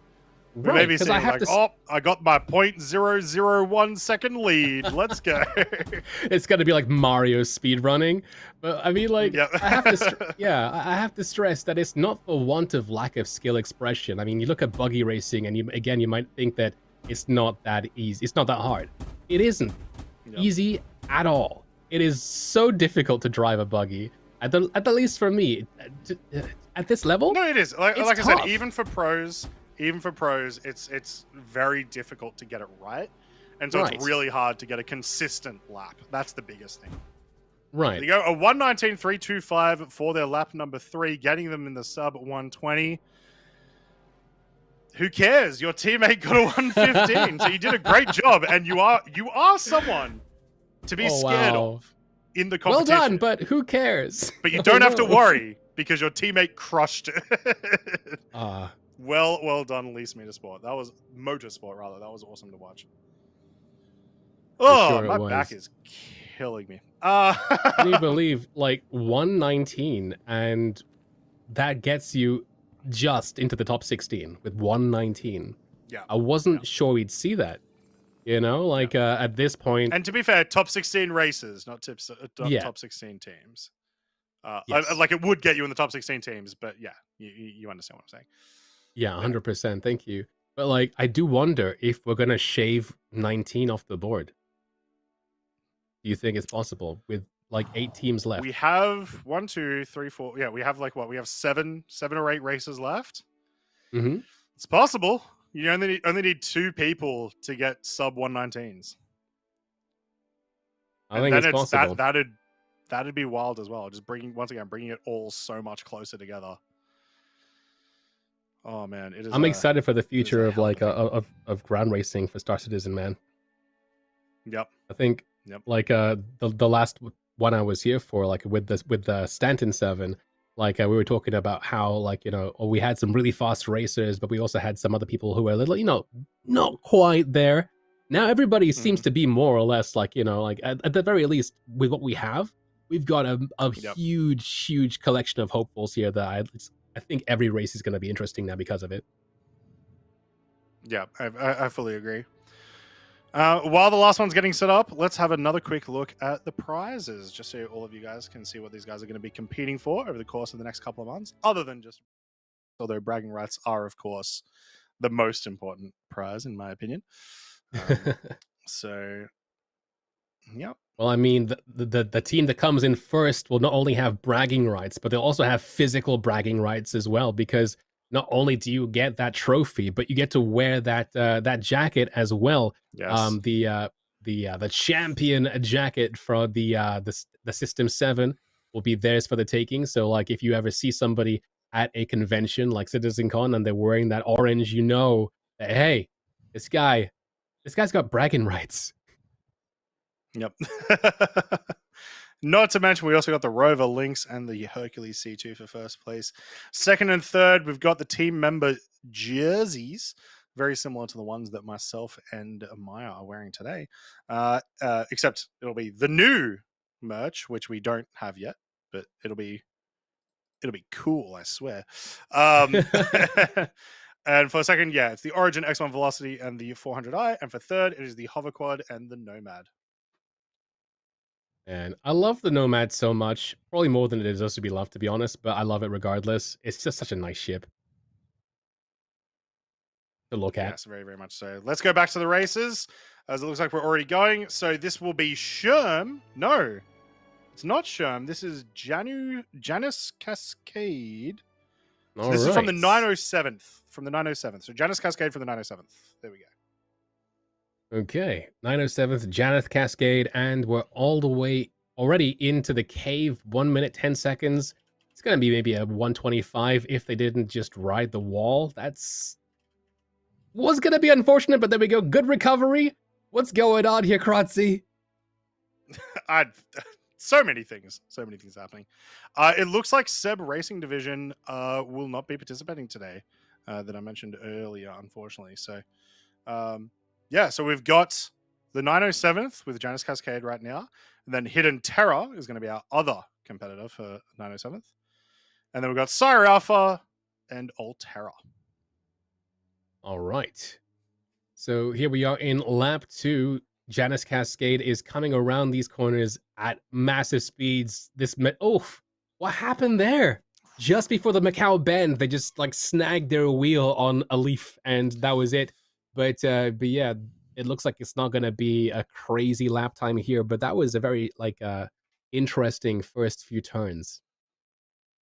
It was, yeah. We'll see where they can push themselves up to now, but you know, sometimes those first 2 turns can be very rough. All right. Regardless, we'll see what they can do here, and it's going to give them some practice because, of course, all it takes is one good lap to get you to qualify. Indeed. And not only that, but see if Hidden Terror can even do any better. That is the first team that I've seen go all the way to the right on the jump, which is very interesting. A lot of people have been trying to avoid that. You can sort of, like, You know, we had those issues earlier where people were landing on the left side of the fence. There's essentially the same thing can happen if you're too far on the right side, and then because you've got that little turn, you're sort of forced to, you know, you got to turn in harder. You're gonna lose a lot more time. But they landed that perfectly on that jump. A couple issues there in the tunnel, but yeah, definitely a good jump strategy. It does seem as if they're kind of favoring the right side in general, leaving the cave there again. I mean, like they were skirting that wall and they actually just spun around on it too. Yeah. So we go 130.849 for that lap. No. Looking to beat a 120 is likely going to get you in the top 16. Can you make it? Can you get there? Unfortunately, a few errors here. Yeah. Yeah. We'll see. I mean, if they manage to make their way through here now without any more errors, I mean, they could still pull out a 120. But yeah, it might be a bit rough going. Ooh, never mind. Hate to see it, but Still yeah, cinematic, that would have cost them a ton of time, unfortunately. Yeah. Let's see this jump again. I'm really curious if they take that same strategy that I was saying before, where they were like all the way over to the right. Not quite. It's more central Still this time around, okay yeah. Jump, okay jump. Not a great landing, but an okay jump. Yeah. So we talked before about specializations and stuff like that, and we have seen, you know, with teams that have super fast racers, you know, like their secondary racer not necessarily be as fast. I do wonder what 907th and Hidden Terror within 907th has to offer. Because again, they're another Canadian racer, and right now my eyes are on the Canadian racers because they seem to be really fast all of a sudden. So there you go, 126.591 for the best lap for Janice Cascade. So we're going to see Hidden Terror pop up in a moment's time and see what times they can get up with. Our camera is incapacitated for the last 10 minutes, but luckily that's fine and doesn't matter. Doesn't matter. So, as long as we finish in the next hour 20, we'll be fine. Which we certainly should.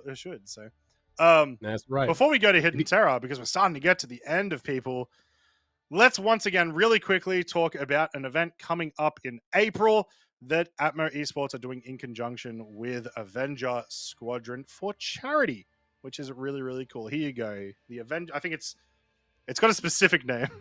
It's That's like right. the Avenger Squadron's Flight for Kids. Yes. There we go. So this is going to be essentially a PvP tournament, a 3v3 event going on at the end of April, and they're going to be raising funds for through Gamers Outreach for is it CISC? Is it pronounced CISC? It's Sick Kids Hospital. Sick Kids Hospital. Okay. Mm-hmm. Acronyms are hard. But so please make sure you come to this. It's going to be absolutely fantastic. And we're really hoping that we get 323 by then so that we can have the dedicated lobbies. But if not, it's still going to be a great time. But if it is, it's also going to be it's going to be a good time. It just will be a good time. So make sure you guys come and join that. Apparently, according to Crucian, who has just dinged me on the Discord, we're going to be inviting other creators to participate as well. We will have more announcements in early April. Mm-hmm. So there you go. A little bit of a leak from Crucian there. Yep. And if you enjoyed our shoutcasting for CitizenCon, don't worry. I think they'll be having other casters next month for this event as well. So I will not be casting. 07. It'll be much better. So we hope you guys really, really enjoy that. Let's get back to the qualifiers. All right.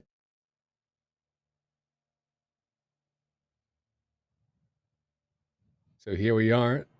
It looks like this will now be Hidden Terror. No, it's not Hidden Terror. It is straight into Captain Duffy.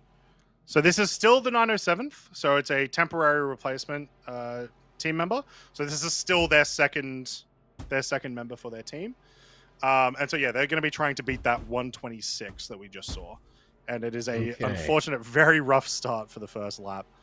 But I've told you before, and I'll tell you again, it can get very, very tricky in that early stages because the turns they are literally deceptive.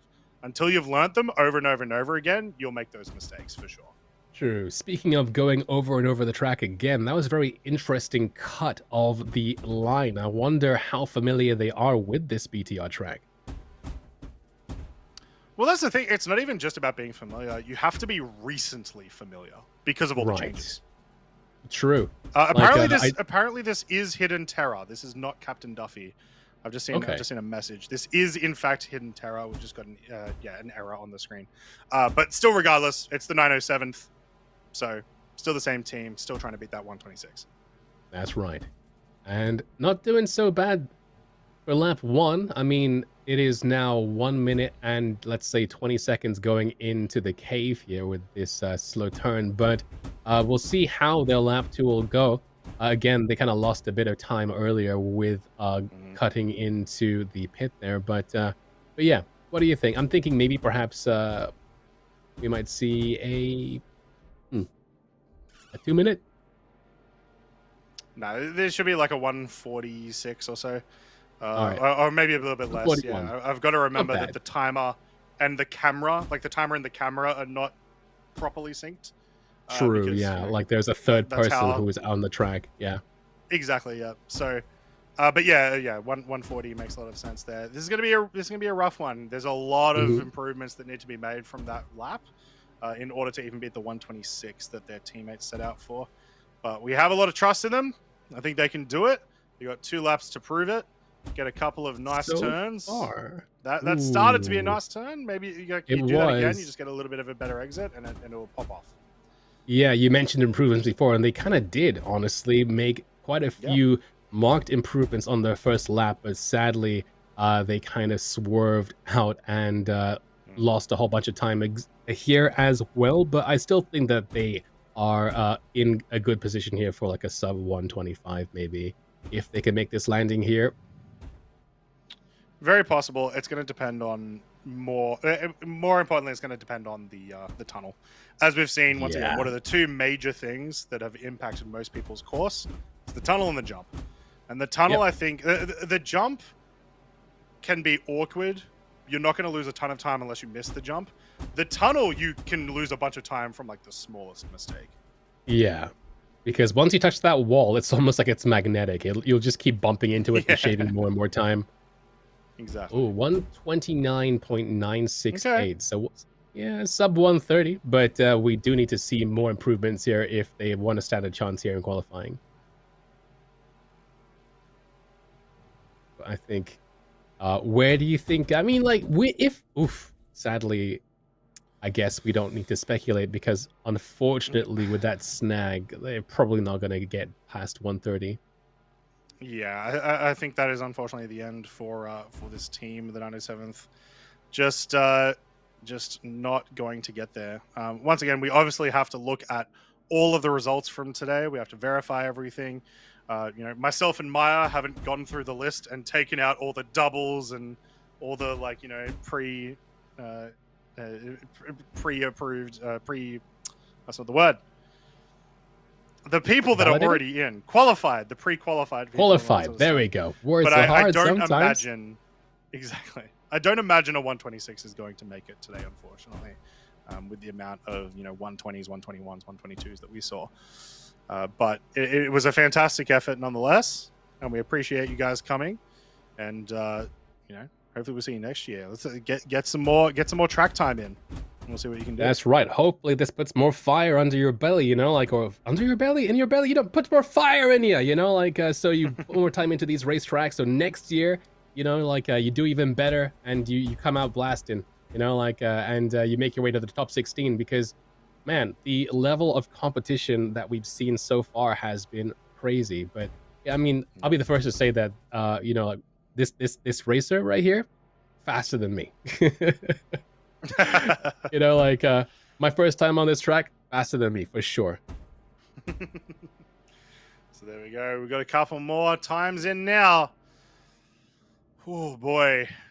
Which means we've got Sire Alpha and Altera left, I believe. I believe that's the last teams that we're going to be seeing today. So only a couple more races left. So let's have a quick look at again about how our teams are going to get their points so that they can get those prizes that we showed you a little bit earlier. Here it is right here. So for the majority of the races, wherever you finish over the course of the System 7 is going to dictate these points that you get here. And this is not golf. You want more points. So the most points that you have at the end of the series is where you're going to place.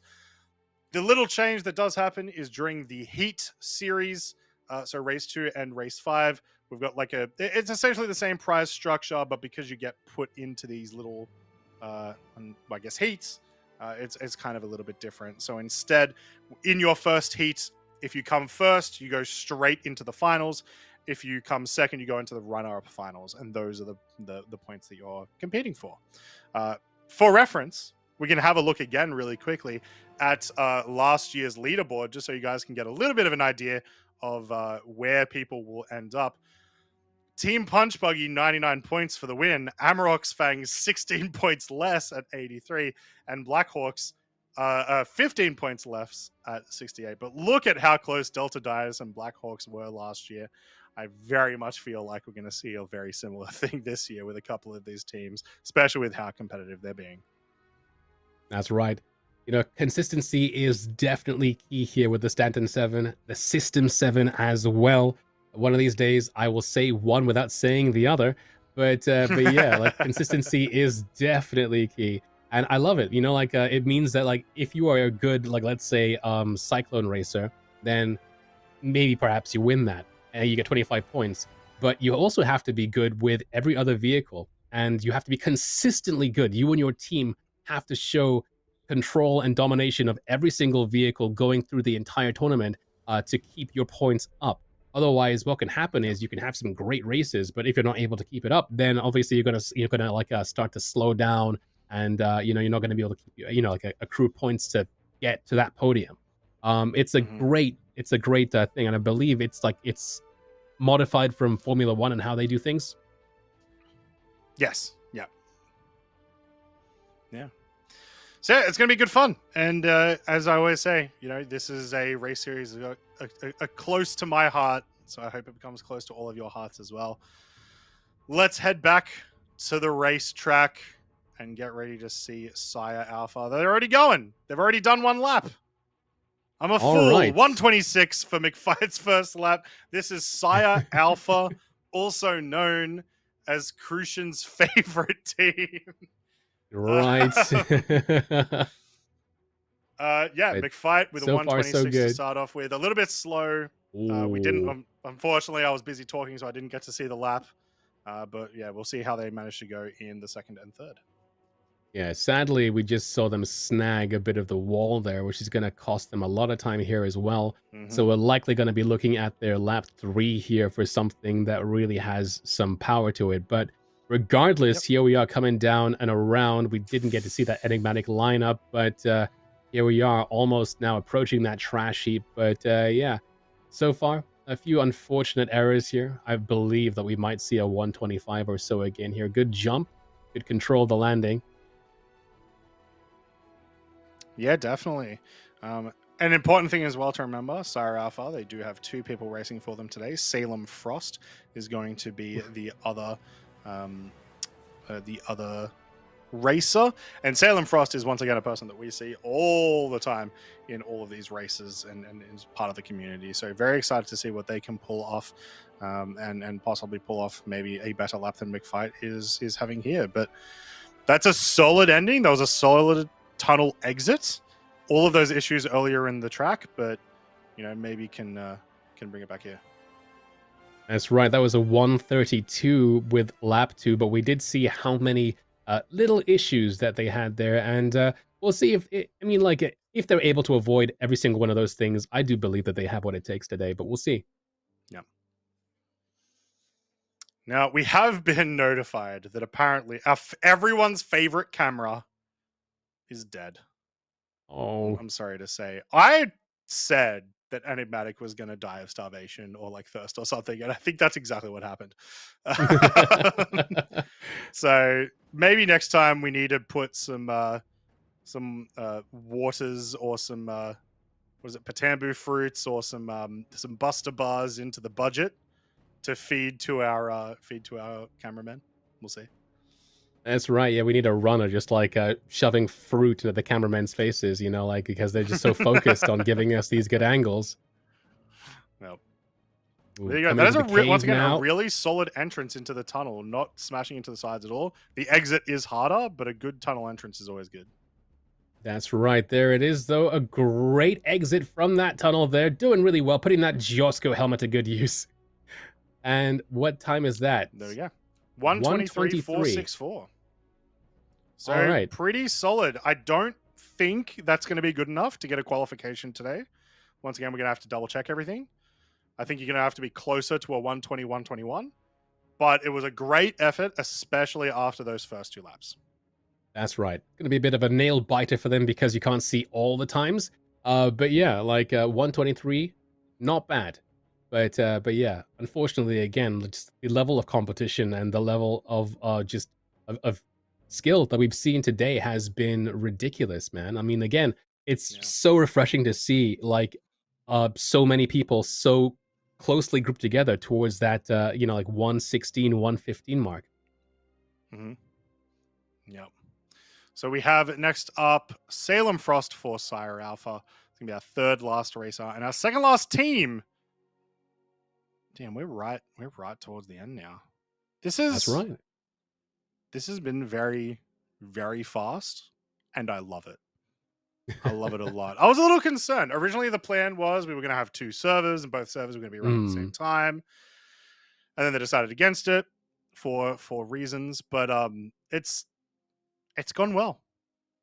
Yeah, I mean, it does bode well for the future of the System 7, you know, like when it comes down to just, I mean, again, we've been doing this for so long now. I mean, like everybody in production is an expert, you know, like they're experts now. You know what I mean? Like most of the time, if not all the time now, it's kind of just on the servers. And like, you know, even then, like the servers themselves are getting better too. You know, like it's just really good to see like everybody's effort here, like, you know, show.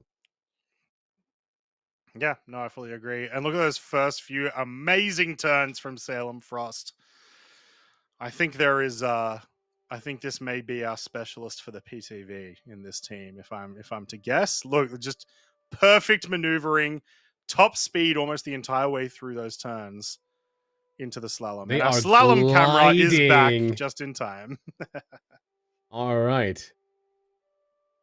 There it is, man. Okay, so here we are. And again, they're just gliding through the track. I think with lap 1, Croncy, I think we might see a sub 120, obviously, with Salem Frost. But how do you think they're going to go?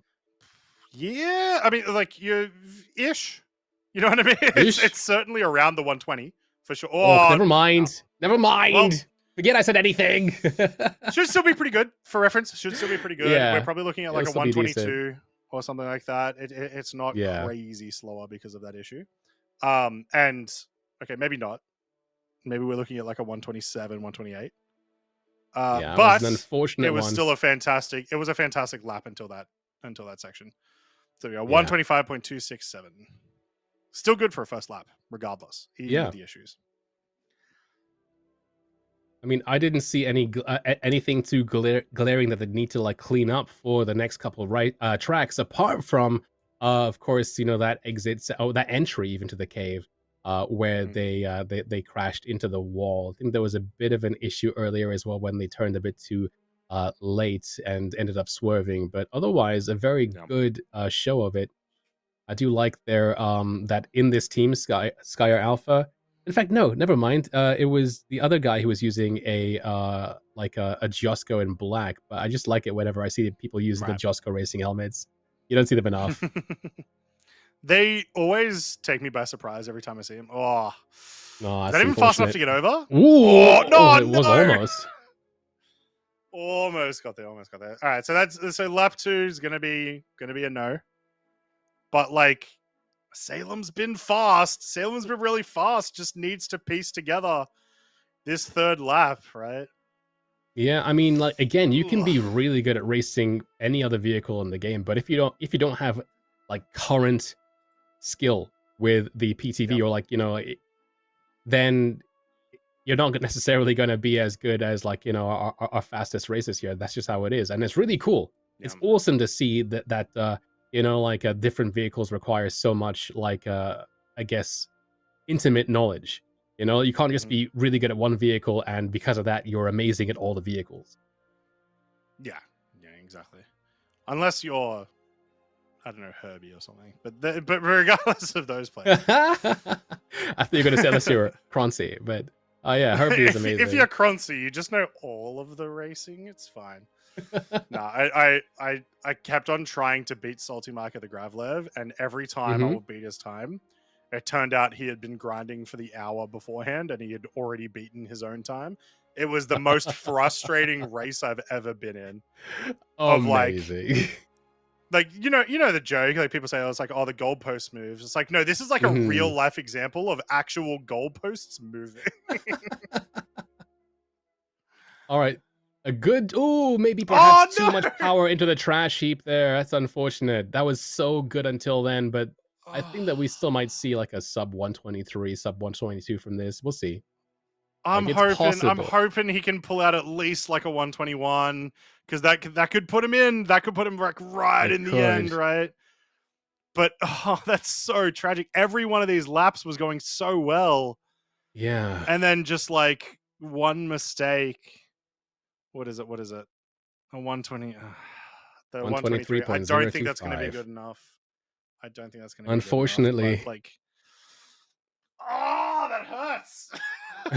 So fast. Yeah, it's unfortunate, man, because that was a really fast attempt. And like every single lap they did, there was an error in a different part of the track, unfortunately. So even when they were able to and the rest of the track was like almost perfect as well. Like it was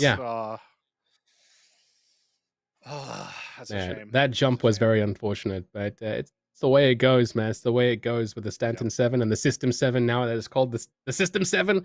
You know what? I'm going to take a second to breathe. System 7. Yeah, thank you. Okay. Whew. All right, there we go. Thank you. I'm back. Well. But yeah, that's unfortunate for Salem Frost and Skyra Alpha. But yeah, up next is our final team. We have two more racers now. That's Uphill Geordie and Comwharf for Team Altera. There's the Geordie themselves rocking that Josco with the, I believe that's a TCS undersuit in blue. And of course, they've got themselves the nice bookmark 10 shoulders too. It's nice. Is it TCS or TSC? TCS. I don't know. Yes. I don't know. But it's a good out. It's a good look. It's a good look. I like it when people dress to impress. True. I like me a good and it makes you go fashion faster, citizen. Too. That's what I heard. Yeah, you know, it makes you go faster. Just like the Atmo Esports merch, available now at whatever the link is in chat. Available now at the place. So yeah, our very last team. You're going to be looking for a 121 or better. I think you could maybe. Once again, this is without us really looking at the numbers. You could very, very possibly hit it at an early 122. But this is the last chance. I think so. Last chance to see if anyone else qualifies. Best of luck to Team Altera, our final team of the day. And we're off. Second last racer of the day, final team of the day, which means we're about 10 minutes away from the end, and it's been a hell of 4.5 hours. I must say, of all the Atmo events I've done, this has felt the best. You know what I mean? Yes. It's felt 100%. The smoothest. It's been the most enjoyable for me because I get to watch the race series that I enjoy the most, I guess. It was ruined a little bit by the fact that I'm commentating with you. However, that's a joke. It's a joke. I mean, that'll be how you really feel. Absolutely fantastic. It's been so good, Maya. It's been really, really good. Yeah. No, it definitely has been one of the better. And again, I think it's because of a lot of factors, right? You know, like as we've been doing these events, you know, like I think that our production team has just come from strength to strength, but also you know, like this racetrack is a lot easier to set up. You don't have to worry about spawning vehicles or anything else. And yeah, I mean, hopefully, you know, as things evolve, you know, like, and as we get to that level of, you know, like a competition that we want for races and, you know, like PvP and stuff with private servers coming in very soon, hopefully by April, you know, like, you know, we'll be able to have even, I guess, smoother sailing operations. But as things go, I mean, like, we only had to cut to commercial once because there was a crash, and that was about it.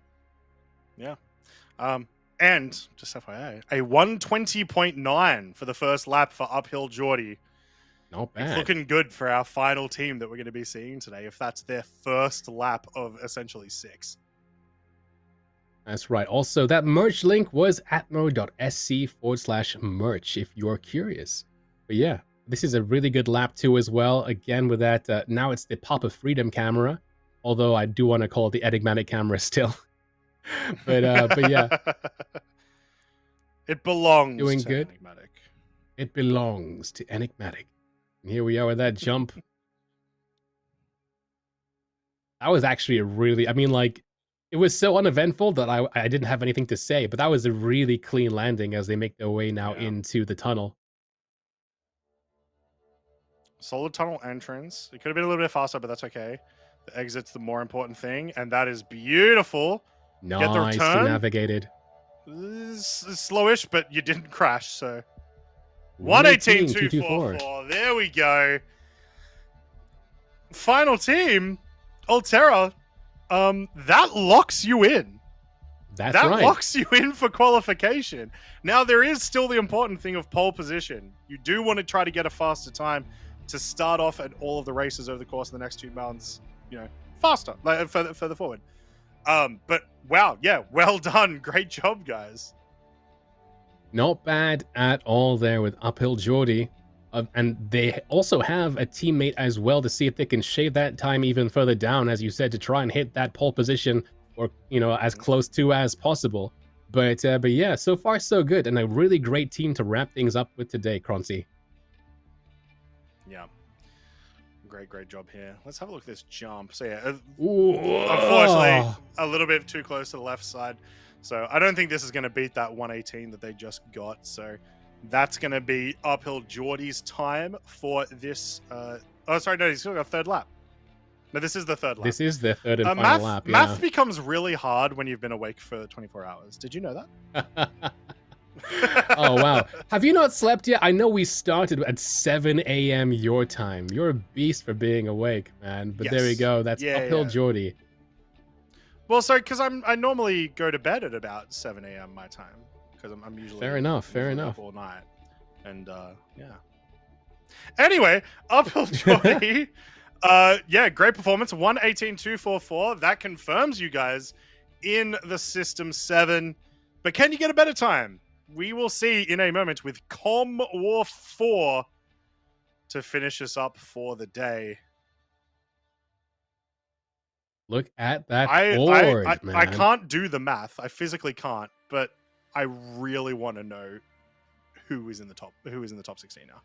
I really want to know. Yeah, I think we will need somebody from production to do it for us because, you know, like we have a few doubles in here from the same team, like Premier Core Colonial. Look at that, beautiful. It's so cool when you see 2 people from the same team. Like, these guys are, you know, like equals. They're wingmen. You know what I mean? Like, they're with their, I want to get weird and sappy, man, but like, you know, they're with their racing soulmate. You know what I mean? Like, these guys have brought themselves to that level, and they're almost on exactly the same tier. You know, we got Chubi and Onguref there. That's just really cool to see. Yeah, very much so. And here we go. The first lap of our last contestant today, Com War 4, looking to get a sub 118 to push their team further up on the board. But yeah, they're in. They are confirmed in. Also relevant to note that they can push other people down the board, I guess. That's always relevant too. But yeah. That's very true. That's very true. But again, you know, like they can only do that once, I guess, because only one of them will get in. But yeah, if they come in a bit faster, there's a chance they will be able to knock even more people down. But yeah, here we are. Yeah, And down as in that like further back in where they may be on right the what do you call leaderboards. it? On the pole position. Yeah, yeah. They Yeah, can't knock anyone else out right. because they'll have already put themselves in the top 16. But there's obviously still a couple of places that they could make that they can put themselves in front of over the course of the for the course of the next 2 months. Correct. All right, but yeah, it looks like it was a bit of a rough one here. They're coming into the tunnel here at about 110. So not an amazing first lap, but also not a bad one Yeah. either. I think that there's a lot of Yeah, room for improvement coming into lap 2 for sure. yeah, certainly not the worst, but very, very slow for a first lap, at least from some of the higher competitors we've seen today. Still going to pull off a 126.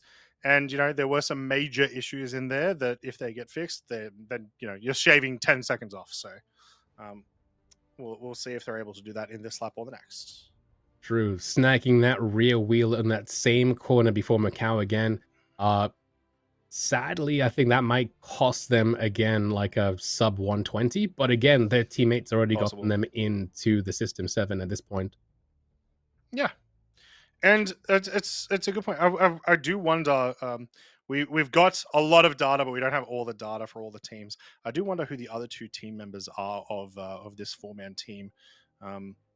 As at the moment, I only see Uphill Geordie and Commonwealth. I'm very, very excited to know who is part of them because, as we said before, it's very likely that a lot of these teams have now started to do what people started to do last year, where you start to specialize in particular Right. vehicles. Particularly vehicles and tracks as well. And now, of course, that they have on paper and they know for sure they've qualified for the rest of the System 7, they can now properly dedicate that time into those tracks that will now be in their command, so to speak. Exactly. Ooh, here we go. We're approaching the end of lap number 2. Can we beat the 118 put up there by your teammate for lap number 3? You've certainly come around the start very fast. If you can keep That's that right. momentum, Avoiding it's that. very There we possible. go. A much better first few turns here before the Macau bend. We'll see how they do with this. But yeah, 10 seconds slower than their teammate. Oh, scratching the wall with Macau bend, but it's not going to slow them down too much here coming into this turn. But I think this lap 3 is just, on paper so much better than the first two. Oof. Yeah. Ooh. I think that's gonna cut it, unfortunately. Yeah. A nice last that is our last look from the enigmatic corner, ladies and gentlemen. We won't see that camera angle again until hopefully when we come back here for race number 5. You're about to see your last jump of the evening as well. Here it is. I cannot wait to see the enigmatic corner like with 4 buggies trying to all get that same line. That's gonna be really cool. Yes. They're gonna end up smashing into enigmatic. Someone's gonna end up tumbling over the side. Oh, What? we got a bit of a A fire show. We got to have an explosion for our last run, right? Just That's get right, we past need the some finish line and then fireworks. just head first into the next wall. Send it into the wall. Yeah. And there And we that's go. The fastest lap 122. Not of a bad. 122.558. If they were by themselves, it's possible. Once again, we need to double check everything and check by Monday. It's possible that would be a qualifying time, but it's okay for them anyway because Uphill Geordie got that 118. And ladies and gentlemen, that is the end of the qualifiers of the System 7 2954 presented by EQNX. And while we don't have the full results, which we'll be getting on Monday and will be posted literally everywhere, so make sure you guys are checking that out, we had a hell of a day. How are you feeling, Maya? Yeah, I mean, I'm feeling good. Honestly, I think you were like, yeah, it's gonna be about 6 hours, Maya. I'm like, oh, 6 hours? All right, let's go. Yeah, I think we did that like in really good time. And not only just that, Yeah. but again, the level of competition that we got to see today, the level of skill that we saw displayed today was just so refreshing. I'm so excited for the future of the System 7, Croncy. 100% from me as well. I want to make sure to thank everyone who participated in the System 7 today. We love all of you guys. Thank you for coming in and spending time out of your day to participate in what is arguably the most competitive, or certainly after today, with all the times we saw, the most competitive ground race in Star Citizen. Thank you to all of the staff that did everything behind the scenes, that dealt with those nasty players. You know who you are, Herbie. As well as for organizing the entire thing. Thank you to everyone who helped with the broadcast, and thank you to all the viewers that came out and watched some awesome racing today. We're gonna put some results up, but from Maya, who you can find on Twitter at Maya Test and twitch.tv/Maya. Is it just Maya? That's right, just Meyer. There you go. And for myself, Croncy, thank you everyone for watching and participating today. We'll see you in 2 weeks in the verse.